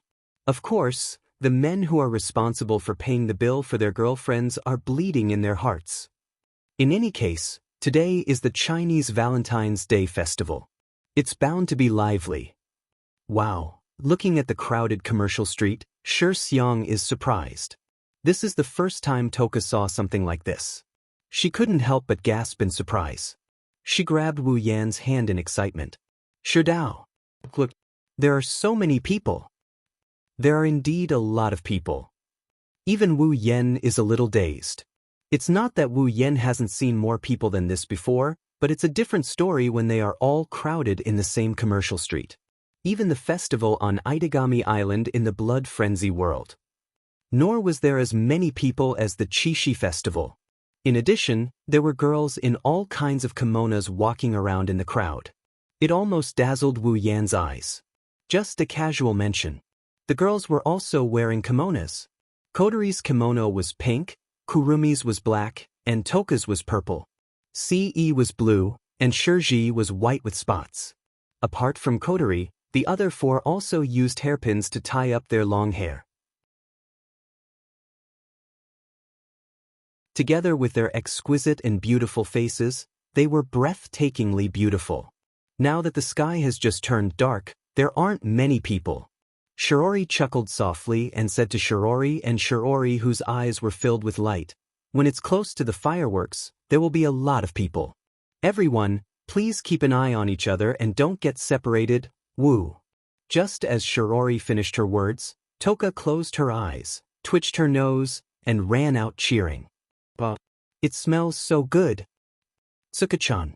Shirori exclaimed and quickly followed after her, making Wu Yan bitterly smile.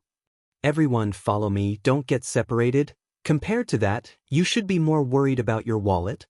Kotori glanced at Wu Yan after Shirori left and said without hesitation, "With Toka's appetite, I'm worried you won't be able to wash the dishes." Wu Yan's bitter smile deepened when he heard this. Since Toka, Yoshino, and Kurumi were elves, Ratatosker's food expenses had always come from Ratatosker. However, because of Shirori, Ratatosker couldn't pay too much for the food expenses.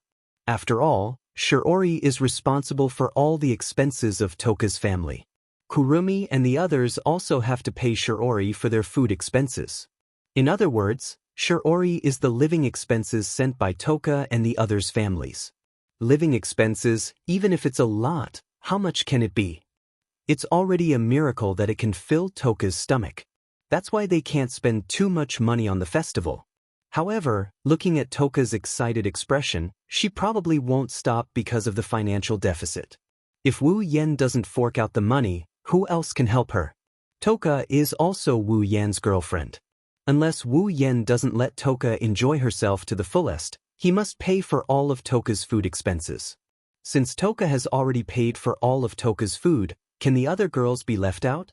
The answer is no. Thinking up to this point, Wu Yan couldn't help but touch his wallet. He's worried that he might not have enough money. In this world, Wu Yan isn't a teacher, he's a student. Where can he get so much cash? But at this point, there's no point in dwelling on it. Wu Yan could only sigh and let out a long sigh to get rid of the depression in his heart. If I can't do it, I'll go sell a few more gold coins. Then you better think about how you're going to explain how you got the money from selling gold coins. Kotori gloated at Wu Yan. As long as I don't let her find out, it'll be fine. Who do you think gave me this? Wu Yan grumbled. He grabbed Yoshino's hand as if he's escaping from something. Whatever, Yoshino, is there anything you want to do? Yoshino panicked, her face turned red. After a while, she weakly pointed at a stall. Takoyaki, do you want to eat takoyaki? Wu Yan glanced at the stall Yoshino pointed at and turned his attention to Kotori and Kurumi. What about you two? I'm a little hungry too. Kotori nodded. She looked at Toka, who was running around the stalls with food in her hands, and Shiori, who was following her around to prevent her from getting lost. She sighed. If we follow Toka, we won't be hungry. Wu Yan touched his pocket. Kurumi, who's been quietly standing behind Wu Yan, tugged at Wu Yan's clothes and pointed in a direction. Hausuma over there, what's wrong? Wu Yan, Kotori, and Yoshino looked in the direction Kurumi pointed. Their expressions changed. In front of Wu Yan, there's a girl who's wearing a white kimono with a purple belt around her waist. She has shoulder-length white hair and is looking at them. She's looking at Kotori. Toka Origami. Kotori's eyes narrowed as she met Toka Origami's gaze. She didn't back down. Kotori, who had retrieved the memories she lost when she turned into an elf 5 years ago, knew that she wasn't the one who killed Kunichi Origami's parents. Kotori doesn't need to show her weak side in front of Toka Origami. She won't explain herself either.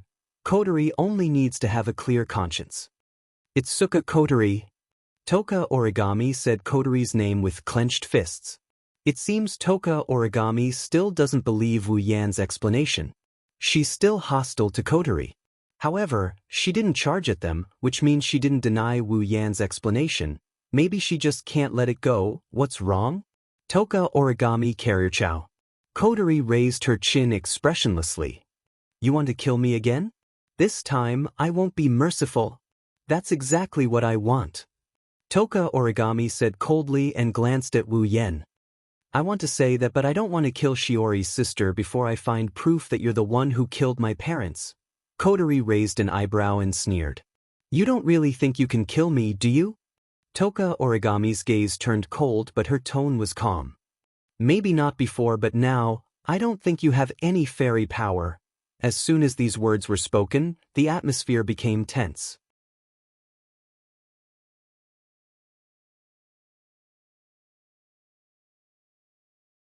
Chapter 1132. Kotori and Tabichi Origami stared at each other in the crowd. Their eyes flickered with a sharp glint, causing the atmosphere to become tense. Shido. Oniai-san. Sensing the tense atmosphere, Yoshino shrunk back in fear and leaned on Wu Yan. Yoshino kept stroking her head to comfort her. If this had happened in the original work, the flustered Yoshino would have been able to reverse the flow of the sealed spiritual power and cause it to go berserk. As for Kwang-san, she had been standing to the side and watching all of this happen with a smile. She didn't intend to interfere or stop it. Only her wine-red eyes revealed an eager expression. It was as if she wanted to see the world in chaos, which made people not dare to compliment her. Kurumi looked at Wu Yan, who didn't say anything. She felt a bit surprised when she saw Wu Yan quietly watching the situation unfold. Hubby isn't going to stop them? San licked her lips and smiled seductively. If this continues, they might end up fighting. Wu Yan looked at Kotori and then at Tabichi Origami. He sighed. I've sealed Kotori's spiritual power. Without my permission, she's just an ordinary person. Kunichi Origami doesn't have any display device on her. She's also an ordinary person. What's there to be afraid of when two ordinary girls fight? Kotori and Tabichi Origami's eyes twitched at the same time. Era, I almost forgot. Kurumi seemed to be surprised as she covered her mouth. But soon, the corners of his mouth cracked into a rather bloody arc. If that's the case, there's no need to stop them, right? Why don't we just let them fight? Kotori and Tabichi Origami's mouths twitched as well. And no way. See, you said in a cowardly manner. Shiorine-san is here. If they fight, Shiorine-san will be angry. Kotori and Tabichi Origami couldn't stay calm anymore. Kotori waved her hand and pretended to be magnanimous. There are so many people here, it's not good to be seen or affected, let's just forget about it. And no. Wu Yan complained. You're just worried about ruining your cute little sister's image. I should be the one saying that. Kotori Origami calmly shifted her gaze away from Kotori. You're different from the elves who brought disaster to this world. AST is protecting the world, we can't let innocent people get involved in the battle. Is it appropriate for you to say that? Wu Yan complained again. You're just worried about losing favorability with Shiori, right? Kotori and Tabichi Origami lowered their heads in silence. Then, they looked at Wu Yan in tacit agreement. Their eyes were so cold that they could freeze a person to death. Wu Yan laughed dryly in the midst of his ridicule. She awkwardly shifted her gaze away. I'll go find Shiori. Leaving these words behind, Yuani Origami walked away without looking back. Kotori flinched and got angry. Who would let a crazy woman like you bother my sister? After that, Kotori wanted to chase after him, but before she could take a few steps, her collar was grabbed by a hand and pulled back. What are you doing? Kotori got even angrier. Just as she was about to scold him, the laughter of the person who was grabbing her collar made her choke on the spot. Era, Kotori-chan, don't tell me you want to leave just like that? Kurumi grabbed Kotori's collar with one hand and squinted her eyes. Don't forget our promise. Damn it. Kotori fiercely glared at Kurumi. She broke free from the hand that was grabbing her collar, walked to Yoshino and held her hand. Yoshino, come with me to find my sister. Yanin nodded obediently and allowed Kotori to take her away. The two of them ignored Wu Yan and they disappeared in a puff of smoke under Wu Yan's astonished gaze. What the hell is going on? Wu Yan's mouth twitched when he realized what happened. He looked at Kurumi, who was smiling. They just left us like that? Well, it can't be helped, it can't be helped. Kurumi didn't feel a headache, her smile got brighter and brighter. It seems the Chishi festival is coming.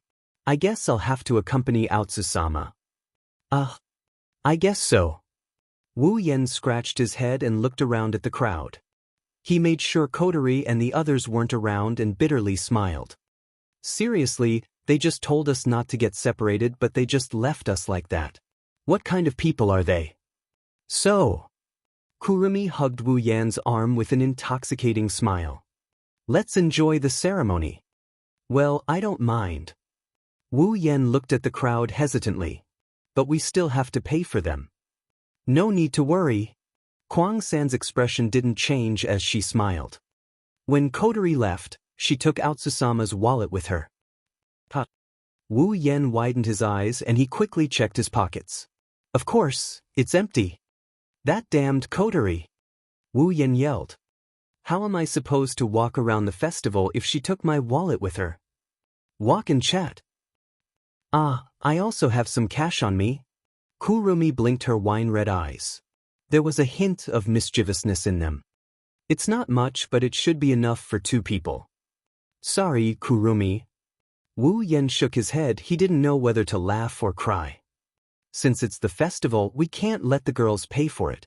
Shirori isn't here anyway, let's go sell some gold coins. Kurumi's smile widened when she heard Wu Yan's words. She tightened her grip on Wu Yan's hand and pressed her soft bosom against his. Then I'll accept Aotsusama's kindness. Seeing the dazzling smile on Kurumi's beautiful face and feeling the softness of her hand, Wu Yan couldn't help but smile back. However, he's a bit confused about what to do. Kurumi didn't look any different from before. Wu Yan, who knows Kurumi very well, noticed something amiss with her expression.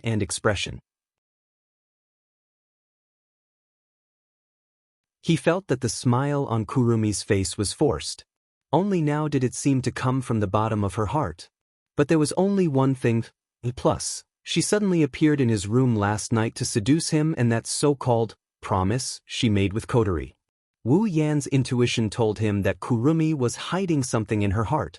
Of course, considering Kurumi's personality, it's possible that she's just teasing him. But for some reason, Wu Yan felt like he had to pay attention to that smile on her face. His wine-red eyes met Kurumi's exposed eyes of the same color. Wu Yan looked at Kurumi without saying a word. Kurumi smiled from start to finish. She didn't try to hide her smile as she looked into Wu Yan's eyes. For a moment, it was as if a high wall was built around the two of them. Inside the wall was their world. No one could disturb them. After a while, Wu Yan chuckled. All right, let's go for a stroll. Kurumi's eyes lit up. She hugged Wu Yan's hand tightly and leaned into Wu Yan's embrace. Yes. Among the crowd, a lot of guys looked at Kurumi with admiration. Wu Yan felt a bit awkward. Well, aren't we a bit too close? Ah, is that so? Kurumi grinned at Wu Yan and she leaned closer to him. What's wrong with that? Aotsusama belongs to me now. It's not that I don't like it. Wu Yan scratched his face and compromised. Then let's do it. If we get any closer, we won't be able to walk. Then let's go. Kurumi nodded in satisfaction. She followed Wu Yan and they blended into the crowd. They crossed the street and the sea of people as they walked into the distance. Their shadows lengthened under the illumination of the surrounding lights and disappeared under the feet of the crowd. They merged with the shadows of everyone present and could no longer be distinguished from each other.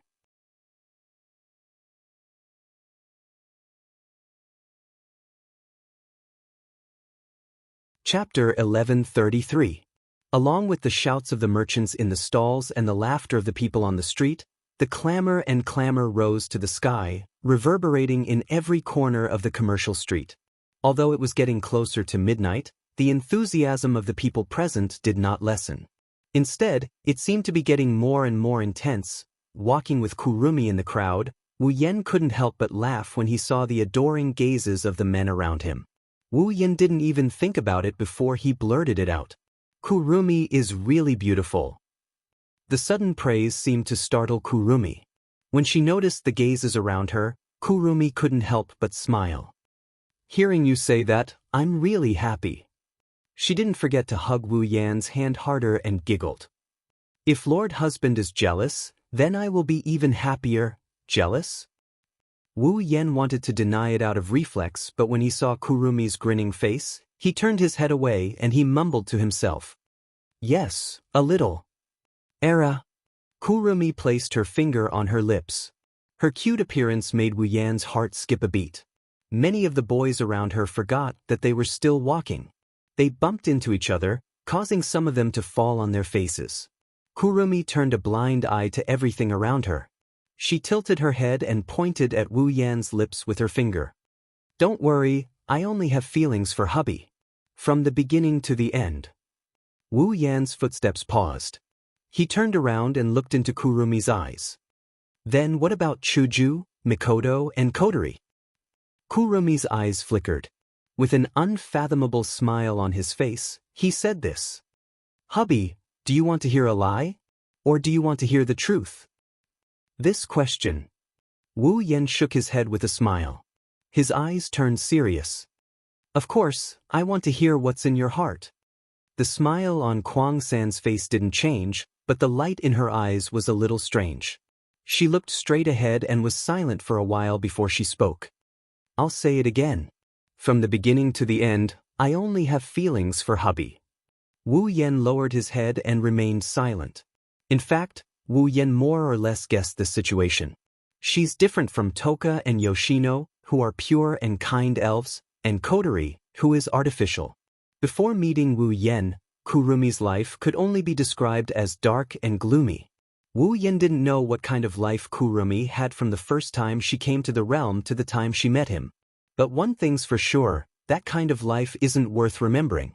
She loved animals so much that she couldn't bear to see them being abused. She hated them so much that she could kill more than 10,000 humans without batting an eyelid. They were known as the evilest elves in the world, but in order to kill the first elves and erase the existence of elves in this world, they spent almost their entire lives on it.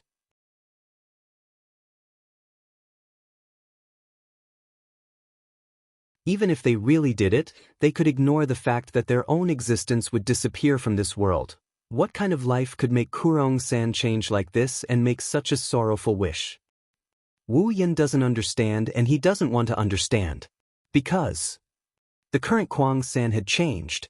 Unfortunately, this change is only directed at him. There's nothing he can do about it. If Kurumi was so easily touched, she wouldn't have let her past self die in the hands of Shina's. She wouldn't be alone. She's been walking this path for so long. If he hadn't been lucky enough to touch the deepest part of Kurumi's heart during the short period of time when her heart was at its weakest when he defeated her, then he would have died right now. Kurumi is probably still wandering in the life of killing and being killed for her own wish. She's sinking deeper and deeper. Under such circumstances, it's not easy for Kurumi to accept the other girls. It's not an exaggeration to say that it's impossible. But even so, I hope you can get along well with them. Wu Yan lifted his chin and he looked forward with Kurumi. The words that came out of his heart echoed in Kurumi's ears along with his uncontrollable emotions. After all, you are the most important people in my life. Kurumi's smile froze and then gradually disappeared. She didn't say anything. Kurumi knows that Wu Yan knows her well. If it was Wu Yan, he would be able to guess her true meaning from her words. But he still said something like, I hope you can get along well with them. Well, that's it. He didn't want me to open my heart to the girls around me, nor did he want me to have feelings for them. He just wanted me to live a good life with them. The man I love only wants me to live a good life. That's the true meaning of his words. Although he looked unreliable on the surface and was usually frivolous, this man was using the gentleness hidden in the depths of his heart to care for her, but he didn't force himself on her. Kwang-san repeatedly pondered over this sentence in her heart and then smiled, Be a little more positive. Hearing that, Wu Yan smiled too. That's enough. They smiled at each other and didn't say anything. They stayed close to each other, mingling in the crowd and strolling around the Chishi festival. From time to time, they could see Kurumi's innocent and romantic expression and licking her lips while looking at the snacks. Wherever she went, people would turn to look at her. Standing in a remote open space, Wu Yan and Kurumi raised their heads, looking at the colorful fireworks in the sky. The corners of their mouths were raised. Especially Kwang-san. She seemed to be in a good mood. Her eyes were filled with satisfaction, but there was also a trace of regret in them. It could be seen that Kwang-san was very satisfied with this trip to the festival. But because she was so satisfied, she had some regrets. The fireworks started to bloom in the sky. It was getting closer to dawn. The lively festival was about to end. The brightly colored fireworks blossomed amidst the explosions. The colors of the night sky were reflected on Kwang-san's beautiful face. At this moment, she looked exceptionally bright and moving. There was a kind of silent beauty to her. When the fireworks were about to end, Kurumi spoke like she was sleep-talking. To be honest, I'm a little confused right now. Wu Yan looked at Kurumi and didn't say anything. He quietly waited for her to continue. I got a piece of information recently. Kurumi didn't seem to notice Wu Yan's gaze as she continued talking to herself. Since the first elf appeared 30 years ago, the second elf who appeared seemed to know the identity and whereabouts of the first elf. If it was someone else who knew Kwang-san, they would have been scared after hearing Kwang-san's words. No matter how one listened to it, It sounded like Kurumi didn't give up on pursuing her sad wish. Wu Yan didn't react at all. Even Kurumi was surprised by his reaction. He slowly nodded and he spoke in a warm voice. Do you want to search? Kurumi lowered her head. Her eyes were a little dim. I don't know. That's why I'm confused. I see. Wu Yan pondered for a moment. Then he said something shocking. If that's the case, then let's search. Kurumi raised her head and looked at Wu Yan in shock. Only Wu Yan's gentle voice could be heard. If you're feeling lost, it means you haven't let it go yet. If that's the case, why don't you try taking action? Maybe you'll get an answer in the process. Wu Yan held Kurumi's hand and he looked into her beautiful eyes. You only need to know that I hope you can always stay by my side. Don't disappear. Looking at Wu Yan's gentle smile and gentle eyes, Kurumi couldn't help but feel a little absent-minded. Then she laughed. Aren't you afraid that I'll cause trouble again? Don't go too far. The rest is none of my business. Wu Yan said in a capricious tone. He touched the sealing bracelet on Kurumi's wrist. If you really go too far, then I'll stop you.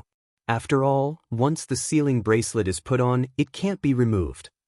Don't even think about escaping in your lifetime. How domineering. Kurumi's eyes flashed with strong ripples.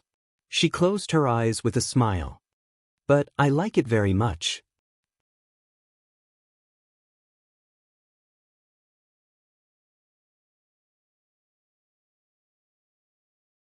Chapter 1134. Early morning. Lying on the bed, Meijio looked out the window at the sky that was gradually brightening. It was a refreshing morning, and the birds were dancing in the air.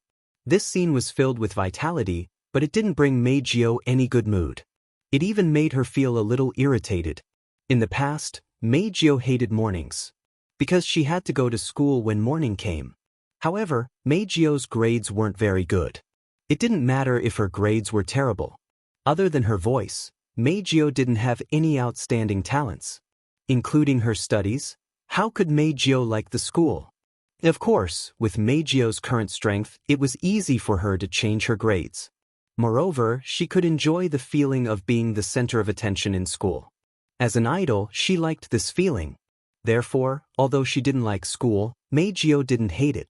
However, recently, let alone school, she didn't even want to stay in her favorite stage and home. It wasn't that Meijio hated the stage and her home.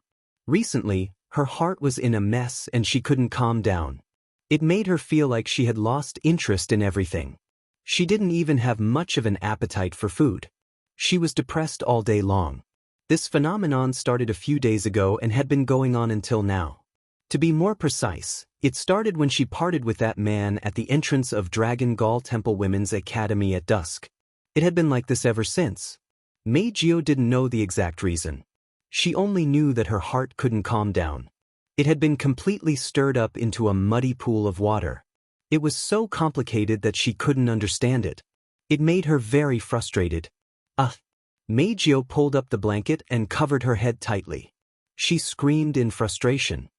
It's all that despicable man's fault. As expected, men are all dirty things. Whenever I meet that kind of creature, I can't breathe. That's why I'm so frustrated. Despicable, despicable, despicable. As though venting, Meijio's sweet and intoxicating voice reverberated in the blanket. It reached Meijio's ears. It made her even more frustrated. I might as well not go to school. The moment she said that, Meijio flung the blanket away and crawled out of it. No, staying at home will only make me more frustrated. I might as well go to school and let those cute toys play with me. After saying that, Meijio jumped off the bed and started to change her clothes. Heavenly Palace City, Longdan Temple Women's College, Big Sister. Big Sister. Yes, Big Sister. Wow. Elder Sister. Meijio was wearing the student uniform of the Dragon Gall Temple Women's College, which was a sailor suit. She walked along the corridor leading to the classroom and listened to the voices of support coming from all directions. Unknowingly, the corners of her lips curled up, and her irritable mood was alleviated by a lot. Sure enough, coming to school was the right choice. Meijio's heart was filled with joy as she thought of this. Although her mood wasn't that good, it was much better than before. Hence, she waved at the students around her, causing them to scream in unison. It didn't take long for Meijio to arrive at her classroom and sit down. Next to her, a few girls who looked like followers lined up behind her. If this was any other school, Meijio would most likely be treated as a snob and would be subjected to public opinion. However, this was a very common scene in the Dragon Gall Temple Women's College. The students behind Meijio were all her supporters. They even knew Meijio's true identity. It was unknown whether they were manipulated by Meijio or if they were her true supporters. Big sister.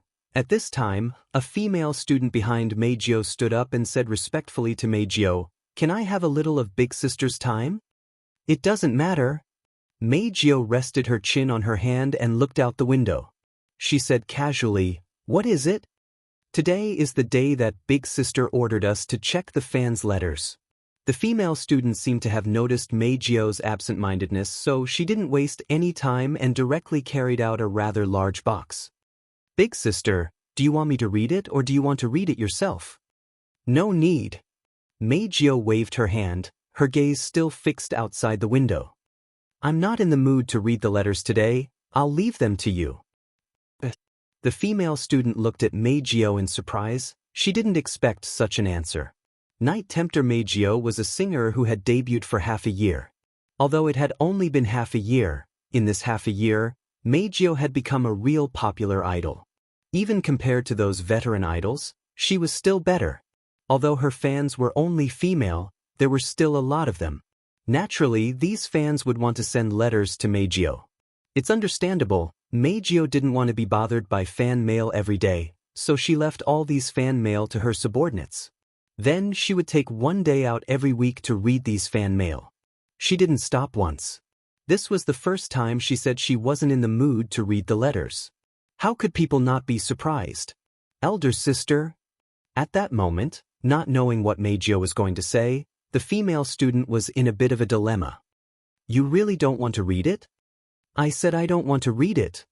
If it was in the past, Meijio's tone would be natural and unhurried, and she would more or less be polite. However, under the influence of her irritation, the words that came out of Meijio's mouth weren't very polite, and it scared the female student. Seeing this, Meijio sighed and turned her head away in boredom. "Anyway, you can deal with the letters yourselves, yes?" The female student could only agree. She took the box full of letters and left.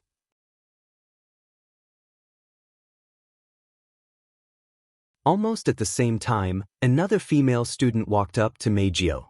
"Big sister, there are some fans who hope that Big sister can hold a concert." "Do you mean?" Meijio finally turned her head. The word concert caught her interest. "Many people want to hold a concert?" "Yes, big sister." Seeing Meijio looking at her, the female student seemed to be very excited. Even her spirit was lifted. "Big sister, didn't you cancel the concert a few days ago? That's why the fans want Big Sister to hold another concert." "A concert a few days ago? Cancelled?" Meijio was stunned. "A concert a few days ago? Was it the concert held when she met that man? Why would it be cancelled because of something?" The first half of the concert went smoothly. Later on, because of a fight with that man, the concert was ruined and she was taken away by him. Oh right, that man seemed to have asked someone to erase the fans' memories. Could it be because of this that the concert ended up being cancelled because of something? Meijio thought of that man's smiling face when she parted with him. She finally calmed down a little, but she became restless again. "Forget it. Since that's the case, I'll hold another concert to change my mood. Let's do it." Meijio raised her head. Her bright silver eyes glanced at the female student. "The concert will be held 3 days from now. You can go to the fan page and announce it. I'll take care of the rest." "Got it, big sister." Meijio nodded and stood up. She wanted to make arrangements for the concert. Just as she stood up, a piece of paper fell from her arms and onto the floor. Meijio frowned and bent down to pick up the paper on the ground. But when she saw the contents of the paper, her beautiful face froze. That was because there was a phone number written on the paper.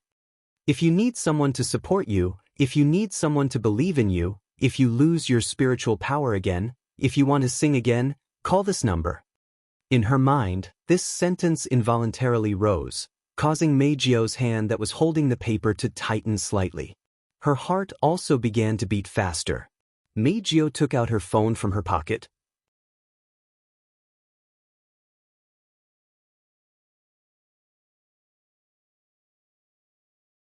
Chapter 1135. Good morning. The sound of footsteps could be heard coming from outside the hall. The footsteps were getting closer and closer, but the door was pushed open after a minute or two. Wu Yen and Kotori came out wearing the Raichan High School uniform. They entered the hall together with Kotori, who is also wearing the same uniform. Sister. With a sweet voice, Kotori, who was wearing a black ribbon, put on an innocent and romantic smile. Oniai-chan is up. Shiori smiled when she heard Kotori's cheerful voice. But when she saw Wu Yan's tired face and how he looked like he could die at any moment, her smile turned bitter. Kotori is always in charge of waking you up. Shido, can't you be more energetic in the morning? Every morning, Shiori would say the same thing in front of everyone. Wu Yan got used to it, so he replied back out of habit. Sleeping in is the happiest thing in the morning, Shiori, you don't understand. I don't want to understand either. Shiori glared at Wu Yen. Be careful, you won't be able to find a girlfriend if you get too lazy. Shiori forgot that Toka is Wu Yan's girlfriend and Kurumi is Wu Yan's fiancé. Wu Yen raised an eyebrow. He glanced at Toka and Kurumi, who were eating gracefully at the table. He also glanced at Kotori and smiled. Thank you for your concern. You. Shiori shook her head and gave up trying to persuade him. Forget it, let's eat breakfast, we're late for school. Yes. At the dining table, everyone's response reverberated throughout the entire hall, causing Shiji to be in a bad mood as she placed the breakfast in her hands on the dining table. Then he continued to prepare new portions. Can't help it. 10 spices had already eaten more than 70% of the breakfast. If they didn't prepare more, Shiori would probably not be able to eat anything herself, not to mention that it might not be enough for the others. But Shiori turned around. She went into the kitchen to prepare breakfast. Kurumi suddenly spoke. Itsuka-san, I have something to talk to you about. Shiori was stunned. She pointed at her own nose. Kurumi nodded with a smile. Shiori tilted her head in confusion. Are you sure it's me? Kurumi blinked her eyes and looked at Shiori's incredulous expression. She couldn't help but laugh out loud. Allah, Wu-hee classmate, is it something to be surprised about that I'm looking for you? No, it's not that. Shiori looked away awkwardly. It's the first time you came to me. Indeed, because of Kurumi's status as Shido's fiancé, Shiori, who supported her on 10 Fragrance's side, wasn't hostile to Kurumi, but she wasn't friendly either. Usually, they didn't talk much, let alone Kurumi taking the initiative to look for her. That's why Shiori was so surprised. I just wanted to talk to you about something. Kurumi closed her eyes and she chuckled. Her words caught everyone's attention except for Wu Yen. For the next period of time, I may have to leave this house temporarily. Leave this house? Shiori exclaimed. Toka also stopped eating and looked at Kurumi with surprise. Kotori even spat out a mouthful of food and exclaimed, Why haven't I heard about such an important thing from you? Shiori frowned when she saw Kotori's strange reaction. Kotori was startled and immediately adjusted her posture. However, her red eyes were fixed on Kurumi. She was anxious and suspicious. Tokazaki-san, are you really going to leave? Shiori looked at Kurumi and asked. Can I ask why? It's nothing important, Tokazaki-san, don't worry. Kurumi tilted her head and pointed at her face. It's just that my family is a little worried and asked me to go back and take a look. Speaking up to here, Kwang-san's face was still filled with regret. My home is too far away and it might take me a while to get back. I have to ask for leave from school, so I'm going to tell Tokazaki-san. Kotori opened her mouth as if she wanted to say something, but because Shiori was there, she could only shut her mouth. Her eyes were locked on Kurumi, and her expression was constantly changing. Shiori, on the other hand, felt that there was nothing wrong. After pondering for a moment, she nodded. Then I guess I have no choice. Thank you for taking care of me. Kurumi stood up and bowed to Shiori. Shiori didn't have much of a young lady's temperament, so she smiled awkwardly. In that case, let's prepare a big breakfast for Tokazuki-san. Allah! Kwang-san pursed her lips and smiled. Thank you for your hospitality, Tokazuki-san. You're welcome. Shiori waved her hand and went into the kitchen. What's going on? As soon as Shiori left, before Toka and Yoshino could react, Kotori shot an oppressive gaze at Kurumi. Leaving? Are you kidding me? I'm kidding. I'm not joking. Kurumi shook her head. She didn't avoid Kotori's gaze and looked straight at her. I do have something to do, so I need to leave for a while. Hearing Kurumi's words, Kotori's expression sank. Don't forget what Ratatosker did to you. Kotori's voice turned hostile. Because you are an elf, your situation is special.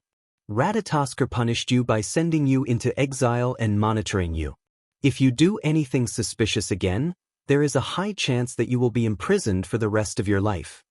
Kurumi's expression didn't change in the slightest, but she didn't say anything. On the side, Toka and Yoshino were holding their breaths. Looking at the stalemate between Kurumi and Kotori, their eyes were full of anxiety and worry, but they were suppressed by the heavy atmosphere and didn't dare to speak. They could only stare there, not knowing what to do. Wu Yen looked at Kotori and he opened his mouth. Kotori, I allowed this to happen. You. Kotori looked at Wu Yen and frowned. But, because... There are some things that Kurumi has to do herself. Wu Yen shook his head. Kotori, let Kurumi leave for a while. Kurumi is being monitored by Ratatosker. Kotori said. I don't have the final say in Ratatosker.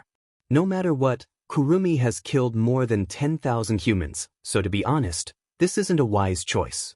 Something bad might happen. Let's talk about it when the time comes. Wu Yen answered and he met Kotori's gaze. Kotori, don't you trust Kurumi? Kotori's frown deepened. She glanced at Kurumi who was staring at her and sighed. It's not that I don't trust Kurumi. It's just that Kurumi is a dangerous person. If you want her to leave, you won't seal her power, right? How can you make others feel at ease? Even if I believe Kurumi, it's not like you don't know the side effects of her angel. Era, you don't have to worry about that. Kurumi's mouth curved into an evil grin. In order for me to use the Carving Emperor without any side effects, Lord Husband has gifted me a lot of time last night. Kwang-san licked her lips as if she was recalling something. If I don't use the Bullet of 11 and the Bullet of 12, even if I keep using the Carving Emperor, I can still use it for a few years. I don't need to hunt other people to make up for the time. Therefore, during this period of time, I won't touch a single hair of those ordinary people. This time, Kotori was in a dilemma. Kotori looked at Kurumi who was grinning from ear to ear. Then she looked at Wu Yen who nodded at her. She lowered her head and she started thinking.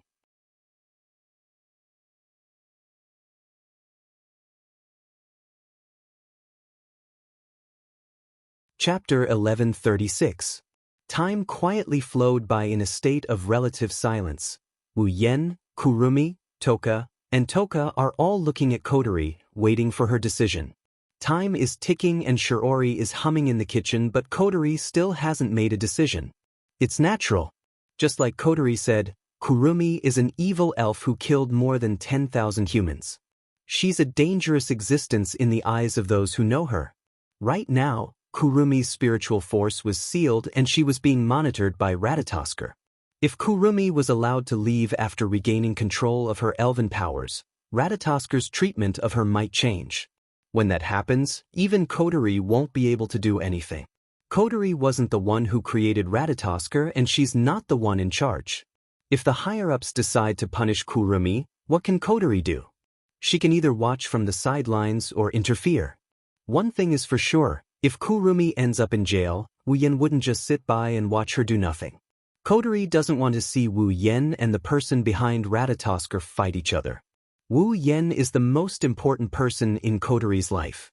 He's the one behind Ratatosker. In a way, Kotori can't afford to betray him. What will happen if they start fighting each other? Kotori can't imagine it. The best decision is to keep Kurumi alive and maintain the status quo. However, looking at the smile on Kurumi's face and the gleam in her eyes, how could Kotori not know that Kurumi would run away if she tried to stop her? At that time, once the crime of absconding for fear of punishment was placed, things would really take a turn for the worst. But she can't let Kurumi go. If something goes wrong, the consequences will be worse. She's not a human being. Kotori's face was full of distress, and her eyes flickered. Clearly, she was in a difficult position. Perhaps because she couldn't stand the heavy silence, 10 Incense suddenly spoke. I don't know what's going on. Toka's handsome face met Kotori's. A resolute expression appeared on his face. But if it's me, if there's something I have to do but I can't do it, it'll be hard. Kotori was stunned.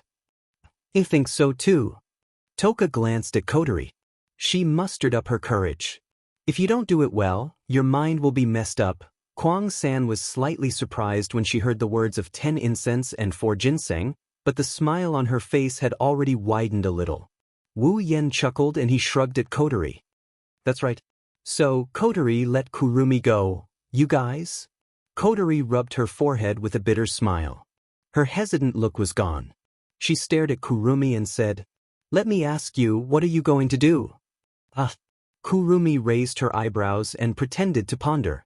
She tilted her head and replied with a smile, This is a secret. Kotori glared at Kurumi and snorted. Let's change the question, you won't hurt others, right? This question really stumped me. Kwang Sanjiu's red eyes flashed with suppressed bloody light.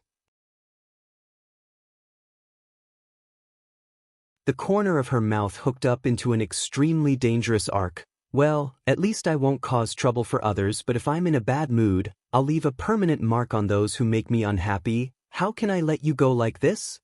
Kotori wanted to slap the table, but that would attract Shiori's attention.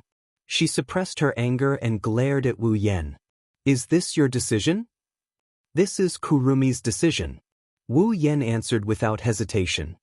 I'm just saying that I support her. The bloodlust in Kurumi's eyes quickly melted away, replaced by an unprecedented gentleness. Kotori couldn't bear to watch anymore and covered her forehead. She couldn't bear to watch any longer, so she turned her head away in despair. Do whatever you want. I won't help you if something happens. That's more than enough. Kurumi's delicate face relaxed a little. It doesn't matter if Kotori agrees or not because Kurumi has already decided to look for the second elf even if Kotori doesn't agree. She has Wu Yan's support, right? For Kwang-san, this was already enough. As for whether she'll ask the second elf about the original elf's whereabouts or something else, she'll have to wait and see. After all, even Kurumi herself doesn't know what to do. She can only do as Wu Yen said, she'll try first. Following Kotori's agreement, the heavy atmosphere in the room dissipated, allowing Toka and Yoshino to heave a sigh of relief and smile. Toka leaned forward and asked Kurumi. Then, Kurumi, when are you leaving? Well, Kurumi thought for a bit. I'll go to the school to say goodbye to the teachers and then I'll leave. So soon? Toka wrinkled her nose. When are you coming back? I don't know. Kurumi shook her head and glanced at Wu Yen with a smile. Maybe I'll be back soon, maybe I'll wait until Aotsusama leaves this world, but no matter what, I'll be back. That's good. 10 Incense clapped her hands and greeted Kurumi. Hurry up and eat, Shiori said that you'll have the strength to do things when you're full. Yes. Kurumi chuckled and responded with a crisp voice. She sat down and began to enjoy her breakfast. What a troublemaker. Kotori sighed. She was still a little annoyed. What a troublemaker. Looks like I'll be busy from now on. Not only do I have to report to Ratatosker's members, but I also have to prepare for your psychic wave. Wu Yen scratched his cheek and asked Kotori. Do you want to report this to your superiors? Yes. Of course. Kotori said snappily, even though it'll be troublesome, it's still better than hiding it and causing trouble. We still have to apply for a display device from the higher-ups. If something happens at this juncture, we'll have no choice but to snatch the display device from AST and DIM. Wu Yan smiled awkwardly and shrugged at Kurumi, Toka, and Yoshino. The three elven girls giggled. At that moment, a light melody came from Wu Yan's pocket along with the vibration of something. Phone. Wu Yan blanked out for a bit before taking out his phone from his pocket. Looking at the unfamiliar number on the display, he picked it up in confusion. Hello. For a split second, Wu Yan heard sounds of panic and chaos coming from the other side of the phone. Then, a somewhat stiff and nervous voice came from the other side of the phone. It's me. Wu Yan furrowed his brows when he heard this. Then, he finally recalled the face of the owner of this beautiful voice in his mind, and he exclaimed in surprise. Seducing Meijio? The air froze. The four girls looked at Wu Yan at the same time. Toka and Yoshino looked at him suspiciously, Kurumi smiled and Kotori looked at him inquisitively. Wu Yan didn't have the time to think about this. He's still in a state of shock that Meijio would call him. You actually called me. Didn't you ask me to call you? On the other side of the phone, Meijio sounded a bit nervous. She's completely different from her previous arrogant self when she attacked him. Wu Yan was confused, but he still asked her with a smile. Then why are you calling me? Meijio went silent for a while before speaking again. Didn't you want to hear me sing? The smile on Wu Yan's face slowly receded and turned into a serious expression. Do you want to use your own voice?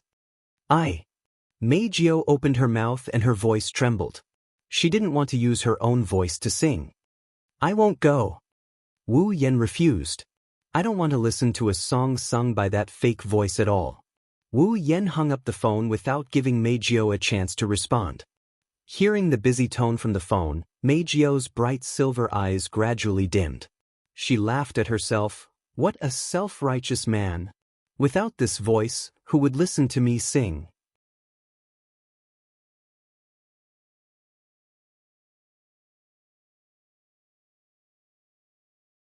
Chapter 1137. One or two will only cause me trouble. Walking alone in the dark corridor, Kotori grumbled to herself with a bitter smile on her face. Kotori has changed out of her school uniform and replaced it with the crimson military uniform she wore in Ratatoskr. Upon closer inspection, one would notice that even though Kotori was wearing a dark red military uniform, she didn't drape her coat over her shoulders as usual. Instead, she was dressed very formally, and it wouldn't be an exaggeration to call it a formal attire. On top of that, the precious pearl that was always in his mouth was gone as well. Compared to her usual frivolous appearance, she looks a lot more formal. Kotori's appearance made one think of an unruly little princess with an erratic personality forcing herself to be polite in order to attend an important banquet. Right now, Kotori was giving off such an atmosphere. Of course, if you ignore the impatient and helpless expression on Kotori's face from time to time. Kotori's footsteps and mutterings could be heard clearly in the silent corridor. She could even hear her heartbeat. Kotori couldn't help but feel a little nervous when the three voices intertwined. This unprecedented nervousness wasn't because of the sound, but rather because of Kotori's current location. Ratatoskr's headquarters. That's where Kotori's superior works. And now, Kotori was going to meet her direct superior. There are two things. The application for the display device, and the report on Kurumi's incident. Because of these two reasons, Kotori immediately applied for leave from school. She rushed here as fast as she can to solve the problem in one go. Kotori wasn't just complaining. She was truly annoyed. She applied for a large number of display devices for no reason, including the personal combat display device, the CR unit. How can her superior just give it to her without asking for the reason? After all, Ratatoskr only has a small number of members and almost none of them are qualified to equip the CR unit. Why would they apply for a large number of display devices for no reason? Without asking for the reason. There was no way Yasgate Electronics would make a display just because Kotori said so. Kotori had to give him a reasonable reason to obtain these devices. and Kurong-san's matter was also a troublesome matter. In order to prevent the person most important to her from opposing her benefactor, Kotori has to try her best to convince her superior to prevent the worst from happening. Plus, she had a chance to seduce Meijio. However, she was mercilessly rejected by her brother. If Shiori wasn't there, she would have been furious. Kotori wanted to give Wu Yen a good round of cannons. Even though Kotori's spiritual power is still in Wu Yan's hands. Seriously, nothing can stop me from worrying. Kotori rubbed her forehead and adjusted her state of mind.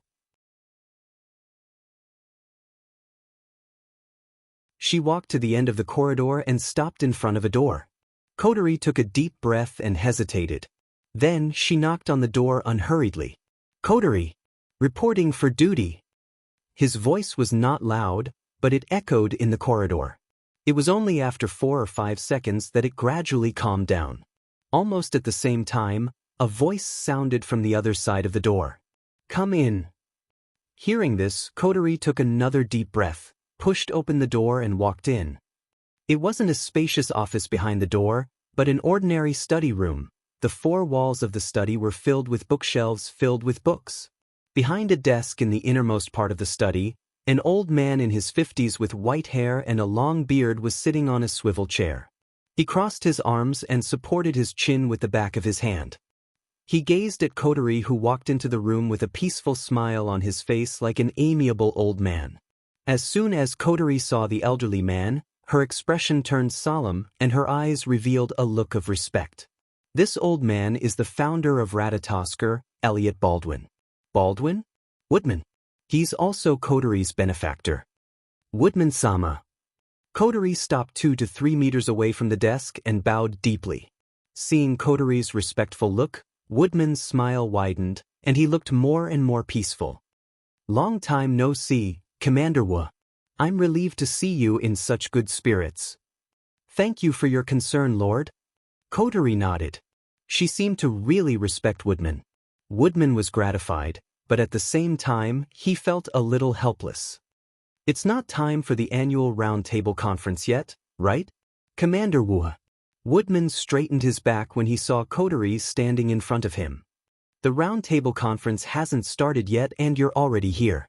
If I'm not mistaken, you're here to apply for the display device, right? Kotori held her breath and nodded. That's part of the reason.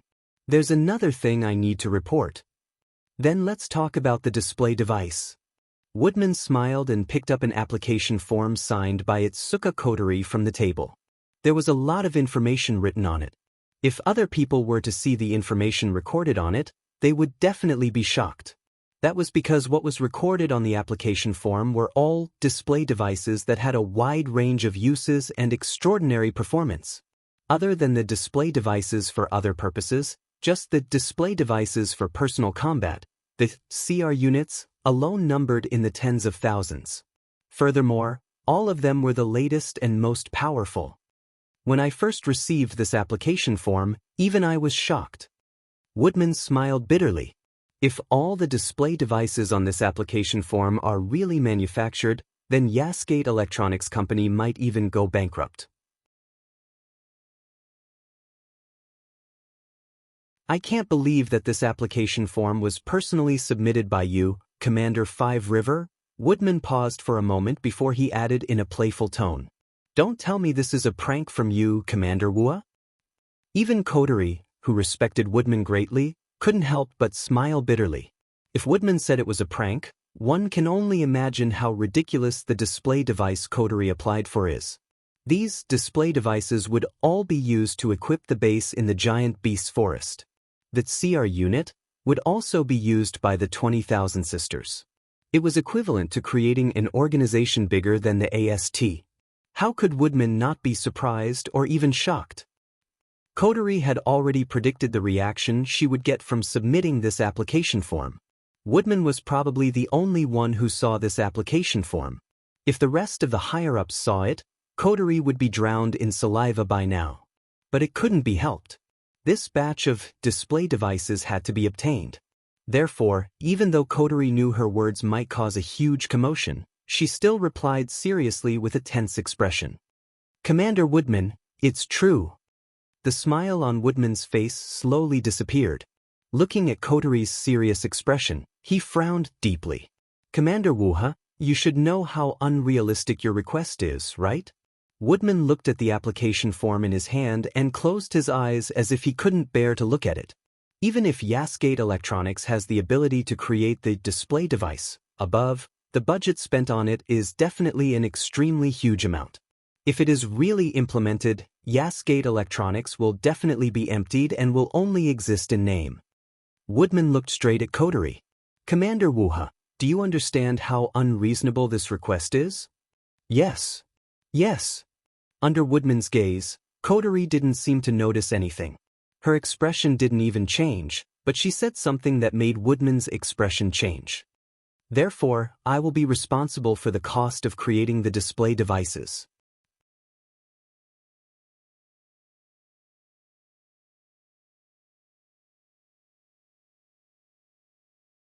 Chapter 1138. Therefore, I will take full responsibility for the cost of the device.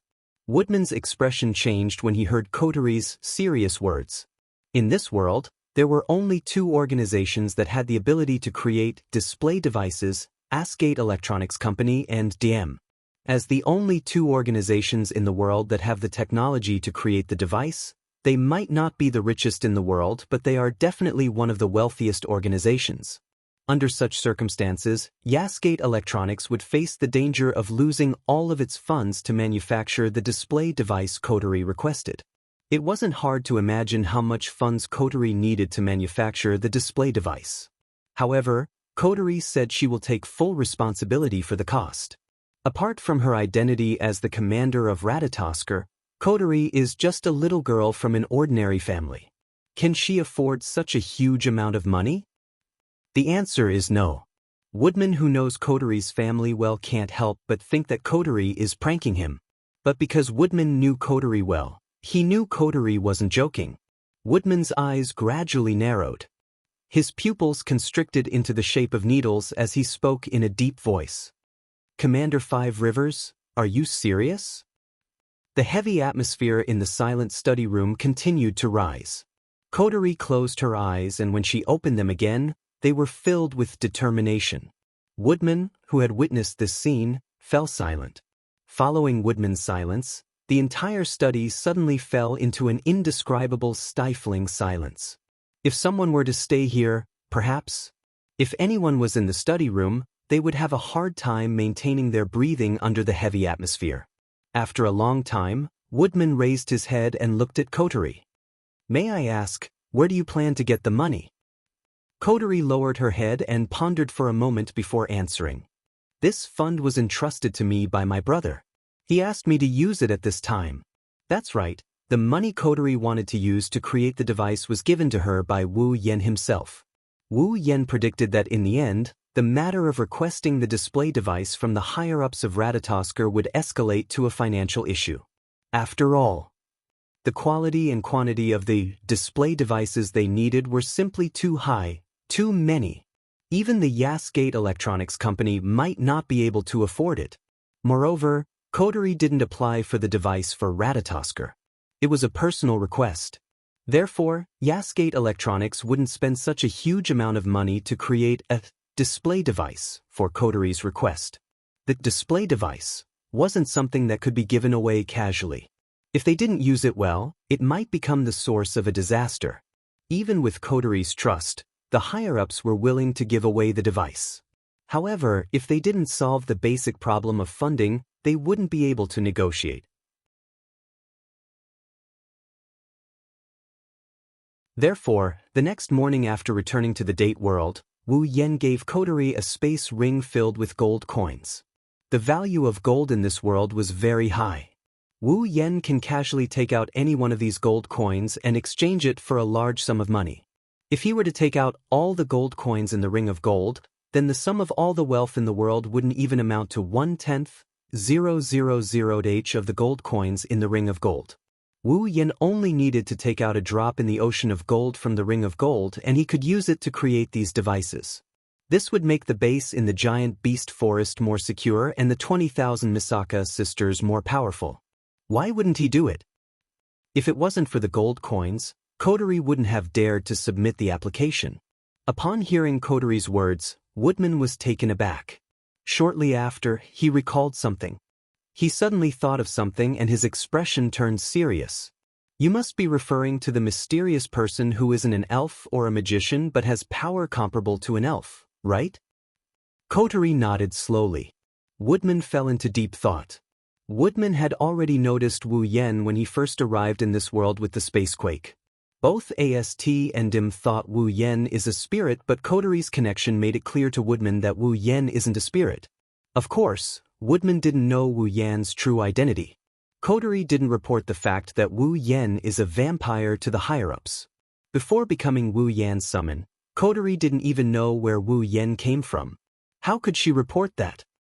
Thus, in the eyes of Woodman and the other Ratatosker members, Wu Yen is shrouded in mystery. There's nothing about him that isn't a mystery. Now, this enigmatic existence took out a large amount of money to create a large number of display devices. 5th River Commander. Woodman looked at Coterie with a meaningful gaze. Don't tell me the display devices you applied for is what your brother needs? Coterie narrowed her eyes for a moment before she relaxed and answered truthfully. Yes, Lord Woodman. Just as you guessed, it was my brother who requested the display devices. Woodman pursed his lips, and a look of dissatisfaction appeared in his eyes. 5th River Commander, the display devices aren't something that can be given away. If someone uses them for evil purposes, do you know what will happen to this world that's already facing a disaster? Lord Woodman, I understand your concern. Coterie looked up with a bitter smile. But I think that your concerns are unnecessary. Woodman's interest was piqued by Coterie's words. The reason is simple. Coterie took a deep breath. Her red eyes flashed. If my brother wants to destroy this world, no one can stop him. He doesn't need the display devices at all. Woodman's expression changed drastically as overwhelming waves surged in his heart. Even his hands were clenched into fists.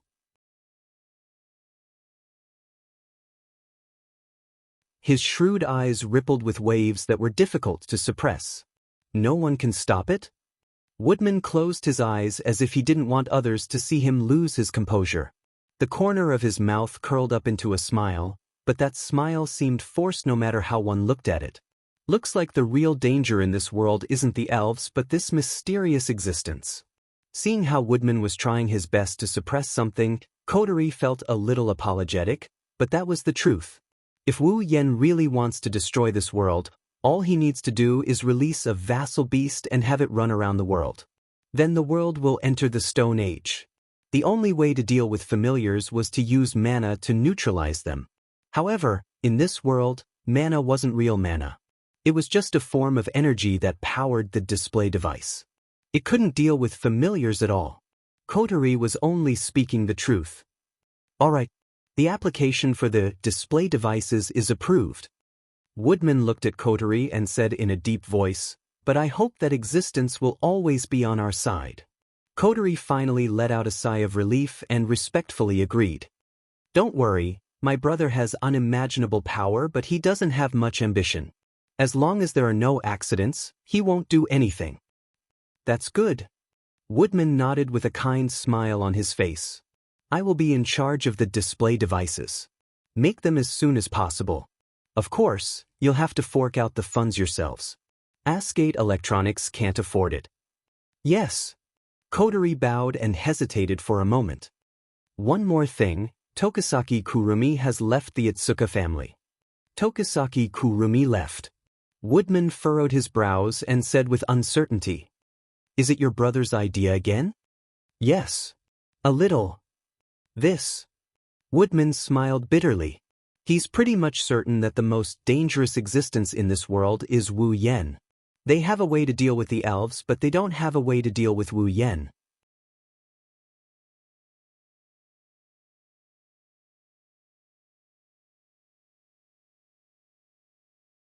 Chapter 1139.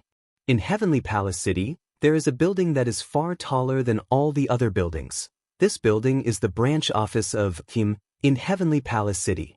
Because Heavenly Palace City is the place where space tremors happen the most frequently in recent years, it is also the place where elves appear the most frequently. Therefore, Kim has already set up a branch office in Heavenly Palace City in order to effectively capture or kill elves. As the only two organizations in the world that can create display devices, DEM is the same as AST. They advocate killing elves to bring peace to the world. Or rather, it is precisely because DEM advocates killing elves that AST has the same goal. After all, whether it is AST or the military police of other countries, the display devices are all provided by DEM. Although in terms of technology, DEM was a bit weaker than Yaskit Electronics Company, in terms of reputation, DEM surpassed Yaskit Electronics Company by quite a bit. At least, on the surface, almost everyone who knows about the existence of display devices knows about DEM. However, there are not many people who know about the existence of Asgate Electronics, of course. DEM and Asgate Electronics both know about each other's existence. Just like how there are good people and bad people in every world, in this world, these two organizations that have the ability to create display devices are also archenemies. Asgate Electronics Company advocated peaceful means of communication. In order to save elves, the threat of space tremors to the world will be eliminated without a trace. DEM advocates using force to suppress and destroy elves to bring peace to the world. How can two organizations with completely opposite natures not become archenemies? Of course, this is only on the surface. In all large organizations, there are people with evil intentions. DEM said that they plan to destroy elves and bring peace to the world, but there are also people who have evil intentions towards elves, in this branch office building. There is such a person, it is a person wearing a suit. He was a tall man with a head full of dull grayish-golden hair and a pair of sharp eyes that seemed to have been carved out of his face with a small knife. The man looks to be at most 35 years old, but he gives people a feeling that he has experienced the vicissitudes of life and is very experienced. From time to time, the corner of his mouth would curl up into a smile like a wild wolf staring at its prey. It is full of danger. It was also a little nauseating. Isaac? Bellum? Wilcote, the executive director of the DEM company, in essence, the upper management. This was because the DEM was the main organization that provided the military with the display device. As long as he gave the order, the military strength of many countries would drop to the point where they would be left far behind by other countries. In this branch company, or even in this country, Wilcote was an existence that could cover the sky with one hand. Even if DEM is just a company, holding a glass full of red wine in his hand, Westcott looked at the scenery of Heavenly Palace City outside the window and sighed quietly. Isn't it said that there are many elves in Heavenly Palace City? Why was it so peaceful? After that, Scott stretched out his hand toward Heavenly Palace City outside the window and then clenched it tightly. How great would it be if the DEM company mastered the technology of freely summoning Spacequake? This way, no matter how many sprites there are, they would be able to find them. If an ordinary person heard this, they would definitely run away and blacklist Scott, never to see him again. In order to find a sprite, he didn't hesitate to summon Spacequake. I'm afraid Wilcote doesn't care about the lives of the residents of Heavenly Palace City. Wilcote retracted his hand as if it was the most normal thing in the world. He sighed again and shook the glass full of red wine. At this moment, a tall and beautiful woman dressed like a secretary pushed open the door of the room and walked towards Wilcote. Irene? As if he already knew who came, Wilcote smiled without turning his head. It's rare to see someone come to me at this time. I'm always here. The beautiful woman called Irene was holding a folder in her hand, and there was no expression on her pretty face. If you want to find me, just give me a shout. Is that so? Westcott narrowed his eyes. It was hard to tell if he was happy or disdainful when he smirked. If you're looking for me at this time, there must be something good, right? I don't know if it's a good thing or not. She opened the folder in her hand and took out a document. However, there is one thing that I need to report to you. Report? Westcott chuckled and shook his head. If it's something annoying, let's talk about it tomorrow. It should be something you're interested in. Irene glanced at Wilcott and put the document on the glass table in front of him. There was a photo on the document. It was a photo of a boy and two girls in high school uniforms walking forward, talking and laughing. The boy in the middle had black hair and red eyes. He looked like he was in his 20s. The woman walking on the left had long purple hair that reached her waist and a pair of dreamy crystal-like eyes. As for the woman on the right, her long black hair was tied into two ponytails in front of her. Her bangs were long enough to cover one of her eyes. Seeing the three of them, Westcott, who had been uninterested, felt his heart skip a beat. His sharp gaze landed on the photo, which shone brightly. Wilcott had never seen the three of them before, but he saw them in the video of the battle between AST and the elves. Red Devil, Princess, Nightmare. Westcott uttered the names one by one.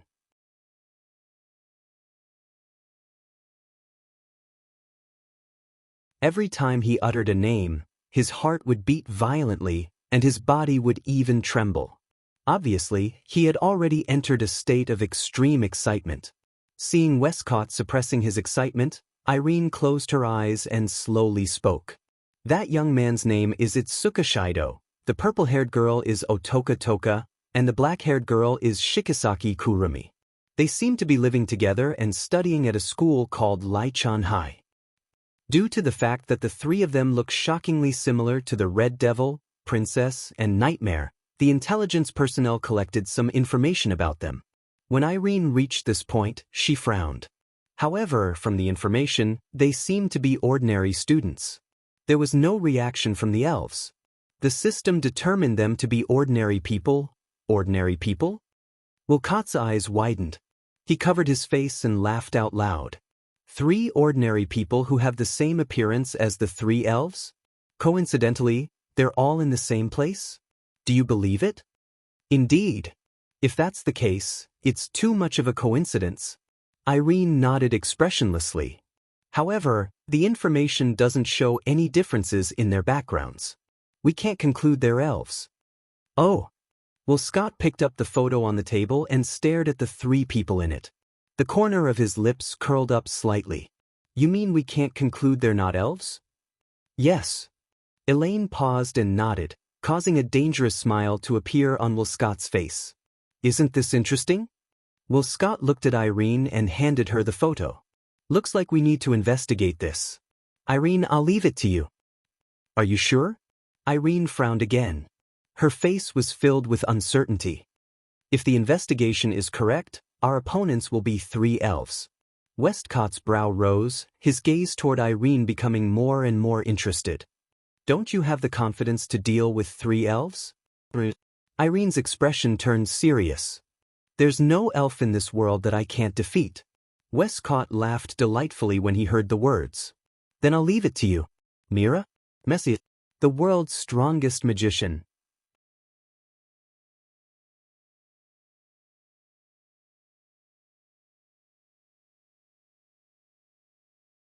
Chapter 1140. Tiangong City, Laichan High School, Teacher's Office, Tokisaki classmate, are you sure you want to take such a long leave? A petite teacher, who had the face of a high school student or even a junior high school student, said regretfully to Kurumi, who was standing in front of her and exuding an elegant aura. We're going to have a trip soon. If you take such a long leave, you won't be able to go. Kurumi was slightly startled, then her face was full of regret. Is that so? That's a pity. If possible, Kurumi really wanted to go on a trip with Wu Yin. It's really unfortunate that she chose to leave at this time. Kwang-san forced a smile in his heart. But my family is already urging me, so, then, there's no other way. The child-faced teacher lowered her head. She looked like a primary school student who was about to cry after being bullied. Even Kurumi couldn't help but doubt in her heart at this time. In front of her, is the teacher with a child-faced big boobs really almost 30 years old? Then, Tokisaki classmate, I hope you can come back soon. The teacher tilted her head and smiled. Even if you can't go on the trip, there will be a large-scale cultural festival held by 10 high schools in Tiangong City. It's an annual event. Tokisaki classmate, If you miss this, it will be a real regret. Tiangang Festival? Kurumi blinked her eyes and a charming smile appeared on her face. That's really exciting. I'll solve my problem as soon as possible. That's good. Okamoto nodded with satisfaction. Coming out of the teacher's office, Kurumi slowly put away the smile on her face and sighed as if she was tired. Next, Kurumi will go to find the whereabouts of the second elf and temporarily leave here for a while. Thinking that she was about to leave here, Kurumi's heart was more or less worried. It's not that she didn't want to come to Lai Chan High School. It's also not that she didn't want to leave her classmates. From the beginning to the end, there was only one person who could make her feel reluctant. Her wine-red eyes flickered a few times. Kurumi couldn't help but look in the direction of the classroom. She wanted to see Wu Yen. At least she wanted to say goodbye. But she was afraid.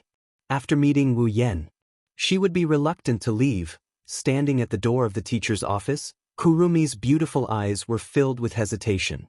In the end, she gave up. Anyway, it's not like we won't meet again. Regardless of whether she found the second sprite or not, or whether she resolved the confusion in her heart, she would still come back. After all, Kwang Sen's life had long since merged with the only man who could move her heart. For the time being, I have to go back to my old self. Kurumi muttered. She then lifted her feet and walked towards the school gate. Walking on the sparsely populated street, Kurong 3 entered a small alley. She didn't stop until she reached the end of the alley where there wasn't a single trace of light. Then, she turned around and walked back. Era, are you not going to come out? The light and agile voice wantonly fluctuated in the narrow alley, spreading far and wide. Not long after, it stopped and returned to silence. But Kurumi kept a smile on her face. She stared straight ahead as if someone was standing right in front of her. In fact, that's the truth. Not far in front of Kurumi, there's a figure standing there. No, figure isn't the right word. To be more precise, it's a blurry image. If Kotori was here, she would recognize it. Because it's the shadow that gave Kotori the spirit crystal 5 years ago, turning her into a sprite. Phantom. Squinting his eyes, Kwang San's smile rose again, looking ferocious and bloodthirsty. No one knew if Phantom could see Kurumi's expression. That blurry figure slightly shook. Then, a strange voice reverberated in the air. It was hard to tell whether it was a man or a woman, high or low.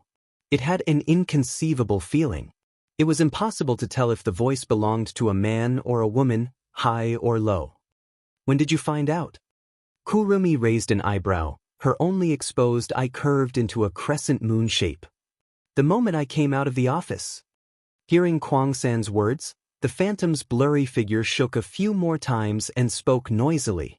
Then, why didn't you inform your husband, Sama? I wanted to, but you would have left by then, right? Kurumi shrugged her shoulders. She looked at the Phantom with a bloody glint in her eyes. But I admire your courage. You know he's in Lai Chan High, yet you still came here. Do you think you're a match for him? I don't know if I'm a match for him, the Phantom said, but I know you need me. Kwang San's eyes narrowed. His body emitted a strong light that disappeared in a flash. When the light dimmed, a black and red spiritual equipment appeared on his body. Kurumi raised the gun in her hand and aimed at Phantom. Her golden eyes locked onto Phantom as she sneered. You don't think I'll betray him, do you? You won't. The Phantom paused for a moment. Someone as depraved as you will open your heart and accept someone?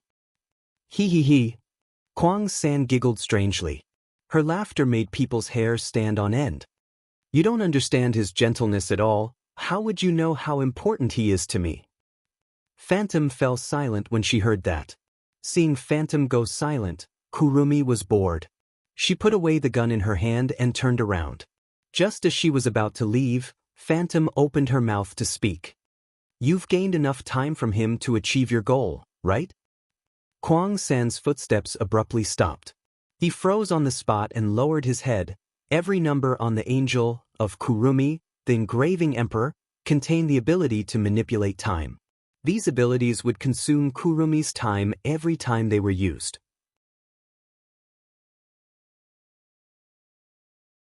Only the bullet of 11 and the bullet of 12 were slightly different.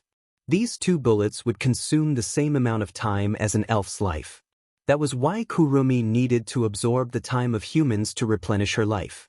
She wanted to get enough time to fire the bullet of 12 that could send her target back to the past.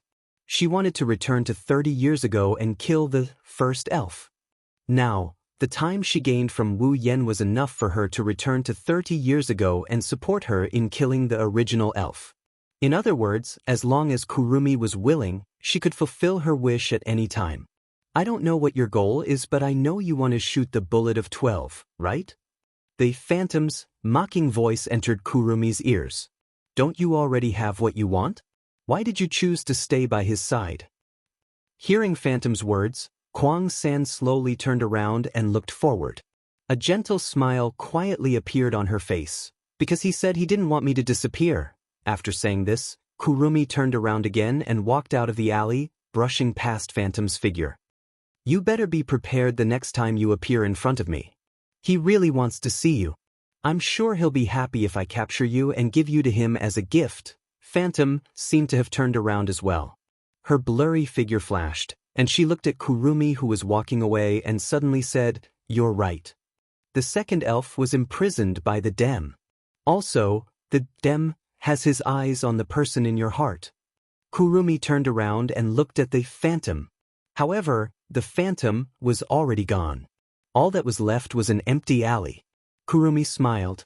Her smile was both happy and bloody. You're tuning in to the Wandering Hero YouTube channel. Don't forget to subscribe and join us on this journey to catch the most captivating stories.